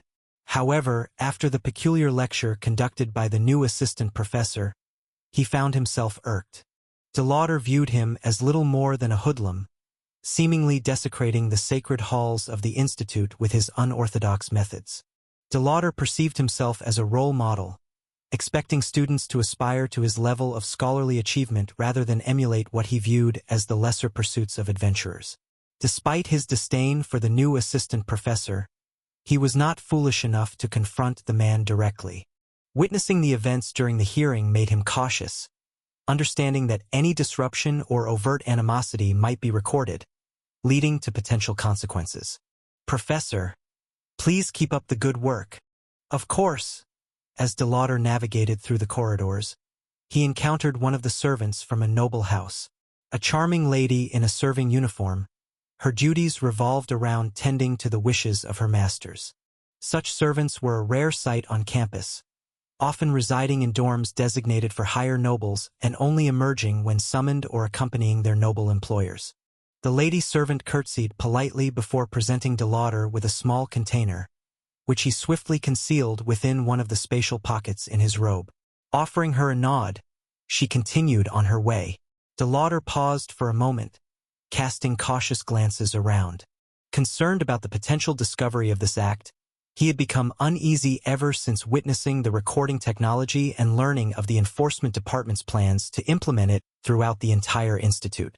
The fear of being constantly monitored had taken a toll on his peace of mind. I'm being too paranoid. They haven't gotten the approval from the headmistress yet, and perhaps they never will. He disappeared down the corridor until reaching a seemingly dead end. Extracting a golden key from his pocket, DeLauder inserted it into a hole in the wall that materialized out of nowhere. After turning the key, A door opened, allowing him to step through. On the other side, he entered a spacious study where a person with a long white beard sat behind a desk, clad in wizardry robes. "Master, we need to do something about that swindler. He does not belong in this institute." "Oh, he doesn't? Has he broken any of the rules?" "Not yet. But Vice Headmaster, we need to do something." The Master Wizard, a figure of great influence within the institute, peered at DeLauder over the rim of his glasses. His office was filled with shelves of ancient tomes and magical artifacts, creating an atmosphere of profound wisdom. "DeLauder, my old student, the institute has always embraced diversity in its faculty. If this assistant professor has not violated any rules, there's little we can do to remove him. It wouldn't do for us to become tyrants, suppressing new ideas and methodologies. He always like this, saying one thing but thinking something else." The person seated at the desk was Master Rathose, someone DeLauder had studied under in the past. Rathose held a position just below that of the headmistress, Yevena Arvandis, though in certain situations, his influence surpassed hers. Unlike Arvandis, who kept to herself, Rathose recognized the importance of networking for true power. However, he was careful not to engage in anything that might tarnish his reputation. Unless there was a clear advantage to be gained, he preferred to adhere to established protocols, especially when it came to official business. "But, Master, he is undermining the traditional teachings of the Institute. The students are getting distracted, and they are starting to question the superiority of our way of learning and that recent incident. If this continues, our associates will start to complain." "Ah yes, our dear associates. We can't have that, HM. The man smiled and began to stroke his long white beard. DeLauder remained quiet as he knew that his master was quite the shrewd man and would probably come up with a solution to his current dilemma. "Oh, how about this then?" "Yes, master. The young students should be at the correct age for further development, correct? Do you perhaps mean the advancement classes?" "Yes, precisely those. The girl involved in the recent incident, her level is relatively low, and she would likely be included in the advancement class, wouldn't she?" "I see. But what about? About our friend from the runic department? I was getting to that, so impatient." "My apologies, master." DeLauder bowed his head, apologizing to Rathose, who continued speaking. "Considering his performance, I don't see why he can't tag along as one of the main guardians for the advancement class. I'll just need to put in a few good words. I'm sure that, considering the recent incident, no one will find fault in such a decision." DeLauder nodded as Rathose revealed the main plan, an ingenious approach that could address multiple issues with a single move. The plan appeared faultless, leaving little room for blame to be placed on them even if something went awry. DeLauder understood that making this plan a reality required contacting individuals operating outside the institute. Even if only the girl participated, it would already be sufficient to appease the interests he served. If I remember correctly, the advancement classes were scheduled to take place within a few weeks, but we could probably advance the date. Think you'll be able to take care of the rest?" "Yes, master. Leave it to me." "Great. Well then I still have some work to do." "Was this all?" "Yes, Master Rathose." DeLauder turned to leave the study, the wheels of his mind already turning as he contemplated the best way to implement Rathos's plan. As he stepped out of the hidden door, he found himself in the same corridor where he had encountered the lady servant. The small container she had given him concealed a substantial quantity of golden coins. To ensure this lucrative business continued, DeLauder was prepared to go to war with the new assistant professor. Through this new plan, such a confrontation now seemed not only possible but also strategically advantageous. Now, who should I contact first? As the DeLauder departed from Rathos' study, the old wizard emitted a sigh of annoyance. The magical quill he had been using to write words onto his parchment halted as he stood up from his seat. With a wave of his hand, he caused the drapes to close, plunging the room into darkness. The only source of light emanated from a mirror placed next to a large dresser. "That I need to contend with such greedy idiots." Approaching the mirror, Rathose observed a peculiar aura of light emanating from it. For a brief moment, his reflection transformed into a grotesque figure covered in blisters and malignant-looking warts. With another wave of his hand, the unsettling image vanished, replaced by what seemed to be an empty room bearing no resemblance to the study. Soon after, flames emerged one after another around a large table, with his mirror represented by one of those same flames. Ah, seat of azure, early as always. There is no such thing as being too early, seat of crimson. The mirror reproduced Rathos's voice in a different manner than usual and facilitated him in listening to the conversation among the other flames. Once the room was filled with all of them, attention shifted toward a particular flame, the one with a hue of purple. Seat of violet, we need an explanation. A pitch-black flame expanded in size as it posed the question. The mirror used by Rathose started to quiver and displayed a few cracks. It appeared that the violet flame was facing some trouble, and the wizardly man couldn't help but smile at their predicament. Hey, you there, I'd like to have a word with you. You are intruding on the personal space of this student. Increased heart rate has been noted. Stress levels are increasing. Please refrain from approaching this student. Huh? What is this metal spider? Please back away. This is a warning. If you don't, this unit will contact a faculty member, and you will be restrained. A small spider golem attracted attention by causing a scene. It faced off against a group of 3 teenage boys who approached girls of similar ages. One of the girls, Lucienne Arden, was now famous on campus due to her involvement in a recent incident that had garnered widespread attention. Accompanying her were her 2 roommates, Adesuna and Marlian, who placed themselves on the sides without knowing what to do. The boys, who were initially confident in their strong approach, were taken aback by the unexpected resistance from the small mechanical creature. The spider golem that was programmed to protect Lucienne continued to vocalize warnings with ever-increasing volume. It was to a point where other students were made aware of the problem and started whispering, "Hey, isn't that the Count's son? Is he trying to curry favor with the Marquis woman? How indecent." 2 girls started whispering, and some of their conversation made its way towards the young man in question. This only maddened the young man, who was barely 16 years of age. What is this piece of metal? Do you think that this thing can stop a son of a count? Now, get over here. This instant. The boy scoffed and ignored the stares around him. No, I don't think I will. Lucienne responded while furrowing her eyebrows, and her 2 friends quickly responded after. Stop bothering us. You heard what she said. Now go away. We don't care who you are. Leave us alone. They all stood resolute, and while they seemed to be frightened, they didn't lower their heads or budge from their spots. This made the young nobleman quite mad. Not something that he was expecting from lesser nobility and commoners. You dare speak to us in such a tone? One of the other young men moved forward and attempted to reach for the golem, but as his hand neared, he was pushed back by a sudden jolt of mana. The golem acted by producing a mana shield that kept the youth from approaching. Ouch! What the hell is this thing doing? The young man recoiled while clutching his hand in pain. The shield didn't only stop him from moving forward, but it also delivered a small jolt of electricity, something quite painful to the touch. You insolent commoners! How dare you defy a noble? The boy took a step forward, clearly angered by the girl's defiance. While Lucienne came from a baron's house, the other 2 were not nobles, something people like this young man couldn't allow to slide.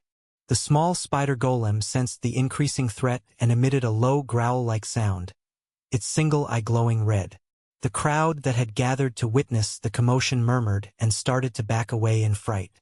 Hostility has been detected. Initiating protective measures. Please stand by. Your mana pattern has been recorded and a teacher has been alerted. Please stand down. Before any further developments, the small spider golem swiftly erected a larger mana shield and enveloped all the girls present. The previous jolt of electricity had left the trio of male students wary of getting too close to the shield. Instead, fueled by anger and wounded pride, they decided to retaliate. This was still a magical academy, and casting spells was always an option. A teacher has been called? Like I care. The tension could be felt in the air, and everyone was eager to see how this all played out. However, before any of the three young men could mutter any chance, a voice called out to the students that were gathered here. "What do you think that you are doing?" As they looked through the surroundings, unable to identify the source of the voice, their attention was finally drawn upward and into the distance. The voice they heard had been amplified by mana, and given their mage backgrounds, they were able to discern the trajectory of the spell and trace it back to its caster. After following the magical path with their senses, they eventually spotted someone leaping out of a window, and that someone was coming their way. "Huh? Isn't the main library there?" one of the students asked, but no one could reply. Everyone here was outside the main building near the converging path that led to the dorms. Before the incident started, all of these young people were on their way to morning classes. Now their attention was fully on the strange person that had become airborne, seemingly now flying in their direction. The person shot up into the air and flew in an arch. Their speed was truly tremendous, and eventually everyone could see that they were wearing a strange artifact under their robe. Emitting light and displaying enigmatic runic symbols, this artifact mystified the onlookers. Then, just before making contact with the ground, a powerful gust of wind enveloped this person's descent and created a cushioning effect. The force stirred up a cloud of dirt and caused any skirts to flutter during the mysterious figure's landing. "Is that? I think it's him, the full mithril enforcer. The same one that beat that Elethes? Yeah. Didn't you hear? He is kind of famous right now." As usual, the young students couldn't resist whispering among themselves. The man in question, who was nicknamed the Full Mithril Enforcer, had just arrived. He positioned himself directly between the group of girls and boys who had been engaged in a heated exchange. A glance revealed that his glowing visor was now focused on the group of troublemakers. "Do I have to repeat myself? What's the meaning of this commotion?" The trio of young men, once full of bravado, was now hesitant. They identified the newcomer as a powerful individual capable of defeating high-level knights. Despite having the support of their families and personal bodyguards, they acknowledged their inferiority compared to the magical swordmaster whom this man had previously defeated. While some among them doubted the rumors, they were still unwilling to test their luck. "You three, explain yourselves." His visor started glowing brighter, and his tone became colder, causing the students to flinch in fright. However, their leader quickly composed himself after recognizing the man's rank by the badge he wore. The swift adjustment to the tone was noted by the people here, who began to chuckle. "Assistant Professor, these vile commoners and the lesser noble here refused to heed my request. We merely wanted to have a civil conversation. Then when they refused, that metallic creature attacked us without a warning. It was a blatant falsehood that could be easily debunked with a single word from the onlookers. Yet nobody dared to do so. Despite any dislike the people may harbor for the Count's son, there was little they could do. He remained a member of the upper echelon of nobility and was someone not to be openly challenged. The other high nobles refrained from speaking ill of their own, and the lower-ranking ones avoided doing so out of fear of retaliation. Is that so? Young Lady Lucienne, is there any truth to his words? The armored one turned his gaze to the other person who was involved in the scene, Lucienne Arden. The girl didn't flinch in fright like the group of young men, but instead smiled. The other students here weren't sure what to make of it, but soon she took a deep breath and spoke out with confidence. No, Assistant Professor Wayland. They were harassing us, and Bug, this small golem here, acted in self-defense to protect us. She blushed slightly as she almost pronounced the cute nickname of the spider golem that was given to it by the young ladies here. Harassment? Is that true? Of course not.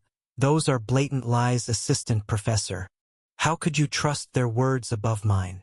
The leader of the group puffed out his chest as if he were trying to show his emblem that identified his ranking within the school. However, it didn't seem that the assistant professor was too interested in what he had to say and instead focused on the small chubby spider golem there.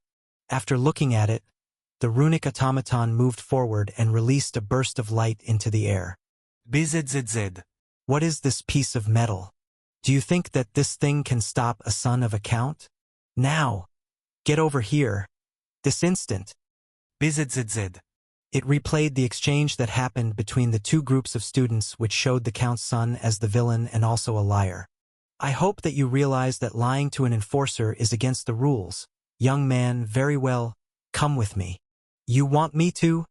But I didn't. The young man found himself bewildered by the unusual turn of events.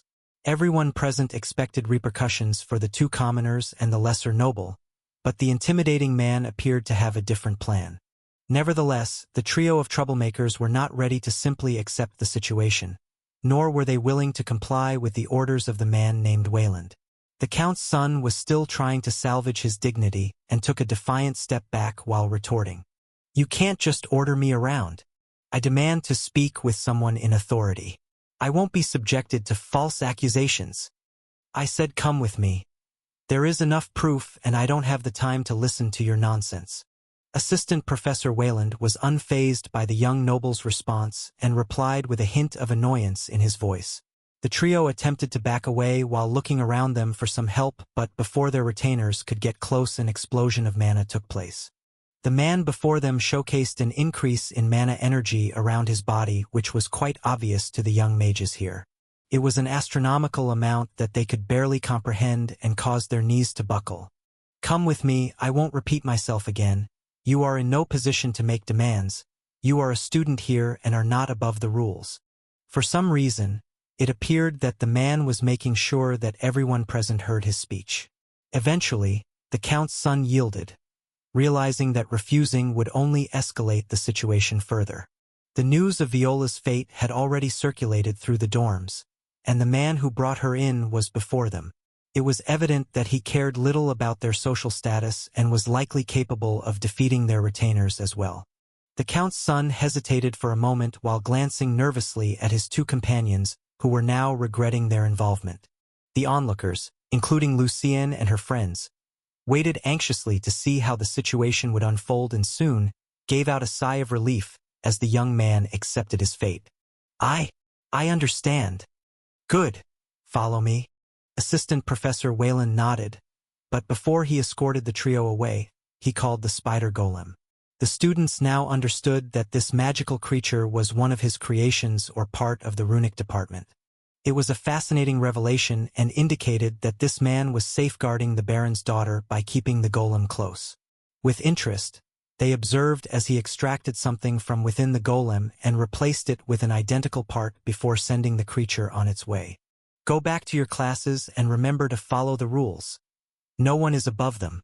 Right before departing with the troublemakers, Wayland made a point to address the crowd of youngsters. They all listened to his words as the shocking surge of mana was still on their minds. Soon, he left without uttering any further words, and the students quickly resumed their conversations with each other, baffled by the scene that had just unfolded before them. As the students dispersed, Lucienne, Adesuna, and Marlian found themselves at the center of attention. The incident had brought them into the spotlight once again, but this time, it wasn't for causing trouble. It became painfully clear that this one professor was protecting them and was quite strict. Even high nobility wasn't safe from his wrath, and that he took the Count's son to the enforcement department was proof of it. Did you see that? What's up with that mana? It's like a gushing waterfall of energy. I heard he defeated that swordmaster. He is the real deal. After chatting with each other, some of the bystanders approached the trio of girls who seemed to still be trying to process the situation. Hey, how do you know that man? Are you two related? Was he hired by your family? Do you know how he looks under that helmet? Is that his true voice? He sounds so peculiar. Lucienne, along with her two friends, weren't sure what to make of the whole situation or how to reply. They were now surrounded and barraged with many questions. They could only weakly smile at the other people and try to reply while inching towards the institute. The day had only started and they still had classes to attend. What is this? It's a gardening fork. Some call it a digging fork. And no, I know what this is, but why are you giving this to us, sir? See those horses over there? Yes. Their pens need to be cleaned. Use these to clean them. Wait, you don't mean you want me to shovel horse manure? I'm glad that you catch on fast. This will be your punishment. Now get to it. I will check on you later, and remember, you are being watched. Roland, who had escorted the troublesome trio to the stables, pointed at two golemic spiders. His creations stared at the group with their large eyes and were closely monitoring their movements. If you don't complete this task, the next one will be worse, so keep this in mind. I hope this will do it. I don't want to keep making these types of scenes anymore.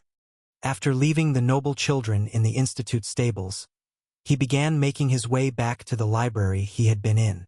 He had anticipated that Lucien might be confronted by another high-ranking noble and a few days after his first lecture. His spider drone informed him about this incident. He decided to make a statement by playing it up the next time it was possible.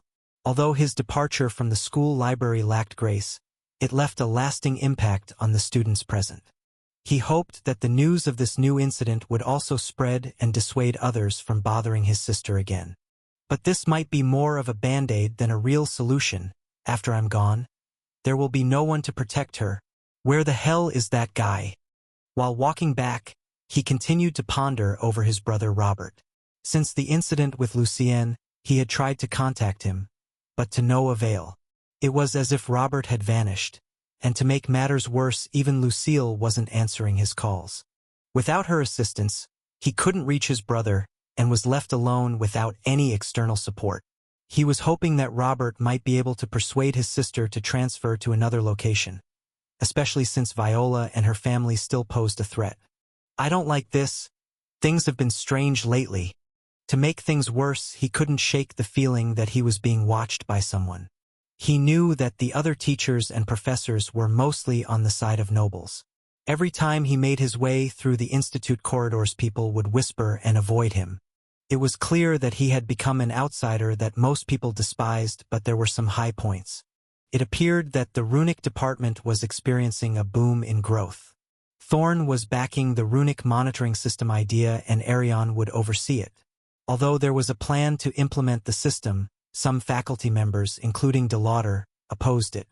They argued that it would divert crucial funding from other departments, a prospect none of the other mage leaders wanted. He soon returned to the library to resume his research, which was progressing smoothly. The only setback was the absence of the spiritualist from the institute.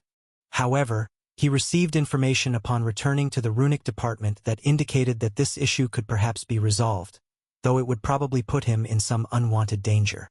Advancement classes? They want me to do what? They want me to take part in the advancement classes. It does seem that way, but my friend, it might be better if you didn't raise your voice. I think you scared some of the students. Roland glanced around at the numerous other people seated in the institute cafeteria. He found himself there out of necessity as his home rations had run out 2 weeks after his arrival. His initial plan to leave within this time frame had clearly failed. It would be another 2 or 3 weeks until he could depart, considering the time it would take for the spiritualist to arrive. Usually, each professor had their peculiar method of obtaining food, but as a new member, the cafeteria was the best option for Roland. It was a sizable space open to both faculty members and students. Following the 2 recent incidents, involving Viola and the Count's son, people were starting to fear him, particularly the ones from the nobility side, whom he had primarily clashed with. While there were a lot of uneasy glances and quiet conversations there, Roland focused on the person across from him. It was a surreal sight to witness Arion, who resembled an ordinary black house cat eating while keeping this feline form. He was using runic utensils and floated a silvery fork and knife to cut through a piece of medium-rare steak. It was quite distracting, but eventually he managed to pose a question, and this time in a more hushed tone. Going back to what you mentioned, they want me to join the students during the next advancement classes? Indeed. It seems that the other professors are expecting more from you. Isn't it grand? Grand, huh?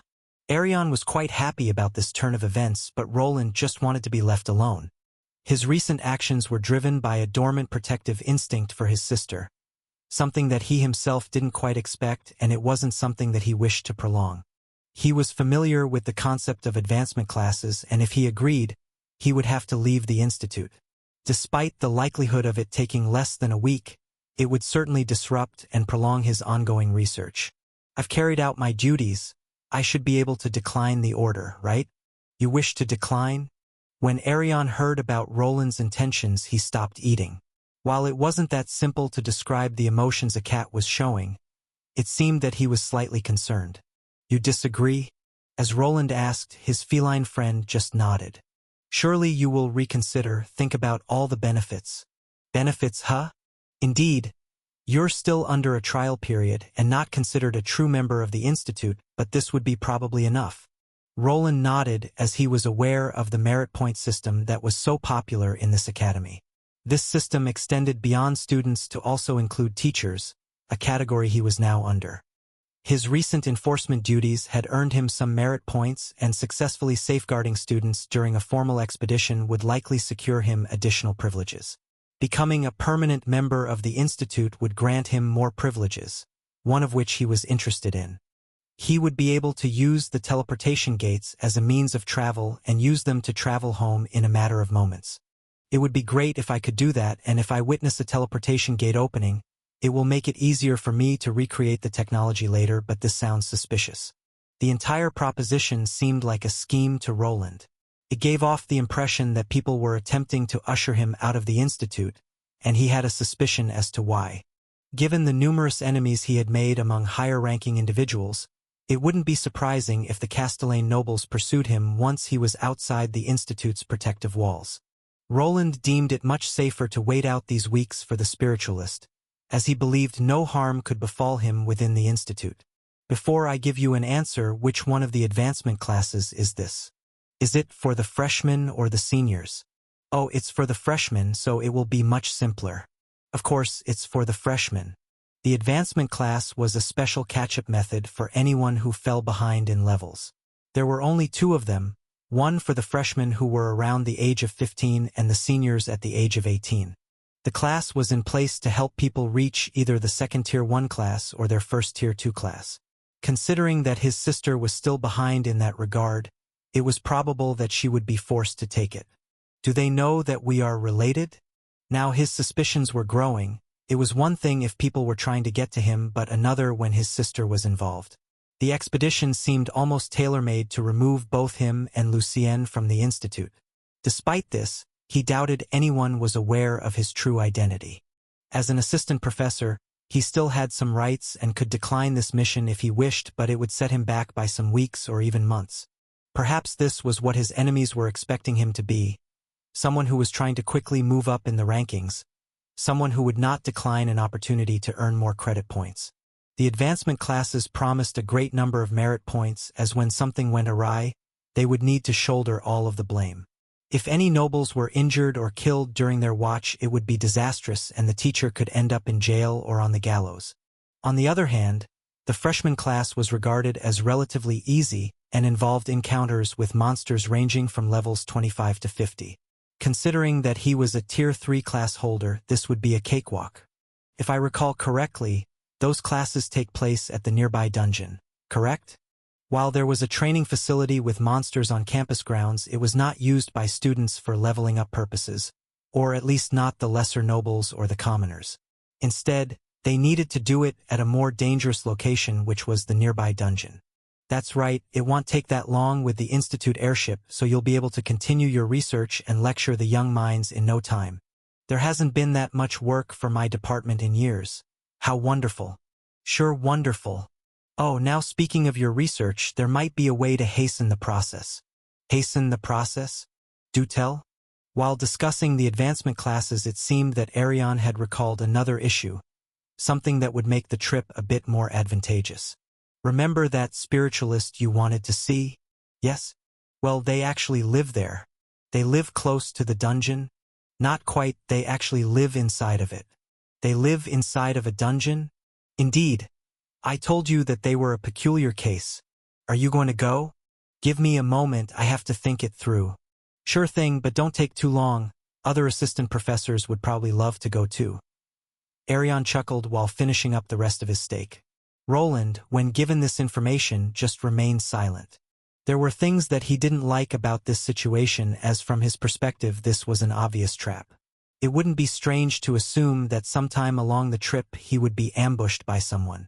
Either people hired from outside or perhaps members from this very magical school.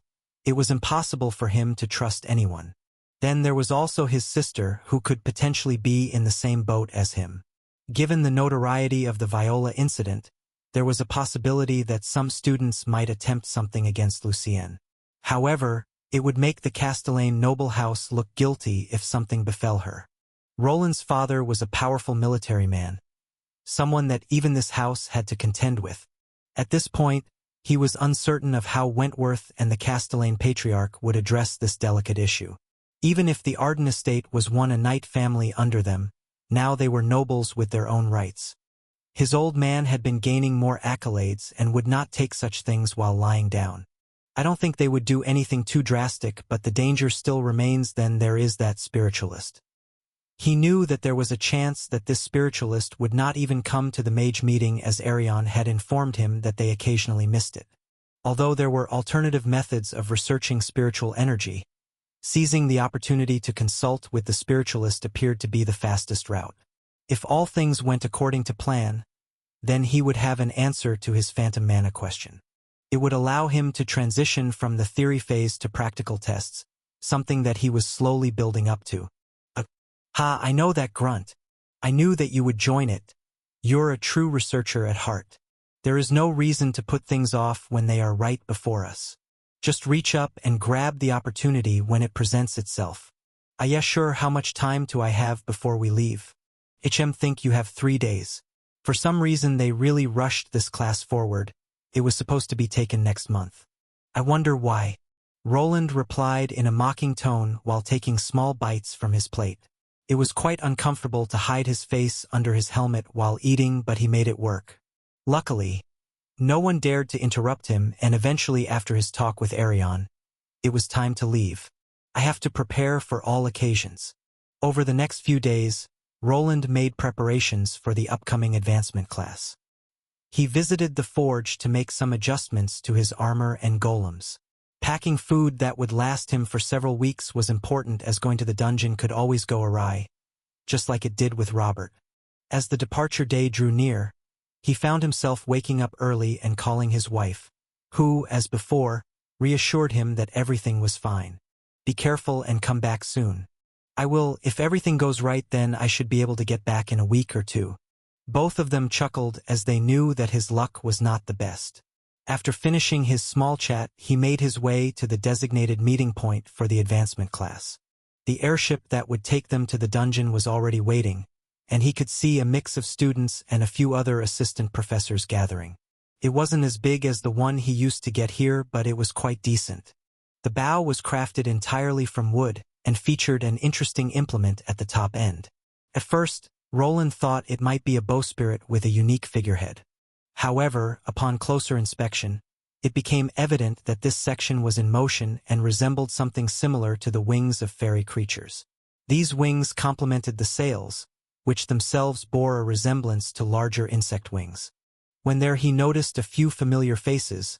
One of them was Master Rathose, the vice-headmaster and second in command of the institute.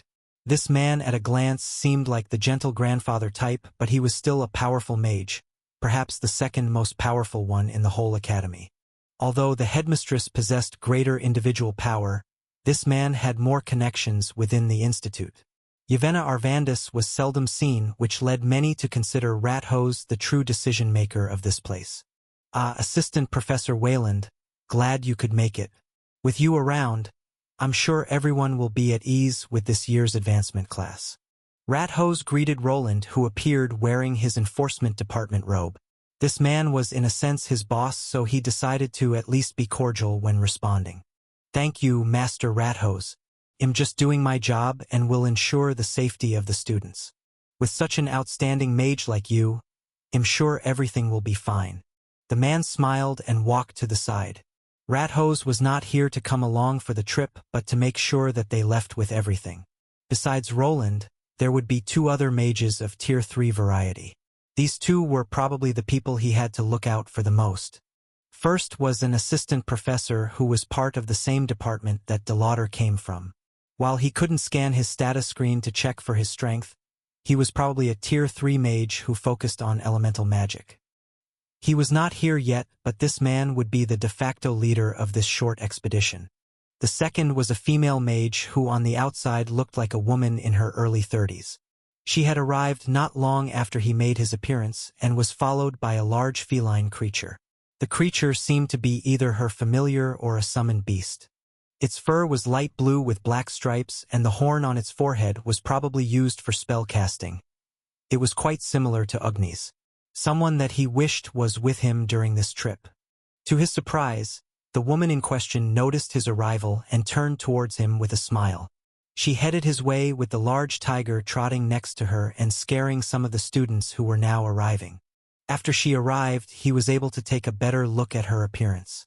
She donned a somewhat long yet form-fitting robe that actuated her rather endowed proportions. Her eyes were a piercing shade of green and complemented her brownish medium-length hair nicely. Her meticulous appearance suggested a considerable level of care for her looks, which were potentially enhanced by magical means. Assistant Professor Wayland. Isn't it? Yes, that's me. Can I help you with something, madam? Madam? Just call me Ulfine, and this is Thunderclaw, my very trustworthy companion. The tiger that was called Thunderclaw gave out a low growl. It was as if it was acknowledging Roland's presence or existence. This beast here was no joke, as he could tell that it was a Tier 3 just like its master, and considering that it was not a human, he decided to take a look. Name: Horned Thunder Liger L167. Type: Lightning/Beast. It seemed to be a combination of a lion and tiger. Its level was comparable to Agni's, but the stats were slightly beneath his, which was just a testament to his rare evolutionary path. Nevertheless, this beast seemed to be quite intelligent and also capable of casting spells. As Roland observed the information about the Thunder Liger, Ulfine extended her hand in a friendly gesture. It's a pleasure to meet you, Wayland. I've heard about your recent activities in the enforcement department. Quite impressive, I must say. Thank you, Miss Ulfine. Regretfully, am not too acquainted with the people within the Institute. I have not been here for too long. Oh, that's fine if you don't know something, just ask. She chuckled while giving off the air of someone easy to talk to. As he was introduced to this new person, other people continued to arrive, Lucienne and her 2 dorm friends being among them. He could see his golem trotting behind them with a light greenish coloring. All of their levels were fairly low, but it wouldn't take long to reach the 25th one. To the sides, he observed boxes being transported towards the ship, containing items intended to aid in the students' leveling. While their methods weren't drastically different from his, they weren't as efficient. As the preparations continued, Roland found himself thinking about the upcoming journey. He had the dual responsibility of safeguarding his sister while also keeping an eye on everyone else. Besides the woman and the leader who hadn't arrived yet, there were separate individuals he needed to be wary of. Knights from the nearby academy would join them at the dungeon, and they were a potential threat. Nonetheless, his primary objective was to reach the spiritualist and bring an end to his teaching life once and for all. Watch your steps while ascending the main ramp. Yes, Professor Ulfine. The airship was almost fully loaded, and Roland along with Ulfine had already gotten on it. Lucienne along with the other students and her friends seemed a bit nervous but also excited. Even now a lot of them were looking in his direction, quieting down whenever they got up the ramp onto the ship, which his new acquaintance noticed. It seems that the young ones are interested in you, Wayland. I bet they would love to hear of your adventures in the kingdom. They are just boring stories of dungeon expeditions, not very interesting. Maybe not to you, but to them who have not been able to spread their wings, it is fascinating. Is that so? Roland pondered her words as they waited. These youngsters here came from sheltered families and probably rarely left their homes without supervision. It was probably true that this was one of the few times that they were able to see the world and travel, something that he wasn't fond of but was forced to go through. His journey was quite interesting from others' perspectives, as he was a 10-year-old who set out on an adventure and became rich and powerful to an extent by his own volition. Almost all of the kids here were around the age of 15, and it reminded him of his school days. They were similar to kids at the ending stages of middle school and the beginning of high school. He somewhat recalled thinking that he was almost an adult at that age, Regretfully, it was nothing but wishful thinking. Even after he reached his 20s, becoming an adult still felt far away. Hey, isn't that the full mithril professor? Yeah, if he is here then we probably don't have anything to worry about. I hope we see him kill some monsters. I heard that he is an active adventurer too. Do you think he ever fought a dragon? A dragon? Those things are tough, so probably not, but maybe a wyvern or a drake. Roland forced himself to look away from the gossiping children. Whenever he glanced in their direction, they would flinch and quiet down. However, it seemed that at least among this group he had garnered a good reputation. Even though they were apprehensive about him, they didn't seem that unhappy about his presence here. This was most likely due to the origins of these people, who didn't come from higher houses of nobility. This advancement class was designed to help youngsters who were behind in their leveling. Wealthy merchants and nobility could pursue such endeavors on their own time and in a safer fashion. The group here consisted mostly of commoners, kids of rich merchants, and lesser nobility, which also included knights or adventurers who had enough money to pay the steep tuition. Everyone who was above them in status usually saw these classes as beneath them and not something they should partake in. Even while he wasn't facing anyone and looking into the distance, he could still observe everything happening on this ship. The small spiders he had taken on this trip would act as his monitoring system. He could see and hear every one of the students. He aimed to see if anyone harbored animosity toward his sister and was up to no good. Luckily, without any higher nobles or even ones in middle positions, everything seemed fine. Eventually, the airship's engines hummed to life to signal that they were ready to depart. The missing leader was a bit late, but he finally arrived when it was time to take off. He was an elementalist at Tier 3 and would be the leader for this trip. To Roland's knowledge, this man was on good terms with Delauder, who was turning out to be the main antagonist to his residence here. If someone attempted to pull something, then it would be him, but Roland could also not discount Ulfine, whom he also didn't know too well. Even though she was acting friendly, it could just be an act to lower his defenses. The man had a stern expression on his face and was wearing a somewhat colorful robe. It was kind of eye-catching as it contained 4 colors, each one representing a base magical element. He was not alone, as 3 people were behind him who looked like teachers and were probably ones from his department. He was a professor, so the others could be his assistants. A person didn't need to be a department head to get such a role, but the next promotion was to become a department head like Thorn or Arion. There he is, casually late as always. I see he still has those bad habits. Ulfine commented while a sigh escaped from her mouth. The liger that was lazing on the side snorted as if the two were annoyed by the man's appearance. He did look like he had a stick up his behind, but Roland didn't want to make an assessment from just his looks. This person had a graceful way of walking and a very upright strut. He reminded Roland of a peacock when doing all of this in that eye-catching robe. Lady Ulfine, it's a pleasure to have you with us on this voyage. After taking his time walking up the ramp, the first thing he did was waltz over to the woman that he just met. She didn't seem like she liked his presence too much. When he attempted to kiss her hand, she just didn't hold it out, which created a somewhat awkward exchange. Some of the students started chuckling, but before they could comment, he produced quite the glare. Yes, I'm also very pleased now, let's just get on with it, Professor Ernest. The seemingly annoyed Ulfine responded and started walking away. Ernest didn't seem too shaken by her demeanor, but instead, he even seemed quite content. His face was rather handsome and more on the feminine side. His hair was long, covered his left eye, and multicolored to seemingly match the elements on his robe. Of course, Lady Ulfine, with your expertise and guidance, I'm sure the classes will pass by smoothly and on time. Roland observed the interaction with a raised eyebrow. It was certain that these two had some sort of history with each other, or that perhaps the man named Ernest just fancied her. One thing was clear though, he didn't seem to like Roland too much, as he wasn't offered much of a greeting besides a nod and some words.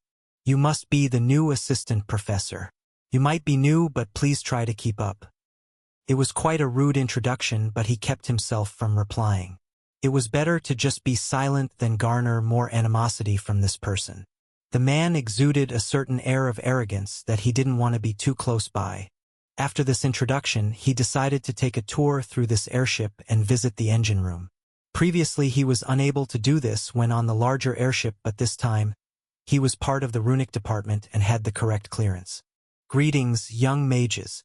We embark on this journey not just to enhance your combat skills, but also to broaden your understanding of the world beyond the Institute. Professor Ulfine and I will guide you, so remember to always follow our instructions.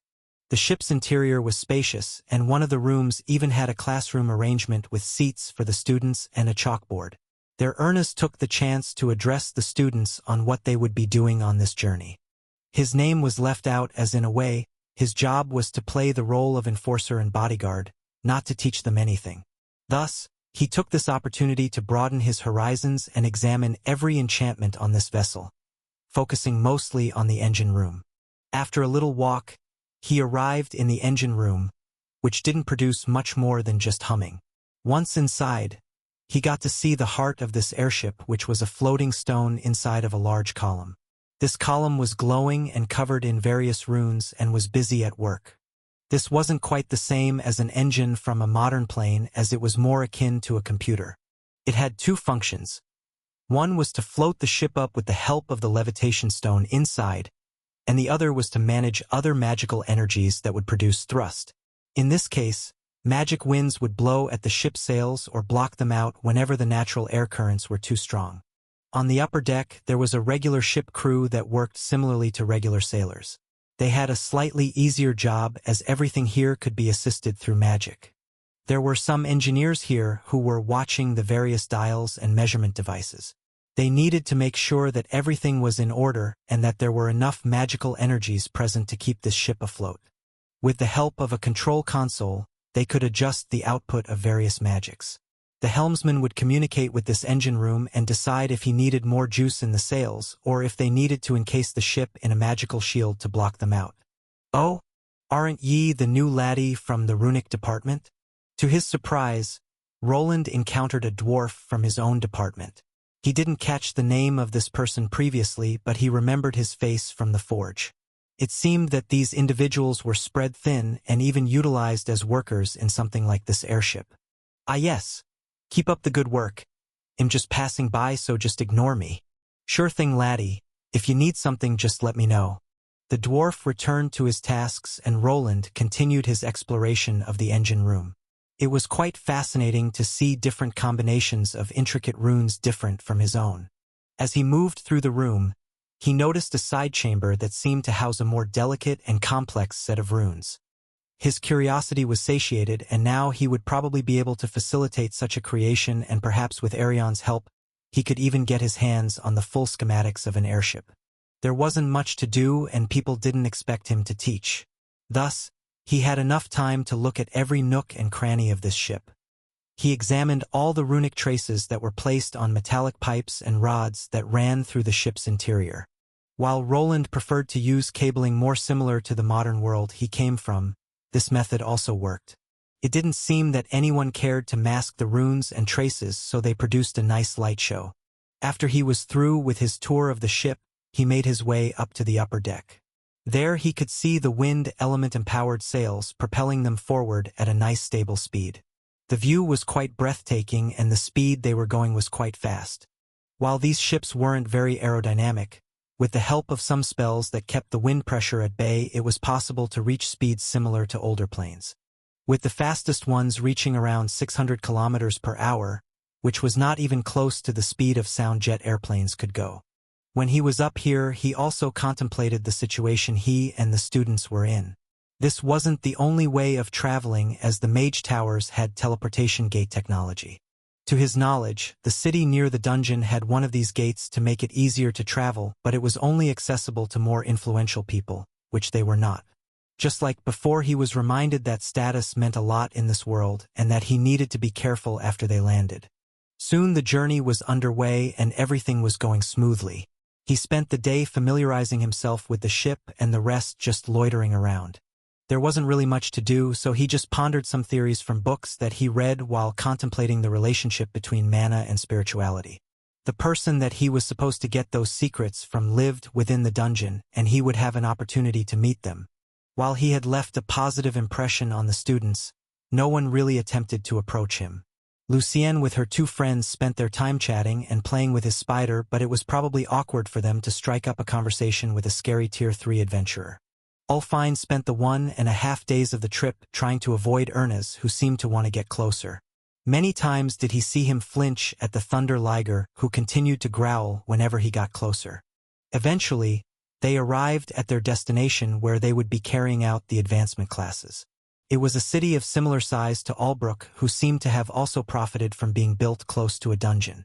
Its name was Hazelfront and was characterized by its high walls and forests of chimneys. While it wasn't quite freezing cold here, the air was rather chilly. The airship gracefully descended into the city, landing rather gently and without any issues. The whole area resembled the Institute's magical architecture and was walled off from the rest of the city. When they were descending, he could see the perfect circle it created, and after they landed, magical branches clung to the ship to hold it in place. The top over them was enveloped in green leaves that formed a sort of barrier over the whole ship. He could feel mana pulsating, and he could sense various defensive spells in place. The students, many of whom had experienced the thrill of their first airship journey, disembarked in a rather cheerful mood. Roland waited for their leader to disembark first and soon followed from behind while keeping his eye on everything. This was a new place with new uncertainties. "Everyone gather up, is everyone accounted for?" Ernest asked one of his assistants, who quickly performed a recounting of all the students. "Yes, sir, every student is present." "Wonderful, let us seek out the inn then, we will spend the night there and then journey to the dungeon in the morrow." After all the students were gathered, they all headed out into the city.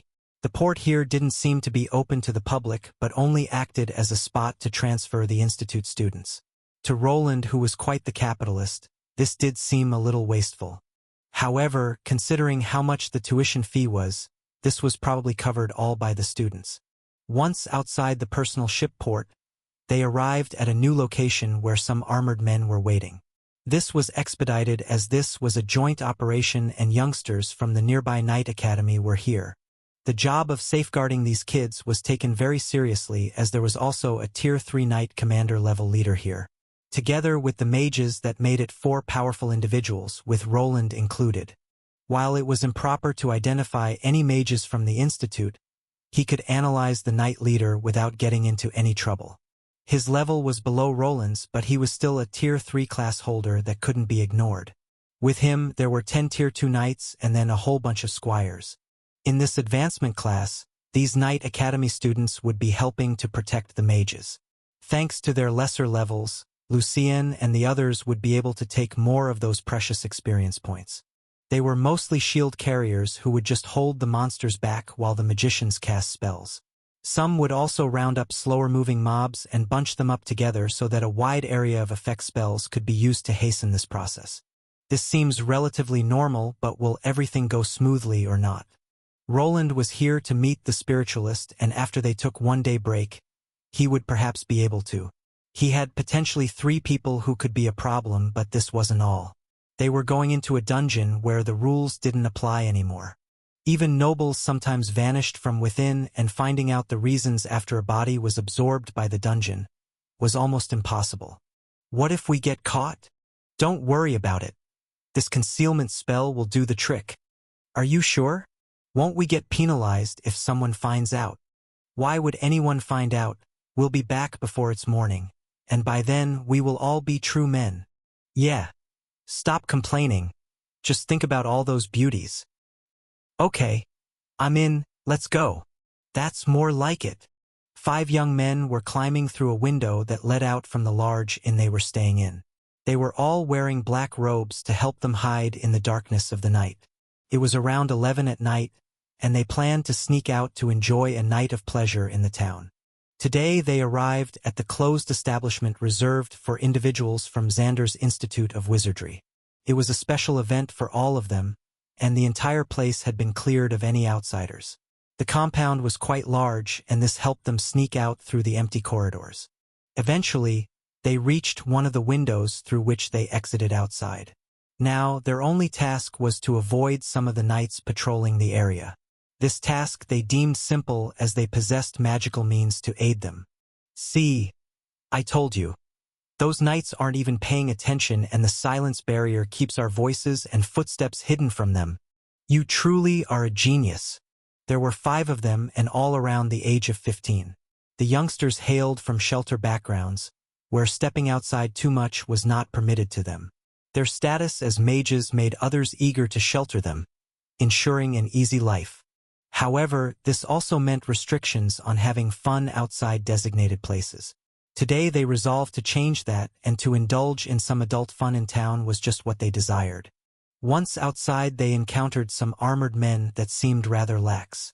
These were the knights from the academy situated near the institute. Most of them were simple squires and held only Tier 1 class status. They couldn't perceive anyone capable of noticing their concealment spell, as only a few early Tier 2 class holders were on site. Those of higher status were not patrolling but left the tiresome task to their junior counterparts. This is so boring. I know. But we need to get used to this eventually. Yeah. I bet we'll have to guard some spoiled nobles after we become real knights. Ah. I hope that I become a guard of some young noble lady. That would be grand. As they were sneaking by they stopped by a nearby tree. This inn had been created for nobles and rich merchants. It has an extensive backyard with a large garden with a pond and flowers everywhere. There were certain places they could hide behind, so they waited for the patrolling guards to pass. Soon, they intended to make their way over to the 3-meter-tall wall that they would climb over. They could already see themselves out in the streets of Hazelfront, with the red light district being their main target. Hey, wait! What's wrong? Did you get cold feet again? No.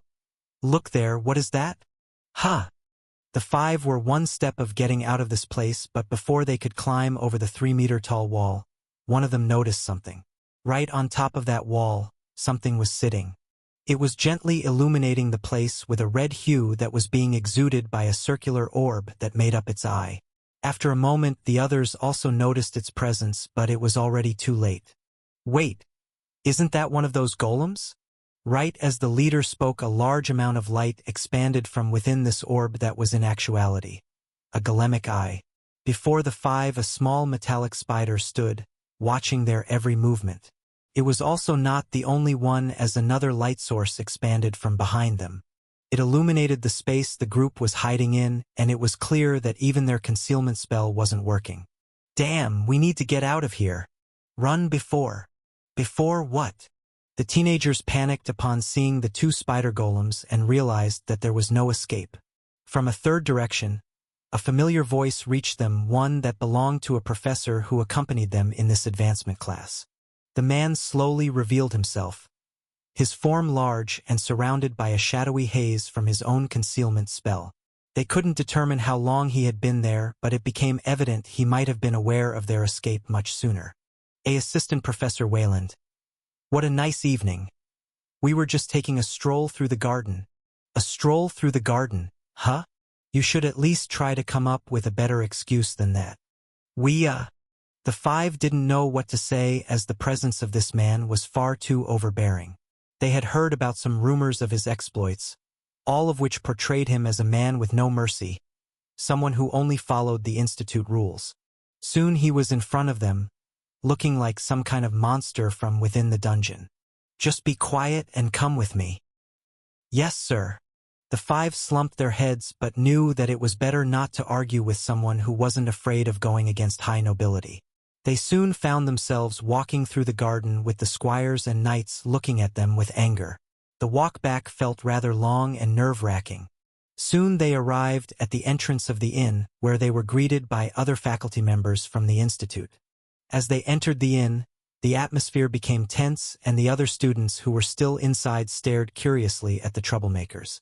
Professor Ulfine was there already waiting for them, and so were many other people. The other students started chuckling the moment they saw the 5 walk back inside with their heads slumped down. This is going to cost you a lot of merit points. Now go back to your rooms.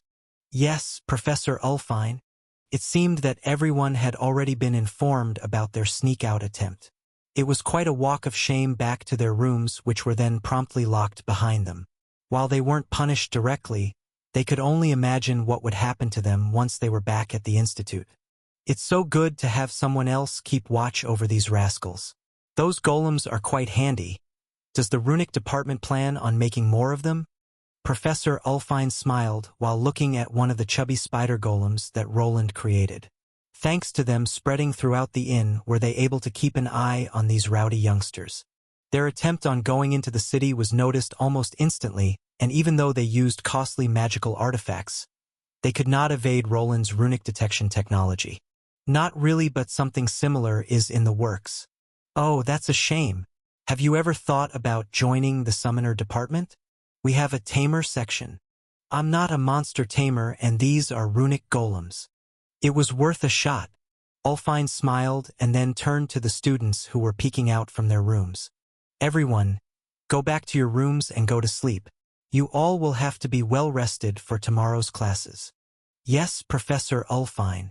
With the troublemakers confined to their rooms, the night settled back into a calm state. The students started to disperse, with no one thinking about trying to sneak out after seeing what happened to the quintet of troublemakers.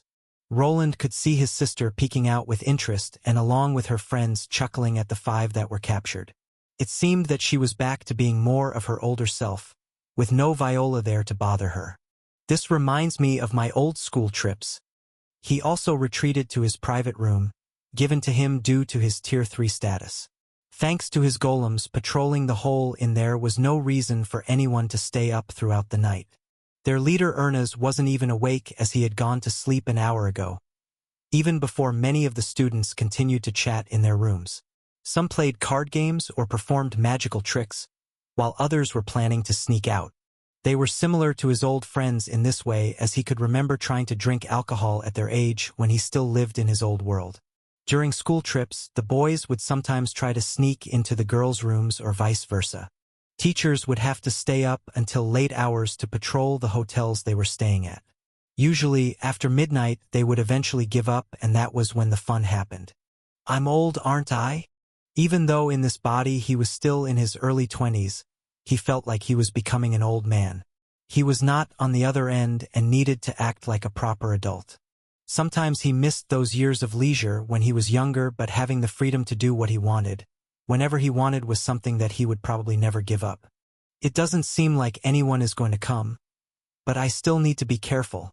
The incident with the students had passed, but he still found himself awake 2 hours later. He looked outside the window where some of his spider golems were hidden away.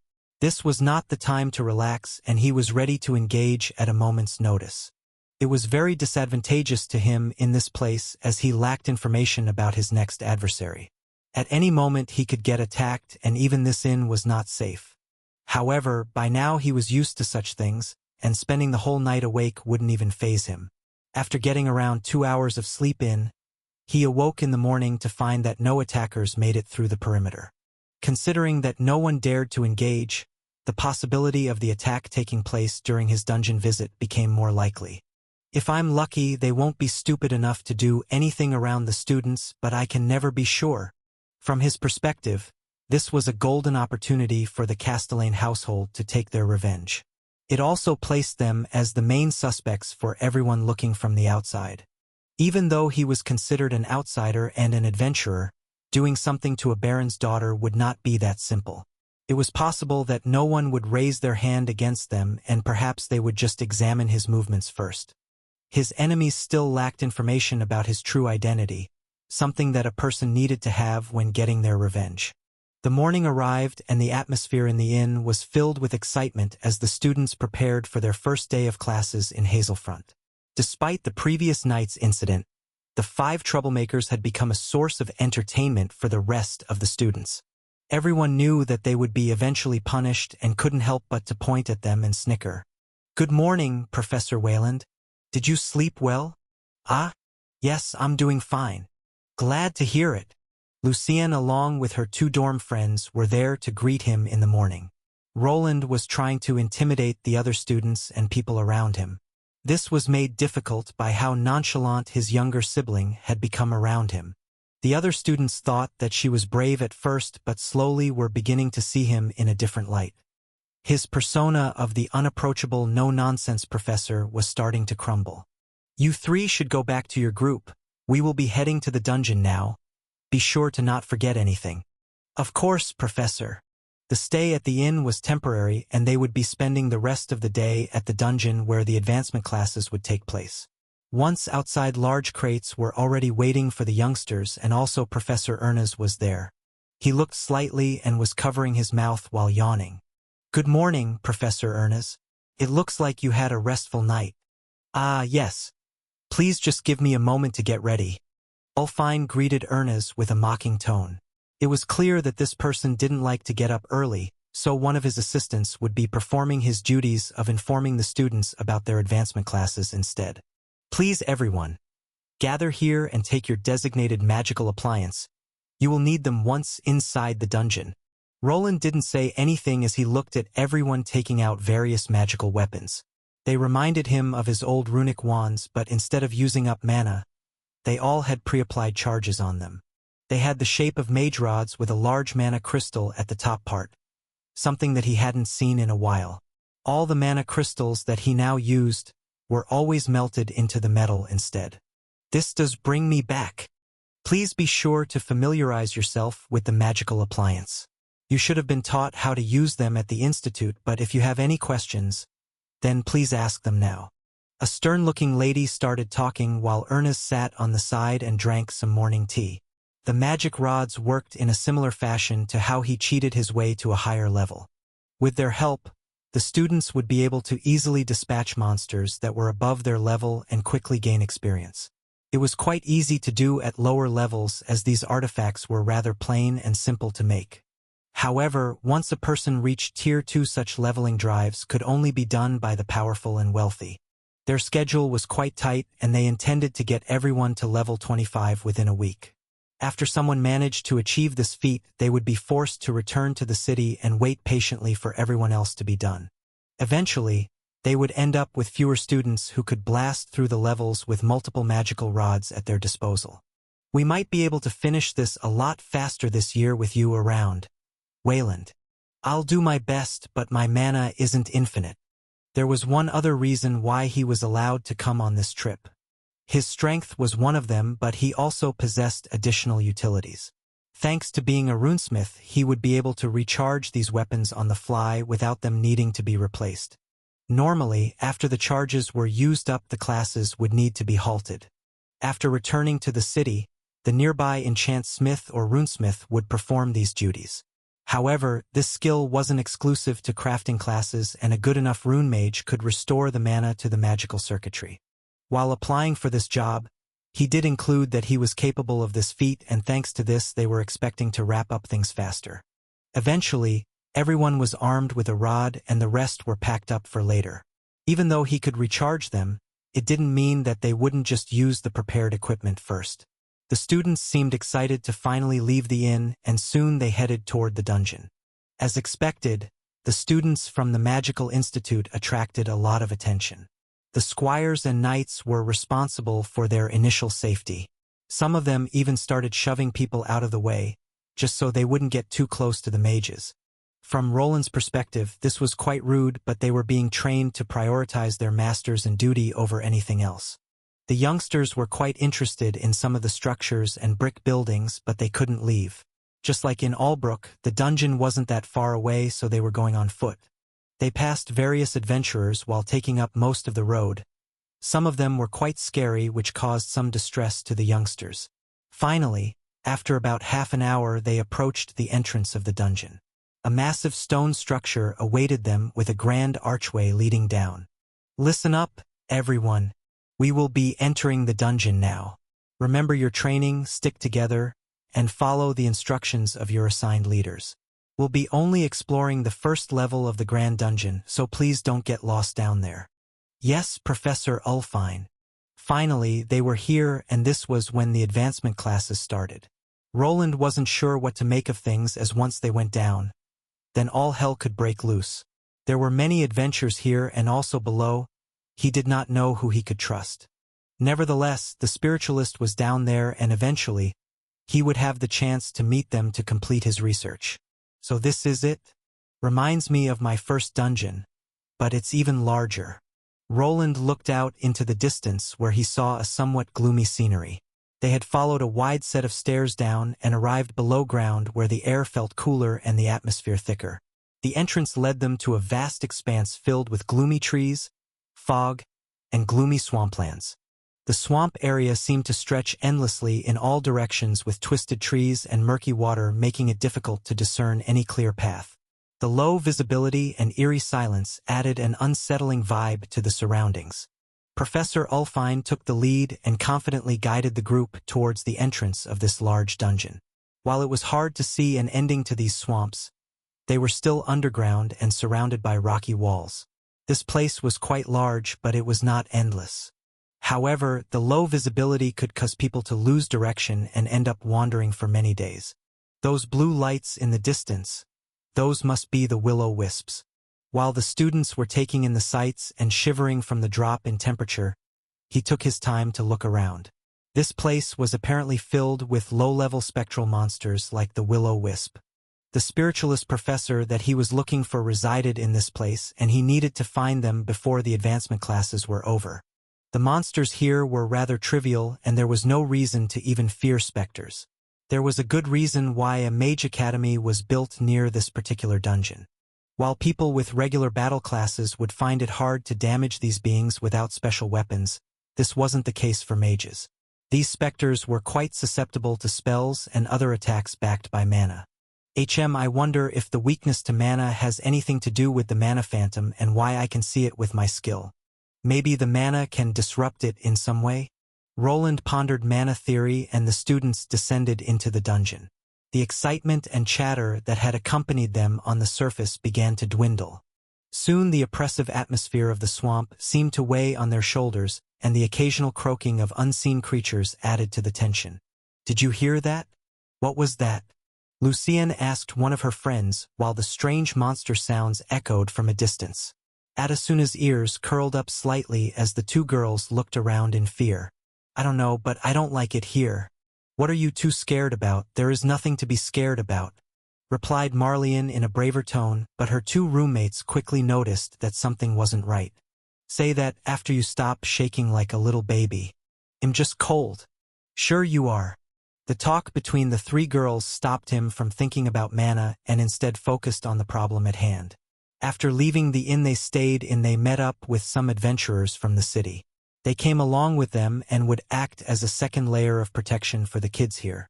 There should be no way of anything going wrong, but he still needed to watch out for potential danger. Any of these people could have been hired by their enemies, or others could already be waiting for them inside of this dungeon. This place was quite large, almost the size of the underground portion of the Albrook dungeon. With all the fog, water, and strange sounds, it was quite difficult to maneuver through here, for anyone without a mapping device, that is. Name: Wilbur L75.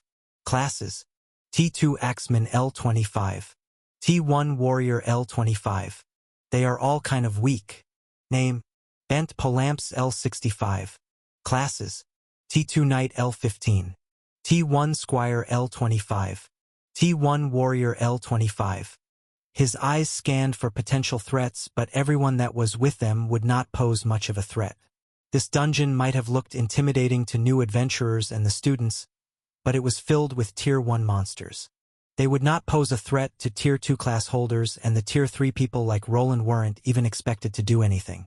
Their role was to keep everything civil and scare away potential threats from outside, like possible assassins or kidnappers. They had children of some rich merchants and lesser nobility here, and they were also mages who were quite rare. In this world where classes mattered the most, they were an important human resource. During times of war, they were moving siege weapons that could produce devastating spells and tip the scales in the country's favor. This was enough to make some of them a target for slavery, and many countries salivated over the prospect of having a battalion of slave mages. While a single powerful mage could produce devastating magical power, their true worth lay in combination spells. Just like with runic creations, it was possible to enhance and enlarge existing magic. It was simply named war magic or siege magic and could only function when multiple mages worked together. These spells were slow but allowed even lesser mages to produce spells that were comparable to spells of higher tiers. The kingdom put a lot of importance on these mages learning these spells. Even his sister was already trained in the theory and had been probably practicing the chants with the others. Today's advancement classes weren't only about gaining levels but also to give the youngsters moving targets to practice on. Everyone get ready. After the adventurers lure in the monsters, you will perform the lesser mana burst spell. Remember to concentrate on the markers. After they had gathered at the entrance to the first dungeon floor, Professor Ernest gave a little speech to the students. They were to perform the simplest siege spell together. There wasn't really a limit to the number of casters, so all of them would do it together. They would all channel their magic towards a conduit, which was, in a sense, the most important part of the spell. Well then, who should we choose as the conduit? Any volunteers? Professor Ernest asked the 40 or so students, but no one dared to reply. All of them knew that this was quite a taxing role, and fumbling at this role would potentially make them into a laughingstock. No one? Then how about one of you three? You were being quite chatty during the trip here. Roland raised his eyebrow and started wondering if this choice had something to do with his sister. For some reason, Ernest decided to point in the direction of the trio of Lucien, Atasuna, and Marlian. It could have been a coincidence, as the three were somewhat louder than the other kids in their groups. Something that could have caught the ire of this professor. Quickly make a decision, if not then. I'll do it, Professor. Good, step forward. What's your name? It's Lucien, Professor. Lucien was the one to step forward, as her two friends seemed rather frightened of the responsibility. Roland was actually interested in how his sister would fare in this role. Considering her mana control skill, it shouldn't be all too difficult. What she just needed to do was concentrate and let the spell flow through her. Not something too difficult if she didn't crumble under the pressure. Good. Miss Lucienne, please assume the position of the conduit in the formation. I hope you are aware of where that is? Why yes. Everyone else, take up your spots. If you take too long, your merit points will be deducted. Yes, Professor. She was quite nervous, but Roland couldn't help but smile under his helmet when seeing his sister fumble around. The other students weren't any less nervous about performing under pressure. Some of them even tripped and fell to the ground when trying to get in position. Watch your footing, we are in a swamp, so the soil will be covered in mud. Professor Ulfine chimed in while using some spells to help the fallen students up to their feet. The others started laughing at the boy who fell as their face got covered in mud. The atmosphere was rather cheerful among the people here, something that Roland hoped would continue until everyone managed to get to level 25. Nothing seems out of place, maybe this will turn into a normal lesson in the end. He kept his eyes open along with his multiple minds. Some of his spider drones had already begun spreading out into the dungeon while using stealth. This dungeon had a B rating, which meant that some tier 3 monsters existed in the lower levels. It complicated things as platinum rank adventurers resided in this city and could pose potential threats to him. While he wasn't afraid of platinum adventurers, his enemies had resources to make it difficult.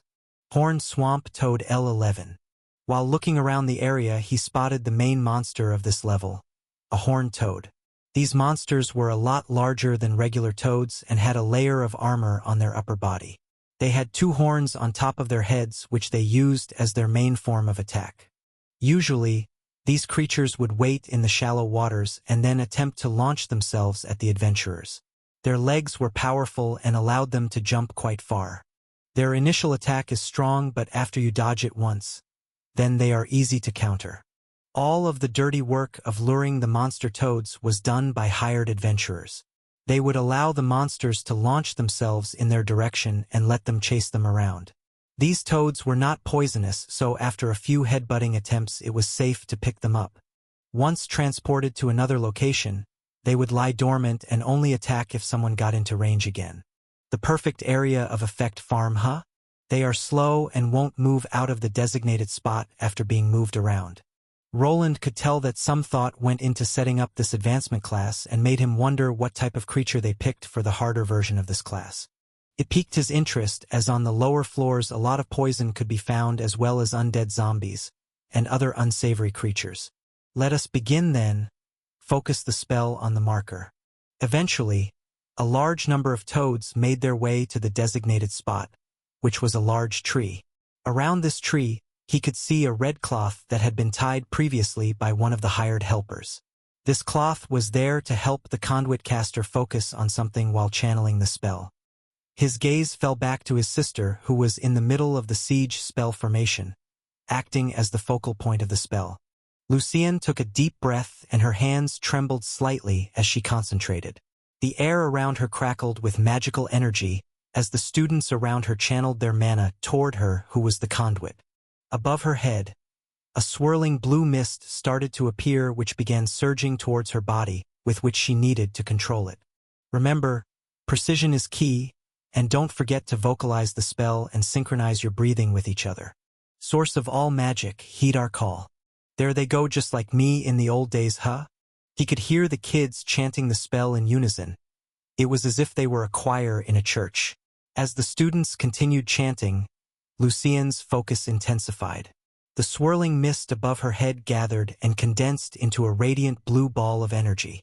The students, who were now synchronized in their chanting, let their mana be guided towards the conduit, whose job was to aim the spell towards the designated target.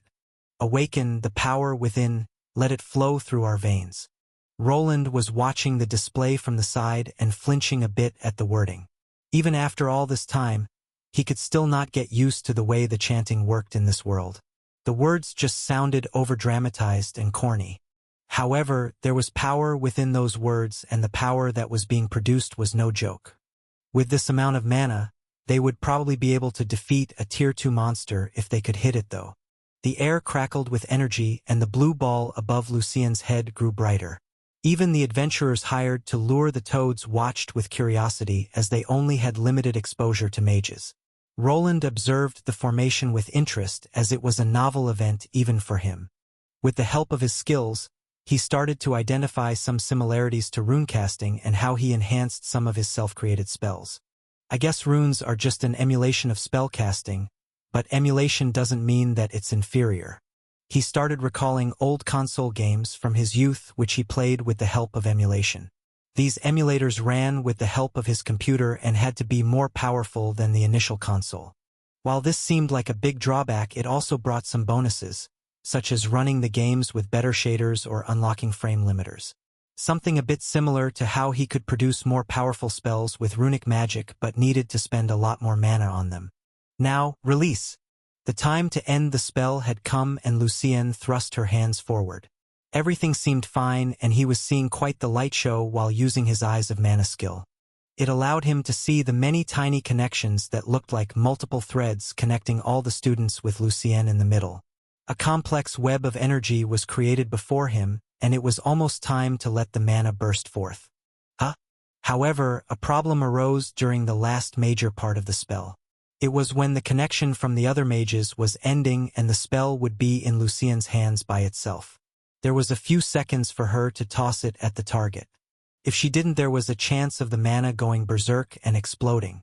It was not something that happened often, not even amid battle without some interference from outside, that is. Roland, who had activated his special eye skill, saw something. A phantom of mana shooting into the ball of raging mana. He instantly knew that this was foul play and that he needed to act now.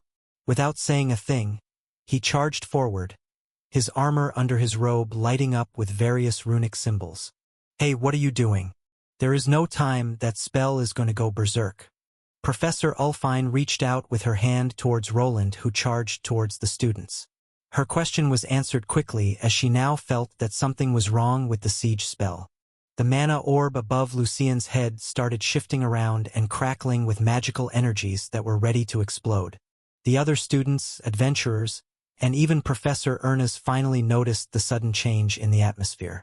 Murmurs of concern spread through the group as they watched Lucienne struggle to control the surging mana.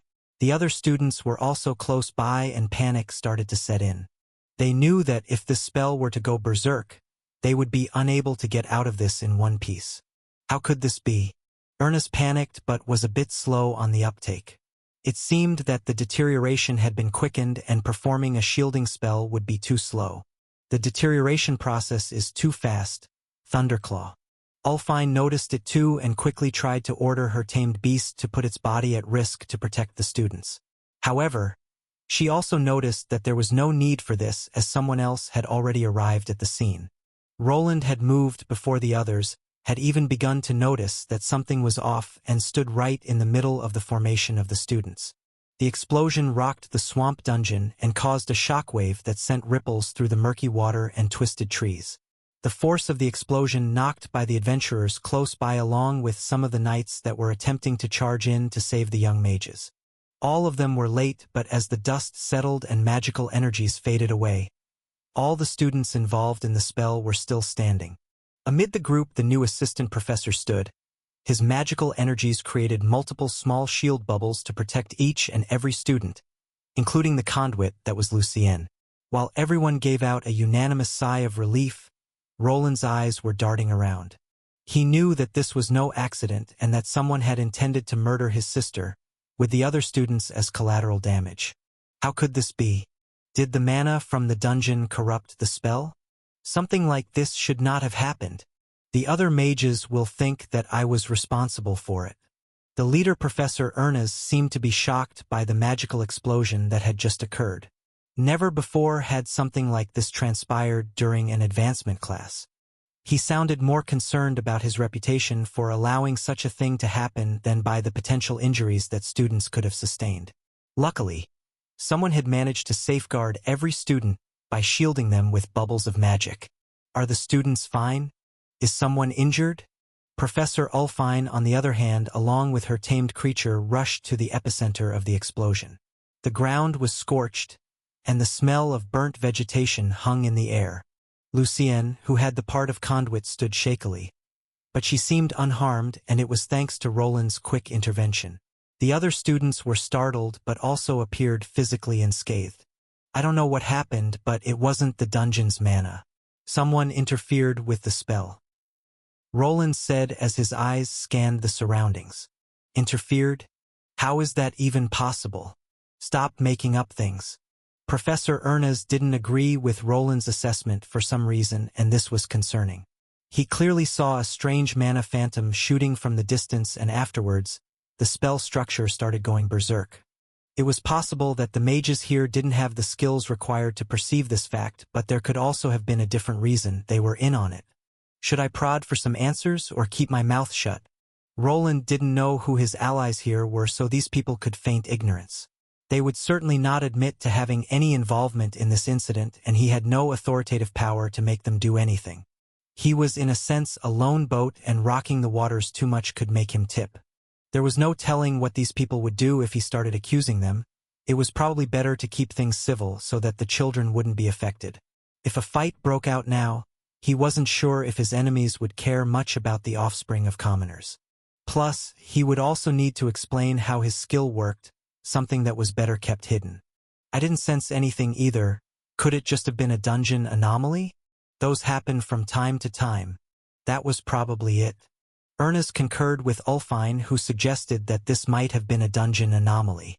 At times, these locations experienced fluctuations in chaotic mana which were capable of causing even a skilled mage to falter in their spellcasting. Considering that it was also done by Tier 1 students with lesser mana handling skills, it was a realistic possibility. Perhaps I was mistaken and just felt the strange fluctuations of the mana inside the dungeon. Glad that you did. All of the students seemed to be fine thanks to your quick thinking. Wayland. Roland nodded as he decided to play along with the explanation to avoid unnecessary complications. The students were still in a state of shock and were now being comforted and assured by the professors that it was just a rare dungeon anomaly. The adventurers who had been knocked down by the shockwave were slowly getting back on their feet. He did not bother to save them as the magical explosion would have not reached them anyway. Are okay? Yes. Thank you, Assistant Professor. I'm just feeling a bit dizzy. His sister was shaking but fine. Even though he created multiple shields, it was easy to protect people from a spell of this magnitude. It was perhaps better if she didn't know that she had just been through an assassination attempt. Nevertheless, the danger persisted, and it would probably be unwise to have her and the other student continue today's lessons. I wonder. Roland had an idea that could potentially fix all of his problems quite quickly. It wasn't very smart, but would allow him to perhaps tackle this enemy without the involvement of the students.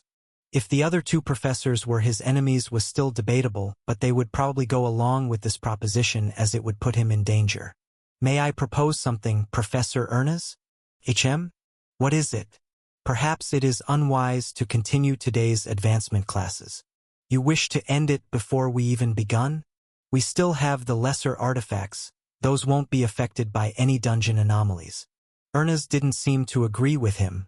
One possibility was that he wanted to get these classes over with, even if it put the students in a bit of danger.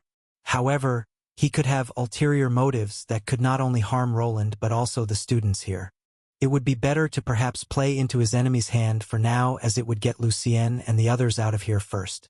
Yes, we should have enough time to complete the classes within a week, but what if any of the students is harmed? What if the anomaly produced a unique monster that could appear on this floor? What if it's a precursor to a dungeon break? A dungeon break? That's preposterous. There were many ways he could spin it and excuse his idea. His voice was also loud enough for everyone to hear. The students along with the adventurers started to whisper around as they knew what the mages were talking about. This is a B-rank dungeon. What if a tier 3 boss monster appears? We can't handle that. Hey, I didn't sign up for killing tier 3 monsters. Ernest looked a bit conflicted as he noticed other people whispering. It was his responsibility to ensure that all of them were safe, and he would take all the blame as the leader. Roland's proposal was reasonable, but he needed to give him something to latch on. It might be or might not be preposterous, but we must guarantee the safety of the students, so state the rules. Just like previously, Roland decided to play up his rule-following persona. There was one particular rule that was to be followed in a situation like this, and he was hoping that Ernest would allow him to proceed with it. Thus, I propose that we remove the students from the dungeon temporarily while I investigate the matter of the anomaly. You wish to investigate the anomaly? That's right. The Institute directive states that any abnormality or anomaly that could potentially endanger the lives of students should be thoroughly investigated by a faculty member. We must know it is our duty to ensure the safety of the students. Ernest was taken aback by his words while Ulfine nodded from the side. It seemed that she at least agreed with his assessment, but he couldn't erase her from his suspect list just yet. I suppose it does make sense, but who will? Let me. You? This was the crux of his plan and what he wanted, to be left alone in the dungeon while the others retreated. After proposing himself for the investigative role, he attempted to read Ernest's expression. The man seemed to ponder for a while before coming to some kind of decision. Safety first, fine. Assistant Professor Wayland, you may proceed with your investigation. I will take the students back to the city until the situation is resolved. But you must finish within a day, not an hour more. Do I make myself clear? Thank you, Professor Ernest. I assure you, I will do my best to get to the bottom of this anomaly as quickly as possible. Aren't we relying on the newbie a bit too much? Ulfine chimed in as she was standing close by during the whole conversation. He brought this up himself, so it will be up to him. Let us depart then. And Professor Ulfine. Ernest, who looked slightly mad when talking to Roland, started smiling instantly when facing the attractive woman who felt that something was wrong. Yes, we will have some time on our hands, so how about you join me for a meal in the city? We can discuss our recent advancements in magical research, and maybe it will help take our minds off this unusual incident. Ulfine raised an eyebrow, clearly skeptical of Ernest's true intentions. Sorry, but someone has to keep an eye on the students while we are in the city. While Assistant Professor Wayland is here, we got used to using his mechanical familiars for that. Is that so? Ulfine's response seemed to leave Ernest a bit disappointed, but he quickly composed himself. Well, maybe next time then. Let's make sure the students are safe and sound. Professor Wayland, the responsibility is on your shoulders now. Don't let us down. Understood. With that, the group started to make their way back up the stairs to the surface. He could see the adventurers sighing in relief as they weren't needed, nor were they hired for something like this. The people from the Knight Academy didn't seem to care about the decision, as their main mission was just to protect and guard. What the mages decided on was not their problem, and it would not jeopardize their mission. He watched as the students, professors, and adventurers gradually disappeared from sight. The fog here enveloped everything, so he couldn't even see them going up the steep set of stairs. While he didn't trust the other professors nor the knight commander that was with them, they would probably temporarily not do anything drastic. The people that were aiming for him and Lucienne would probably focus all effort on him and only afterward go for her. Now I'm sure that Mana Phantom came from that direction. Once they were gone, Roland activated his detection skills and started scanning the surroundings. He needed to find any traces left over by the intruder that interfered with the siege spell casting. The dungeon was filled with eerie sounds and fog, which made data gathering a lot harder. It must have been a potent mage or an artifact if it was able to fool everyone besides me, or both of them were lying. As Roland delved deeper into the dungeon, he thought about his situation. He was sure that Ernest was his enemy as he worked under Delauder. However, he wasn't sure how much the man knew or was actively involved in the issue. It was one thing to take bribes from nobles and another to attempt an assassination on a student. I can't imagine him being fine with a baron's daughter sustaining injuries or dying while under his watch. He would take all the blame for this mishap unless they were planning to put all the blame on me instead. There was no one here anymore, and it was just what he wanted. The people who took part in the assassination attempt would probably take this chance to attack him. He decided to take the risk as he felt that his opponents were still underestimating his abilities and that this would probably be the last time he would get such a chance. There you are, quite a bit of you too. It took him some time to get through, but he was finally able to analyze the concealment spell. His current enemies had a mage with them or some type of artifact using tier 3 spells. At first, he wasn't sure who was truly after him, but as he continued to scan the area, a mana pattern that he previously saved appeared. One of his old friends was here to pay a visit and probably to get back at him for his previous loss. If that guy is here, it means that the others are probably. Roland's eyes narrowed as he focused on the people that were trying to surround him. At the moment they were keeping their distance and were probably unaware that he was able to detect them with his armor. He still had a few options on how to tackle this issue and a decision needed to be made. I could still run, but if I do, then they'll just keep on coming. Sometimes it's better to nip it in the bud. Though this bud is already connected to a tree, it might not be enough. His previous instincts were telling him to just run. Taking Lucienne away from here while revealing his true identity was also an option. If he showed himself as her older brother, no one would be able to dismiss his concerns. However, such an action would complicate things and would still leave a lot of things to be resolved later. The people who were trying to harm him would probably not relent and eventually appear before him or his sister Lucienne. They'll probably know that I did it, but they won't know how I did it. Finally, his mind had been made up. He already started following this path, and it was too late to stop now. His hand moved towards the robe that he was wearing to quickly take it off. It didn't really offer him much in the way of protection and would only tear during the ensuing engagement. Soon after, he took the shield he was magnetizing to his back down and held it vertically to the ground. A darkened hole appeared on the surface of the shield into which he stuck his enforcement department robe. His shield had been made to hold most of his items and weapons. After placing the robe inside, he took out 2 items. One was his hammerstaff and the other an identical-looking shield tower shield. These swamps should be enough to hide it.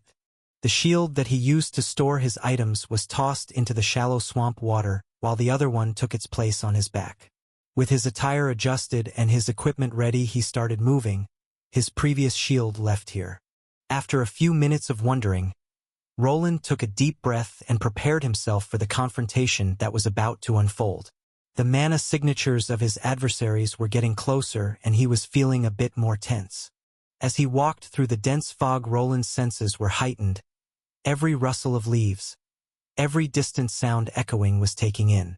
Even though he had the monitoring system, he could not get lazy. Multiple people were emerging and their numbers kept increasing. His previous assumption of them waiting in the dungeon beforehand became true. Suddenly, the first attacker emerged from the mist, a figure wearing a dark cloak. He didn't say anything but instead launched a quick magically backed attack in his direction. It was a surge of wind magic coming at high velocity. Roland didn't dodge as if he was expecting this attack and just raised his shield. The blades of wind collided with the barrier of mana that was produced by the shield, but he remained standing tall. I thought knights were above surprised attacks? Right? Elithys Baskerville? Sick. It was his old friend, Elithys Baskerville, the night that he encountered during the incident at the training grounds. It was the same man, but he was wearing a superior half-plate suit of armor made of light metals. The enchantments on it were far stronger than during their first encounter, and he was not alone. Soon 2 other men wearing similar dark robes emerged to cut away his escape route.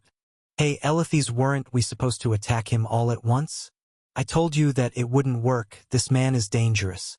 Elithys replied to one of the men that were behind him. This one was not a half-elf, but instead a human with sharp features and a calculating expression.